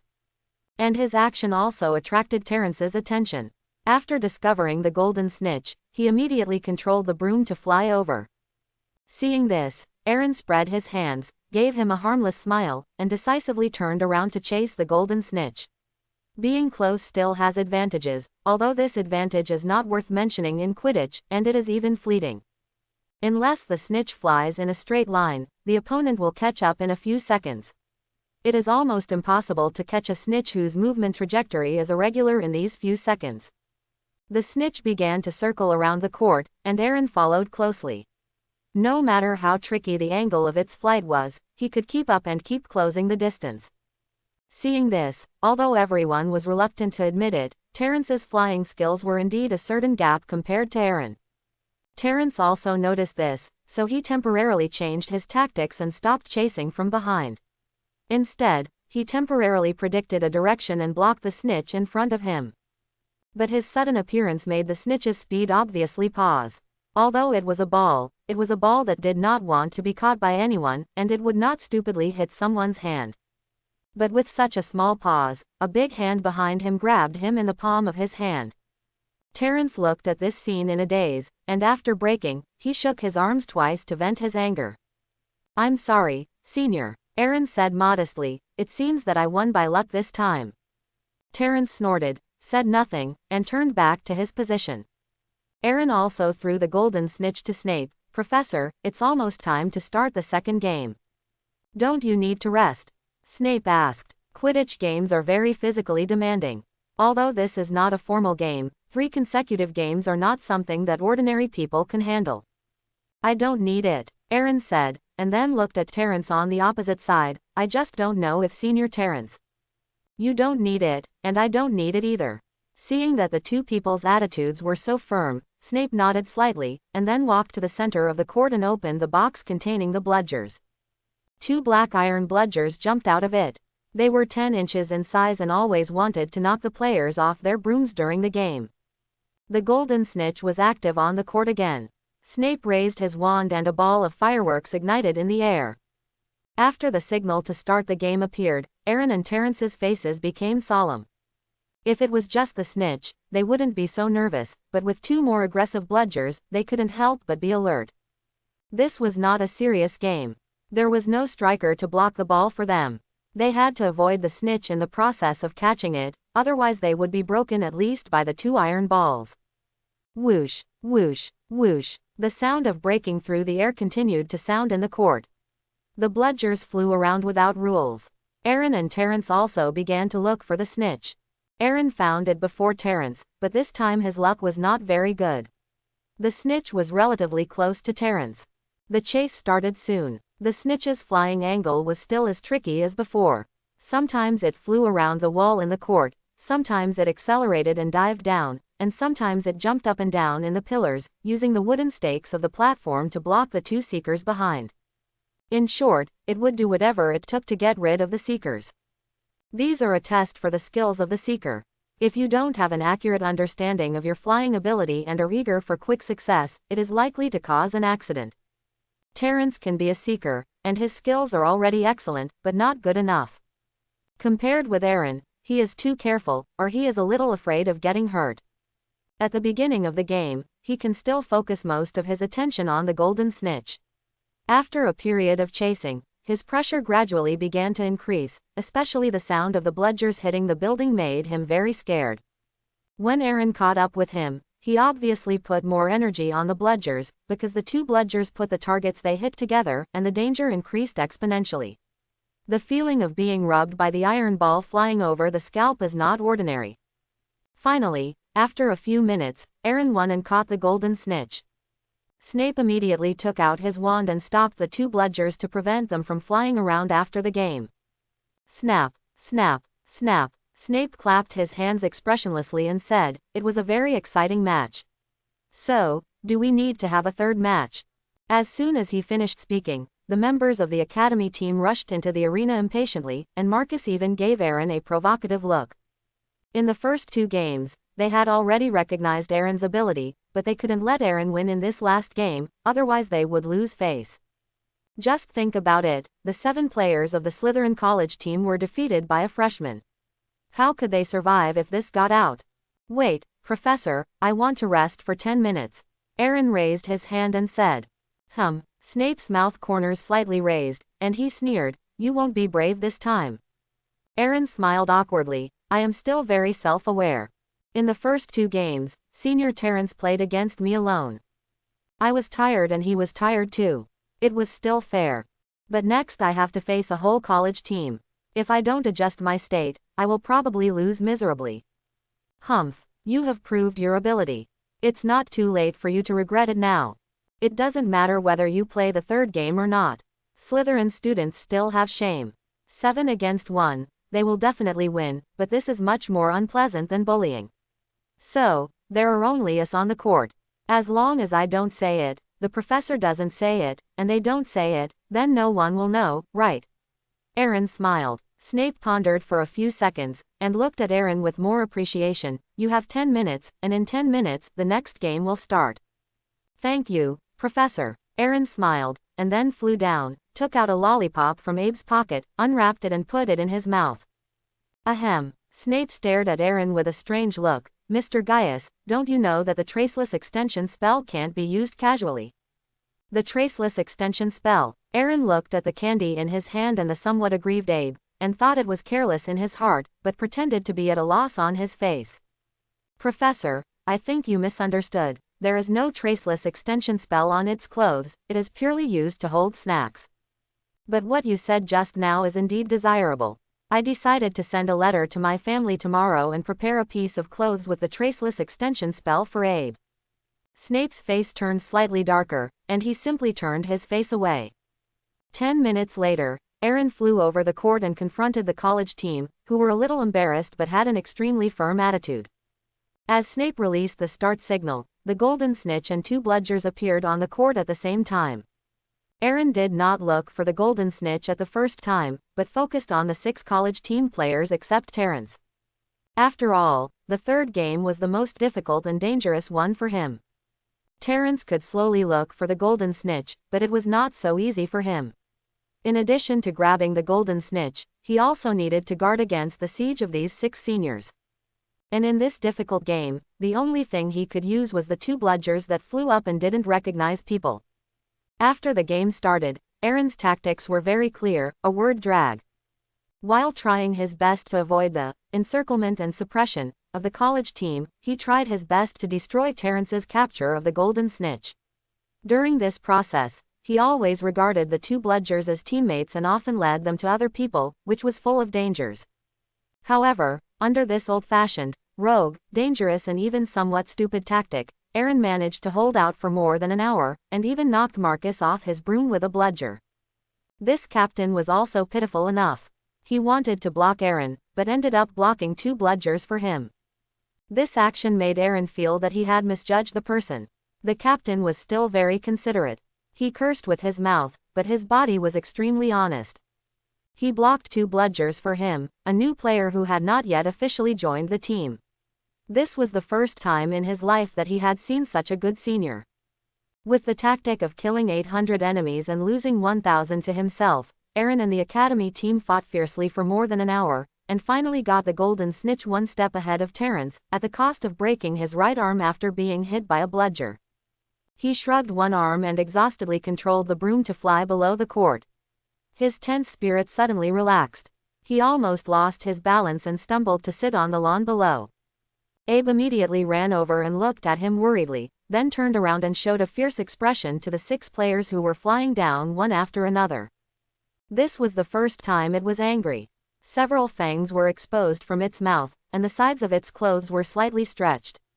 When Aaron saw this, he immediately pressed his left hand on its back, and silently shook his head at Abe, who turned his head so that he wouldn't expose his wings. "I'm sorry, seniors, it seems that I won this game by luck again." Aaron endured the pain in his arm, gritted his teeth and showed a smile. "Everyone, don't forget our bet, don't call me participate in training and don't foul during official games." No one in the academy team spoke, and even the arrogant Marcus remained silent. Even if they don't want to admit it, they all lost to this first-year student tonight. There is only one reason: it is not as ruthless as him. After Marcus was shot down, the remaining 6 players were shocked and angry, and immediately stepped up their retaliation efforts. "Originally, I just wanted to wait until I had enough fun and then beat Aaron down. But they didn't expect that this guy was much more difficult to deal with than they thought. He often struggled to survive in the cracks. In the later stages, when they all began to feel tired, they were unable to stop him anymore. In this way, he gradually had the opportunity to chase the golden squid. Although he didn't have much time, it was much better than preventing Terrence from catching it in the first place. Forget it, it will only consume your energy. Whoever can't hold on first loses. Counting Terrence and the others, there are 6 of them. No matter how you look at it, the chance of winning is several times that of Aaron. Even if you want to lose, you don't have the conditions. But who would have thought that the opponent would not play according to the routine? In the last few seconds before the end of the game, the golden snitch and the 2 bludgers were very close to each other. As a seeker, Terrence was a little timid in the face of this situation. He did not dare to get close and could only follow closely behind. But Aaron seized the opportunity and pounced directly, catching the golden snitch under everyone's disbelief. As expected, 2 bludgers attacked at the same time. Aaron narrowly dodged the first one, but was hit by the second one on his right arm. The cracking sound of the fracture was particularly clear on the court. However, he didn't make a sound, decisively stretched out his left hand, caught the golden snitch, and won the game. Putting themselves in his shoes, they don't have the guts. Because this is just an ordinary game. No, this is not even an ordinary game, they have no reason to take risks. Even at the really big games, okay. They don't have the guts to sacrifice an arm for a small chance of victory. But Aaron did just that, and he succeeded. After more than 2 hours of competition, they would not think that Aaron had no brains and would only grab the ball with a rush of energy. It was obvious that he had already thought about the price before doing so. Is this really 11 years old? Do you want to be so cruel to yourself? Through this crazy move, these 7 pretentious Slytherins also knew that Aaron was not something they could handle. Since you don't speak, I will take it as your acquiescence. Aaron stood up slowly and said, "Don't worry, they will keep their promise," Snape said, and then he looked at Marcus. "You know what to do before the Quidditch match. You are the captain, and I hope you can lead by example. If you can't even fulfill this simple request, then don't call yourself Snape Severus's student in the future." Quote. Understood. Marcus nodded. He knew that they could no longer play by the sidelines in the future. If they wanted to achieve good results, they had to train hard. "Don't disappoint me," Snape said calmly, and then supported Aaron. "Your condition is not very good. I will take you to the infirmary first." "Okay, I feel like my arm is about to break." Aaron grinned in pain. "Is it about to break?" Mr. Gaius, you should be more confident, it's already broken. Aaron smiled bitterly. Professor, if you had been more reliable and saved me in time, this would not have happened to me. Hearing this, Snape's expression became strange. You bumped into it yourself, none of us thought of it, so you can't hold me responsible. Besides, didn't you call for help? Quote, okay, you are in charge of this matter, I can't help you. But, Professor, you really don't understand what humor is. Quote, the two came to the infirmary, and Madame Pomfrey came over hurriedly. As an experienced school nurse, she knew what had happened when she saw Aaron's arm, and said angrily, how long has it been since school started? A freshman dared to play Quidditch and broke his arm. Mrs. Pomfrey, I know better than you what's wrong with my student. Snape said calmly, if you want to teach him a lesson, you should change the time. It's almost curfew time, and I don't want to send him to the rest room again, so could you please treat him quickly and give him the fastest acting treatment? Quote, HMPH. Wait a moment, Ms. Pomfrey said, then went to the nearby shelf to take down a small bottle of red potion, and handed it directly to Aaron. Drink it, and then rest for a night, it should be almost done. But for the next 2 days, it's best not to use your right arm too much, or you might have to do it again. Quote, got it, Aaron said sincerely. Without hesitation, he grabbed the bottle and drank it in one gulp. The taste of this medicine is weird, bitter and astringent, and extremely unpleasant to drink, but the effect is immediate. Less than 10 seconds after drinking, Aaron felt a warm feeling on his arm. The pain was covered up by a slight itch, and he could even do some light activities. Do you need a bandage for your arm? Madame Pomfrey asked. No need for this. If you don't want to go to the rest room, you can recuperate in the infirmary for 2 days. I believe Professor Snape will prepare a note for you. Aaron was a little moved. After all, he was injured and it would be great to be able to take 2 days of sick leave. There are no particularly important courses in the first grade, and most of the knowledge can be obtained from books. But looking at these empty white hospital beds, I always feel a little weird at night. Although there is no shortage of ghosts in Hogwarts, the environment really affects people's mood, and the beds in the dormitories are much more intimate. Thank you very much for your advice, Madame Pomfrey. However, I don't want people to know I'm hurt. Besides, I don't have any serious problems now, so I won't delay class. Quote, Madame Pomfrey smiled, okay. Little wizard, since you are so determined, I won't let you stay. There are still 20 minutes until curfew, so you still have time to get back. Quote, got it, Aaron said, then stood up and walked towards the door. What he didn't expect was that Snape, with his paralyzed face, actually walked him all the way to the door of the lounge without saying a word. It can be seen that he cares about the students, but he is extremely bad at expressing it. Professor, if you didn't always have such a cold face, you would definitely be more popular than anyone else. Aaron said meaningfully. Ha, do you think I care about you? No kidding, I was just worried that you'd get lost or not make it back to the common room in time. If Filch caught him, Slytherin would lose face. Quote, yes, you are a professor, you are right. Aaron said hurriedly, and then made a gesture of invitation, but not to the inside, but to the passage beside. After all, this is the student common room. If he invites the serious Snape in, many students will probably have nightmares tonight. Snape hummed and left expressionlessly. Aaron read the password, opened the door, and walked quietly to his dormitory. However, he happened to meet Malfoy. He looked at Aaron with the word fatigue written on his face in surprise. What are you doing? Why are you back so late? Aaron glared at him. Thanks to you, Professor Snape wanted me to join the college team, so he pulled me over to take the test of the college team.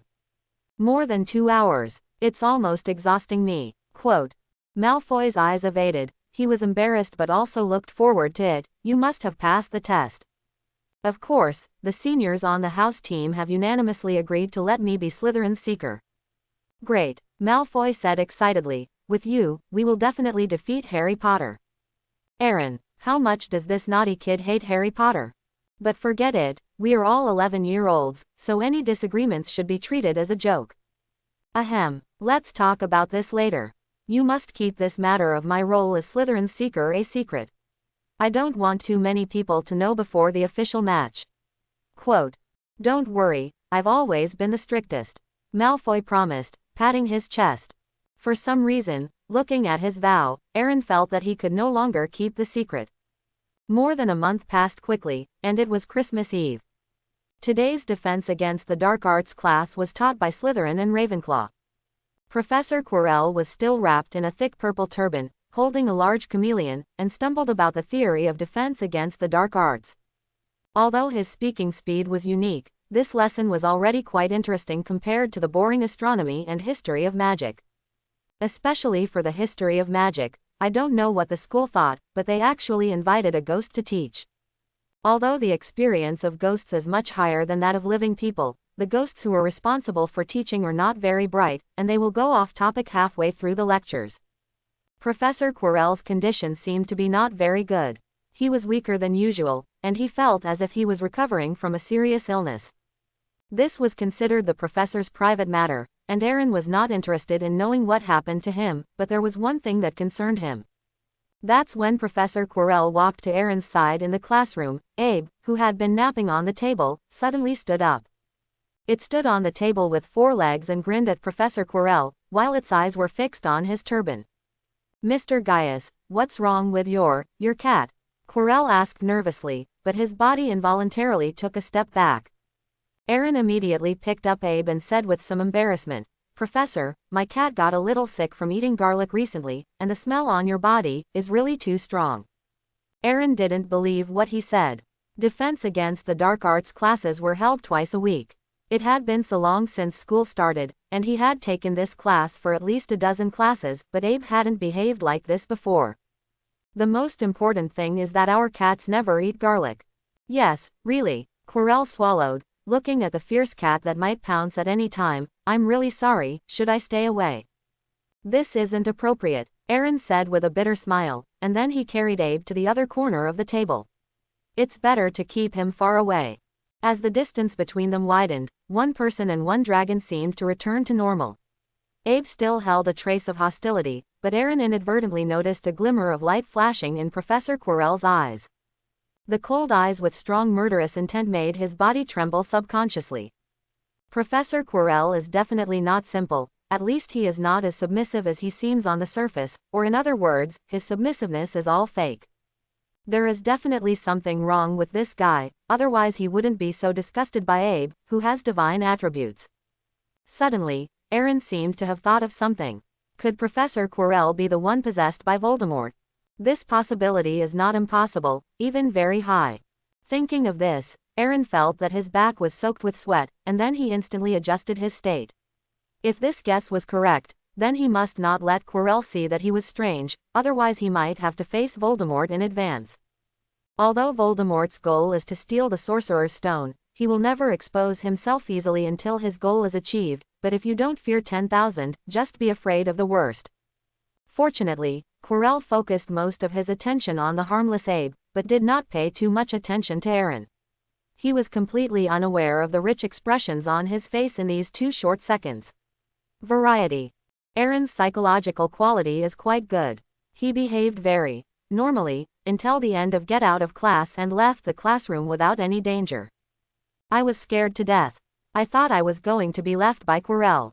Aaron thought with some fear, but felt relieved in his heart. As long as Quirrell has no doubts this time, he will be confident enough that he will not reveal any flaws the next time he faces Quirrell. As for now, it's better to let nature take its course. The afternoon class was charms. After a long period of basic learning, Professor Flitwick was finally willing to teach the new students charms. In the classroom, Gryffindor and Slytherin students sat on the left and right sides respectively. Each person had a white feather on their desk. Professor Flitwick, who was as big as a dwarf, stood among the books piled high.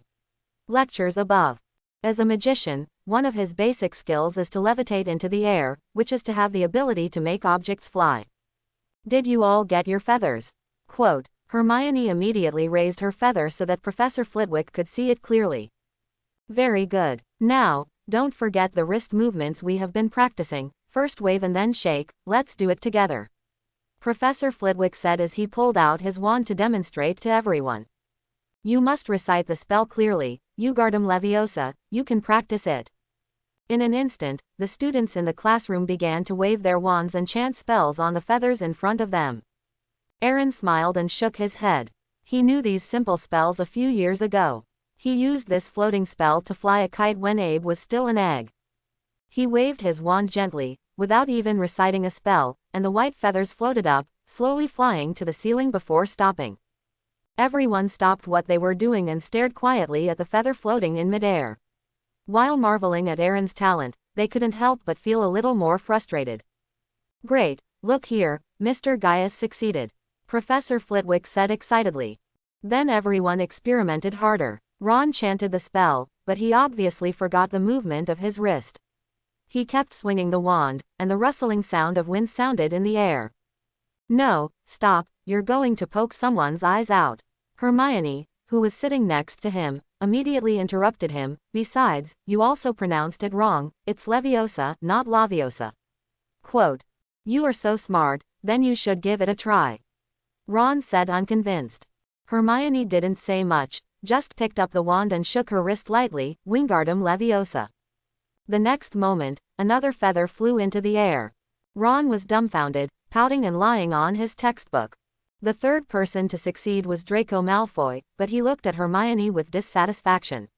Although he was the third person to succeed, the gap between him and Aaron and Hermione was still slightly larger. A little bit. Both of them succeeded on the first try, but it took him no fewer than 5 attempts.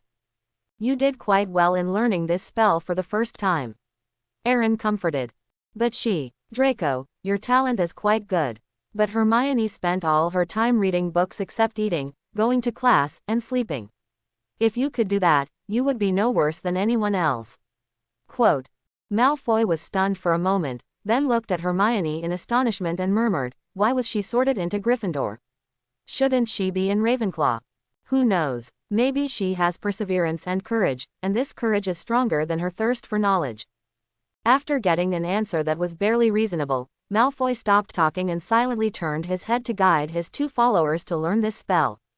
Boom! A strong light suddenly flashed, and the sudden loud noise startled everyone. Professor Flitwick almost fell off the stack of books. Everyone looked at him and saw Simon with a charred face and a hedgehog head sitting in a daze, motionless as if he was scared to death. Looking at the feathers that have turned to ashes on the table, it's easy to guess what happened. His desk-mate Harry Potter was also affected, and half of his face turned black. "We still need another feather here, Professor Flitwick." Seeing this, Aaron shook his head silently in his heart. Simon's talent for magic was really not that bad. If there were 10 explosions in the classroom, then at least 5 of them were caused by him.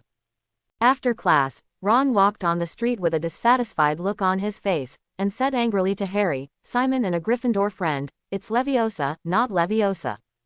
It's such a thorn in the side, I can't stand it, no wonder she doesn't have any friends." Quote.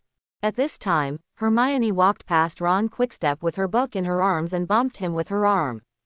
Her face was not very pretty, and there was even a little sobbing in her voice. "I think she heard me," said Harry. "So what, she doesn't have many friends to begin with," Ron said with an annoyed look. Ahem, Aaron didn't know when he appeared behind a few people. "That's not right, at least I'm her friend. Also, a little suggestion for you, if you don't want to lose Hermione as a friend, then go apologize to her. You should also apologize to her. After all, speaking ill of someone behind their back is not a good sign." Quote. Why, Ron's eyes were a little dodgeful, but after seeing the Slytherin clothes Aaron was wearing, he became a lot more hardened. "I'm not wrong, and it's not our turn in Gryffindor's business, you Slytherin." "Oh, so that's what you think," Aaron sneered. "Originally, I wanted to try to ease the relationship between you and Malfoy, but now it seems that I may have thought too much." After saying that, Aaron left without looking back. Harry wanted to stay, but he opened his mouth and said nothing. As night fell, all the students came to the auditorium one after another to participate in the Halloween party. Tonight, the school specially made the ceiling into a Halloween style.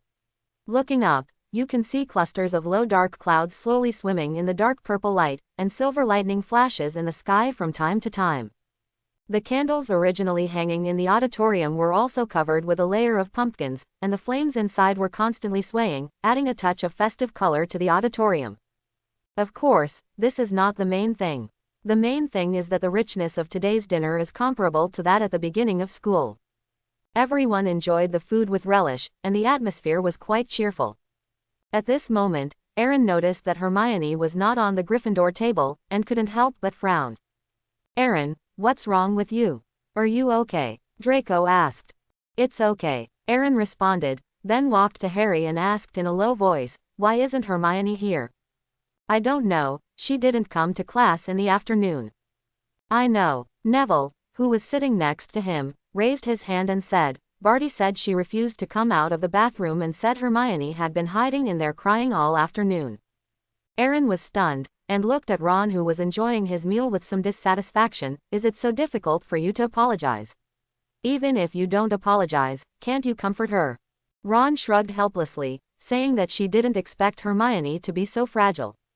At this time, the door was suddenly pushed open, and Professor Quirrell ran in, shouting in panic as he ran, "Troll, in the basement. There are trolls in the basement."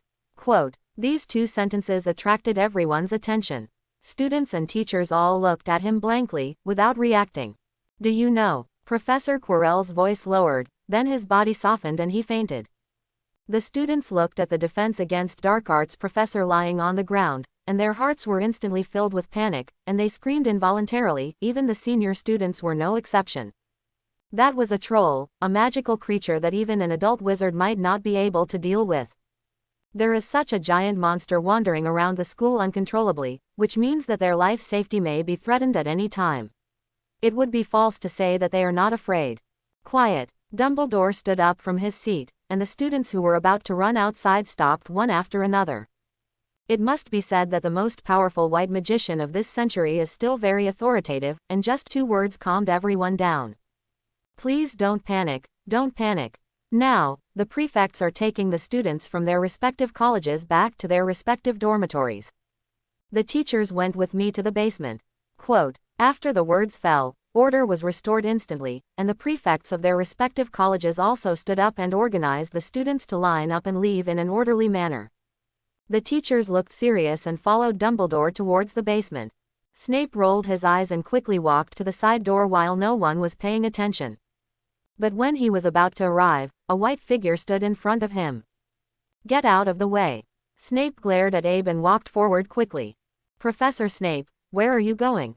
Snape turned around and saw Aaron, with a hint of anxiety in his helplessness. "This has nothing to do with you. Go back to your dormitory, that's where you should be now." "No, it should have something to do with me at this time," Aaron said seriously. "Are you kidding?" Snape's face darkened. "I'm warning you one last time, don't block the road." "I'm not blocking the way." Aaron picked up Abe slowly and said in a deep voice, "Do you still remember what you promised me? Help me unconditionally before the end of this semester." Snape was stunned for a moment, hesitated for a moment and then said, "Does it have to be now? I'm really in a hurry." Aaron nodded affirmatively, and then said, "I don't know how big your matter is, but Principal Dumbledore isn't worried, so why should you care, but my matter is really urgent." This sentence seemed to wake up Snape, and the anxious look on his face faded a little. That's right, that thing was incredibly important, and Dumbledore knew its value better than anyone. If something really happened, the old guy would definitely be much more anxious than himself, but he was so calm now that he was sure enough to ensure that nothing would go wrong with that thing, at least not now. "Okay, Mr. Gaius, what do you want me to do for you?" Quote. Aaron breathed a sigh of relief and smiled sheepishly. "Professor, are you interested in going to the women's restroom with me?" "Huh." A strange smile appeared on Snape's eternally cold face, and the corners of his mouth twitched. "I may have heard wrongly.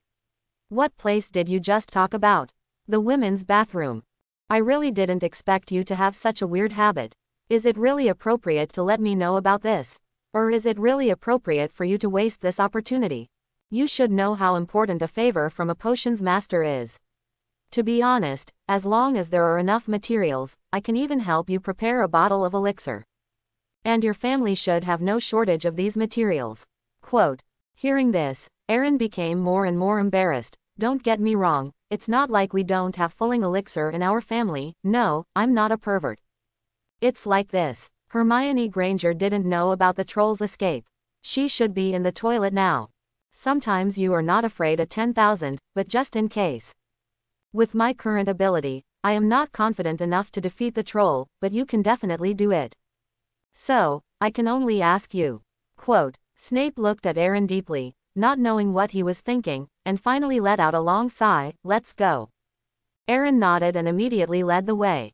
On the other side, Harry, who was following his prefect Percy to the dormitory, suddenly thought of Hermione's situation, persuaded his good friend Ron with a few words, and successfully avoided Percy's sight by blending in with the crowd.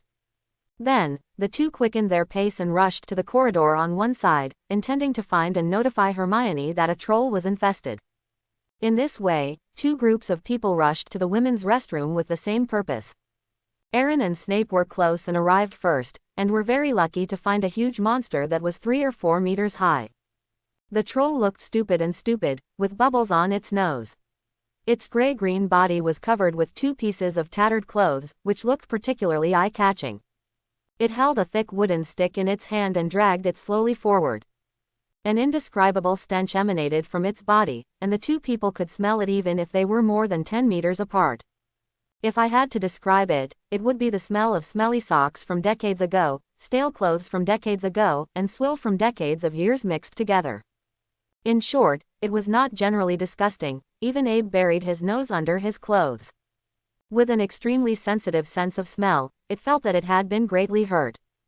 Ah, it can't be such a coincidence, Aaron said with a wry smile. Why should this giant monster go to the women's restroom if it couldn't go anywhere? It turns out that it was such a coincidence, Snape said with a sullen face. He was actually a little lucky to have followed Aaron here, otherwise there might have been a murder in Hogwarts. Professor, it's finally time for you to show off your skills. Let's go. Snape Severus, show me the strength of head of Slytherin. Quote. Snape, when you say that, I always feel weird. What time is it now? Don't worry about it. Anyway, Professor, if you had been slower for a few seconds, the troll would have entered the women's room.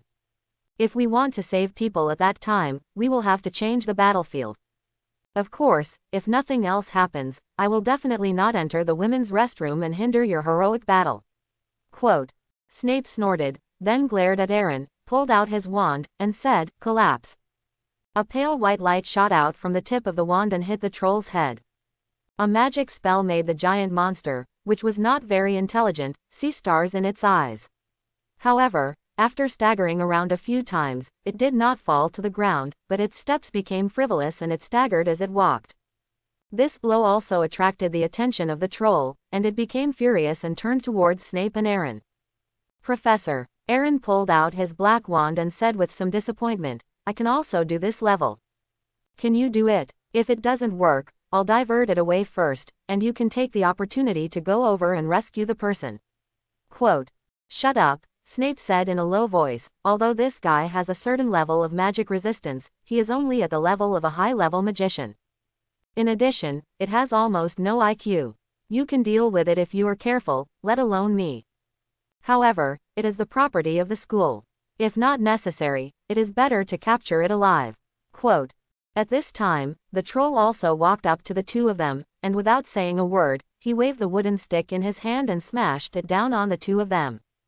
All petrified, Snape and Aaron waved their wands at the same time, and 2 rays of light, one white and one blue, drove the troll away. Collapse. Just when it was about to stand up, 2 more magic spells were shot on its little head. This time the giant monster finally couldn't withstand the magic resistance. It rolled its eyes twice and fell to the ground in a daze. Boom! A loud bang sounded in the corridor. Seeing this giant monster that couldn't hold it back after only 5 spells, Aaron didn't feel any joy. Instead, he felt a little liver ache.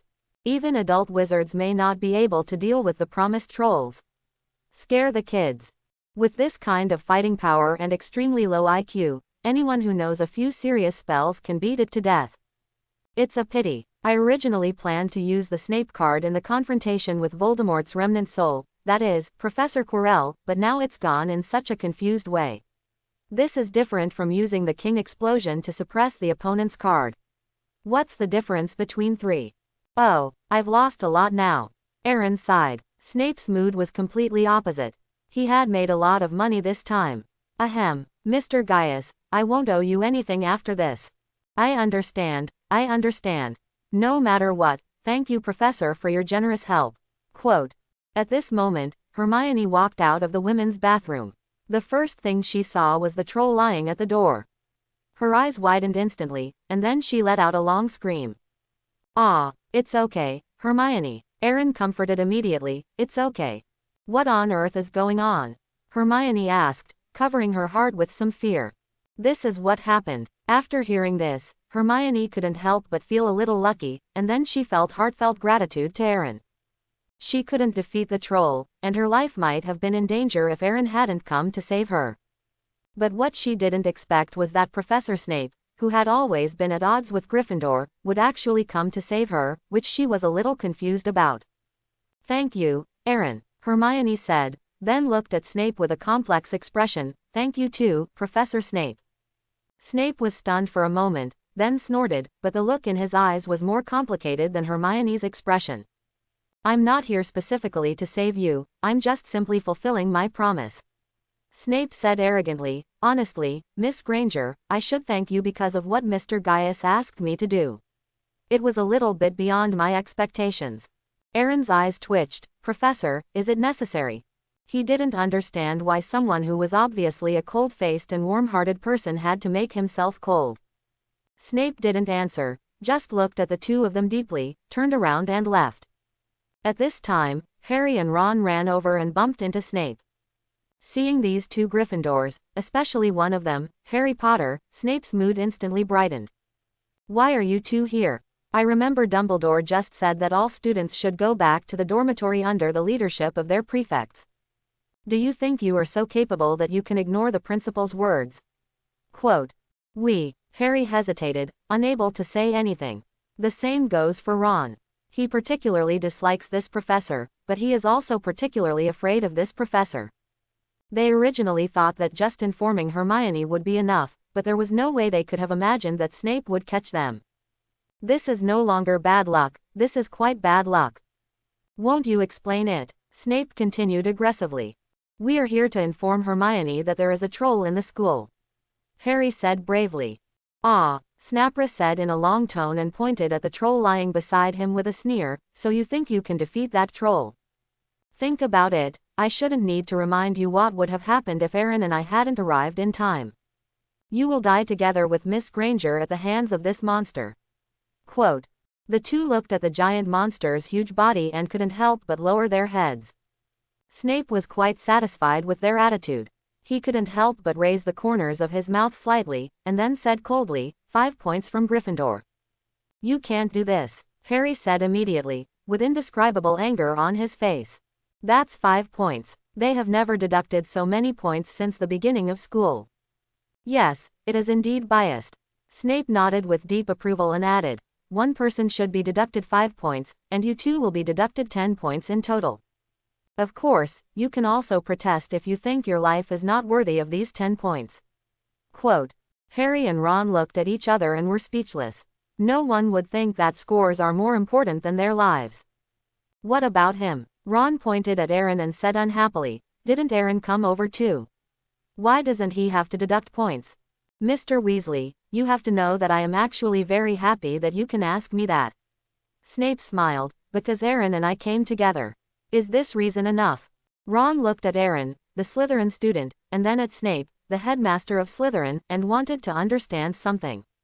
Yes, they took the professor with them. To put it nicely, it means to think twice before acting. To put it badly, it means to think about your own life. But that was not the case for him and Harry. They came here secretly from among the students without telling anyone, so naturally no one would protect them. To put it nicely, the situation between the two of them is called caring and chaos, but to put it worst, they have no brains and are just reckless people. Compare the two and make a judgment. But having said that, Ron was obviously still a little unconvinced. He was about to say something to refute, but was stopped by Harry on the side, so he suppressed his thoughts. At this time, Professor McGonagall and Professor Quirrell also came over. After seeing that no students were injured, they breathed a sigh of relief. Professor McGonagall looked at Harry and Ron and said sullenly, "What happened, you two? No, you three better explain to me." Professor. Just as Hermione was about to beg for mercy on behalf of Harry and the others, Snape glared back. Although she felt a little aggrieved, she couldn't help but give him the respect of her savior. Professor McGonagall, I think it's up to our Slytherin students to explain this matter. Mr. Gaius has always been a good student, and I don't think he will twist the facts like some people do to avoid criticism. Snape said proudly, while not forgetting to give Harry and Ron a gloating look. Okay, Aaron, can you tell me what happened? Professor McGonagall asked. Aaron glanced at Harry and Ron, who looked guilty, and then at Hermione, whose eyes were still a little moist and had not yet come out of the fright. He sighed slightly. Professor, today is Halloween, it's so late again, otherwise I'd better explain it tomorrow. The three of us boys didn't care, but Hermione was quite frightened and needed a good rest. Quote. Aaron. Snape was a little unhappy. This was a great opportunity to rub Gryffindor's face. Although this opportunity is usually not lacking, there are not many such big mistakes, let alone this one. But with Harry Potter involved, and making Harry cry sadly, Snape would be in a much better mood. Professor Snape, you have just deducted 10 points from them. In other words, they have received the punishment they deserve. Aaron said and noticed that the cold look on Snape's face did not diminish at all. He immediately changed his mind and said, I think it would be better for them to admit their mistakes to Professor McGonagall in person. After all, we are the only ones who know about it. I guess they won't lie. Snape reluctantly agreed. Although Professor McGonagall would definitely not do anything to the two Gryffindors due to her kindness, he would definitely lose his temper if he knew the truth. This kind of anger could only be caused by Harry Potter and Ron Weasley Bear. Calculated this way, it is not unacceptable. Then I'll give you a day to think about how to explain it to your headmaster. Snape said, and then left the corridor without looking back. You two, just take care of yourself. Professor McGonagall looked at Harry and Ron coldly, and then looked at Hermione Granger with gentle eyes. She was the only first-year Gryffindor. One that would save her some trouble. Miss Granger, you must be scared today. Go back and rest first. Thank you, Professor. Hermione nodded weakly. Let's go. It's not dead yet, Professor Quirrell said angrily. At this time, the troll lying on the ground suddenly made a snoring sound, which scared the Defense Against the Dark Arts professor to tremble. The three professors left one after another, and Aaron and the four walked slowly towards their dormitories. On the way, Hermione couldn't help but ask, what agreement did you reach with Professor Snape? Oh, when it comes to this, I feel so embarrassed, Aaron said helplessly. Hearing this, both Harry and Ron became somewhat interested and looked at him curiously, hoping that he could elaborate. Okay, but you must keep it a secret. Professor Snape asked me to be the seeker of the Slytherin house team. I agreed, but asked him to help me unconditionally once this school year. Of course, it's within our capabilities. Quote, so what you asked him to do is to come and save me. Hermione's face was a little complicated. She knew that the favor she owed this time seemed to be a bit bigger. Otherwise, I've also heard the legend of the troll. I was afraid that I couldn't deal with it, so I asked Professor Snape for help. Now it seems that it is really unnecessary. I think I can deal with him alone, but it is a waste of the favor of a potion master. Quote, Harry and Ron were both a little stunned when they heard this, but they were worried about another thing. Aaron became Slytherin's seeker, which meant that he became Harry's opponent in Quidditch, which was not good news. I hope everyone will support it and subscribe more.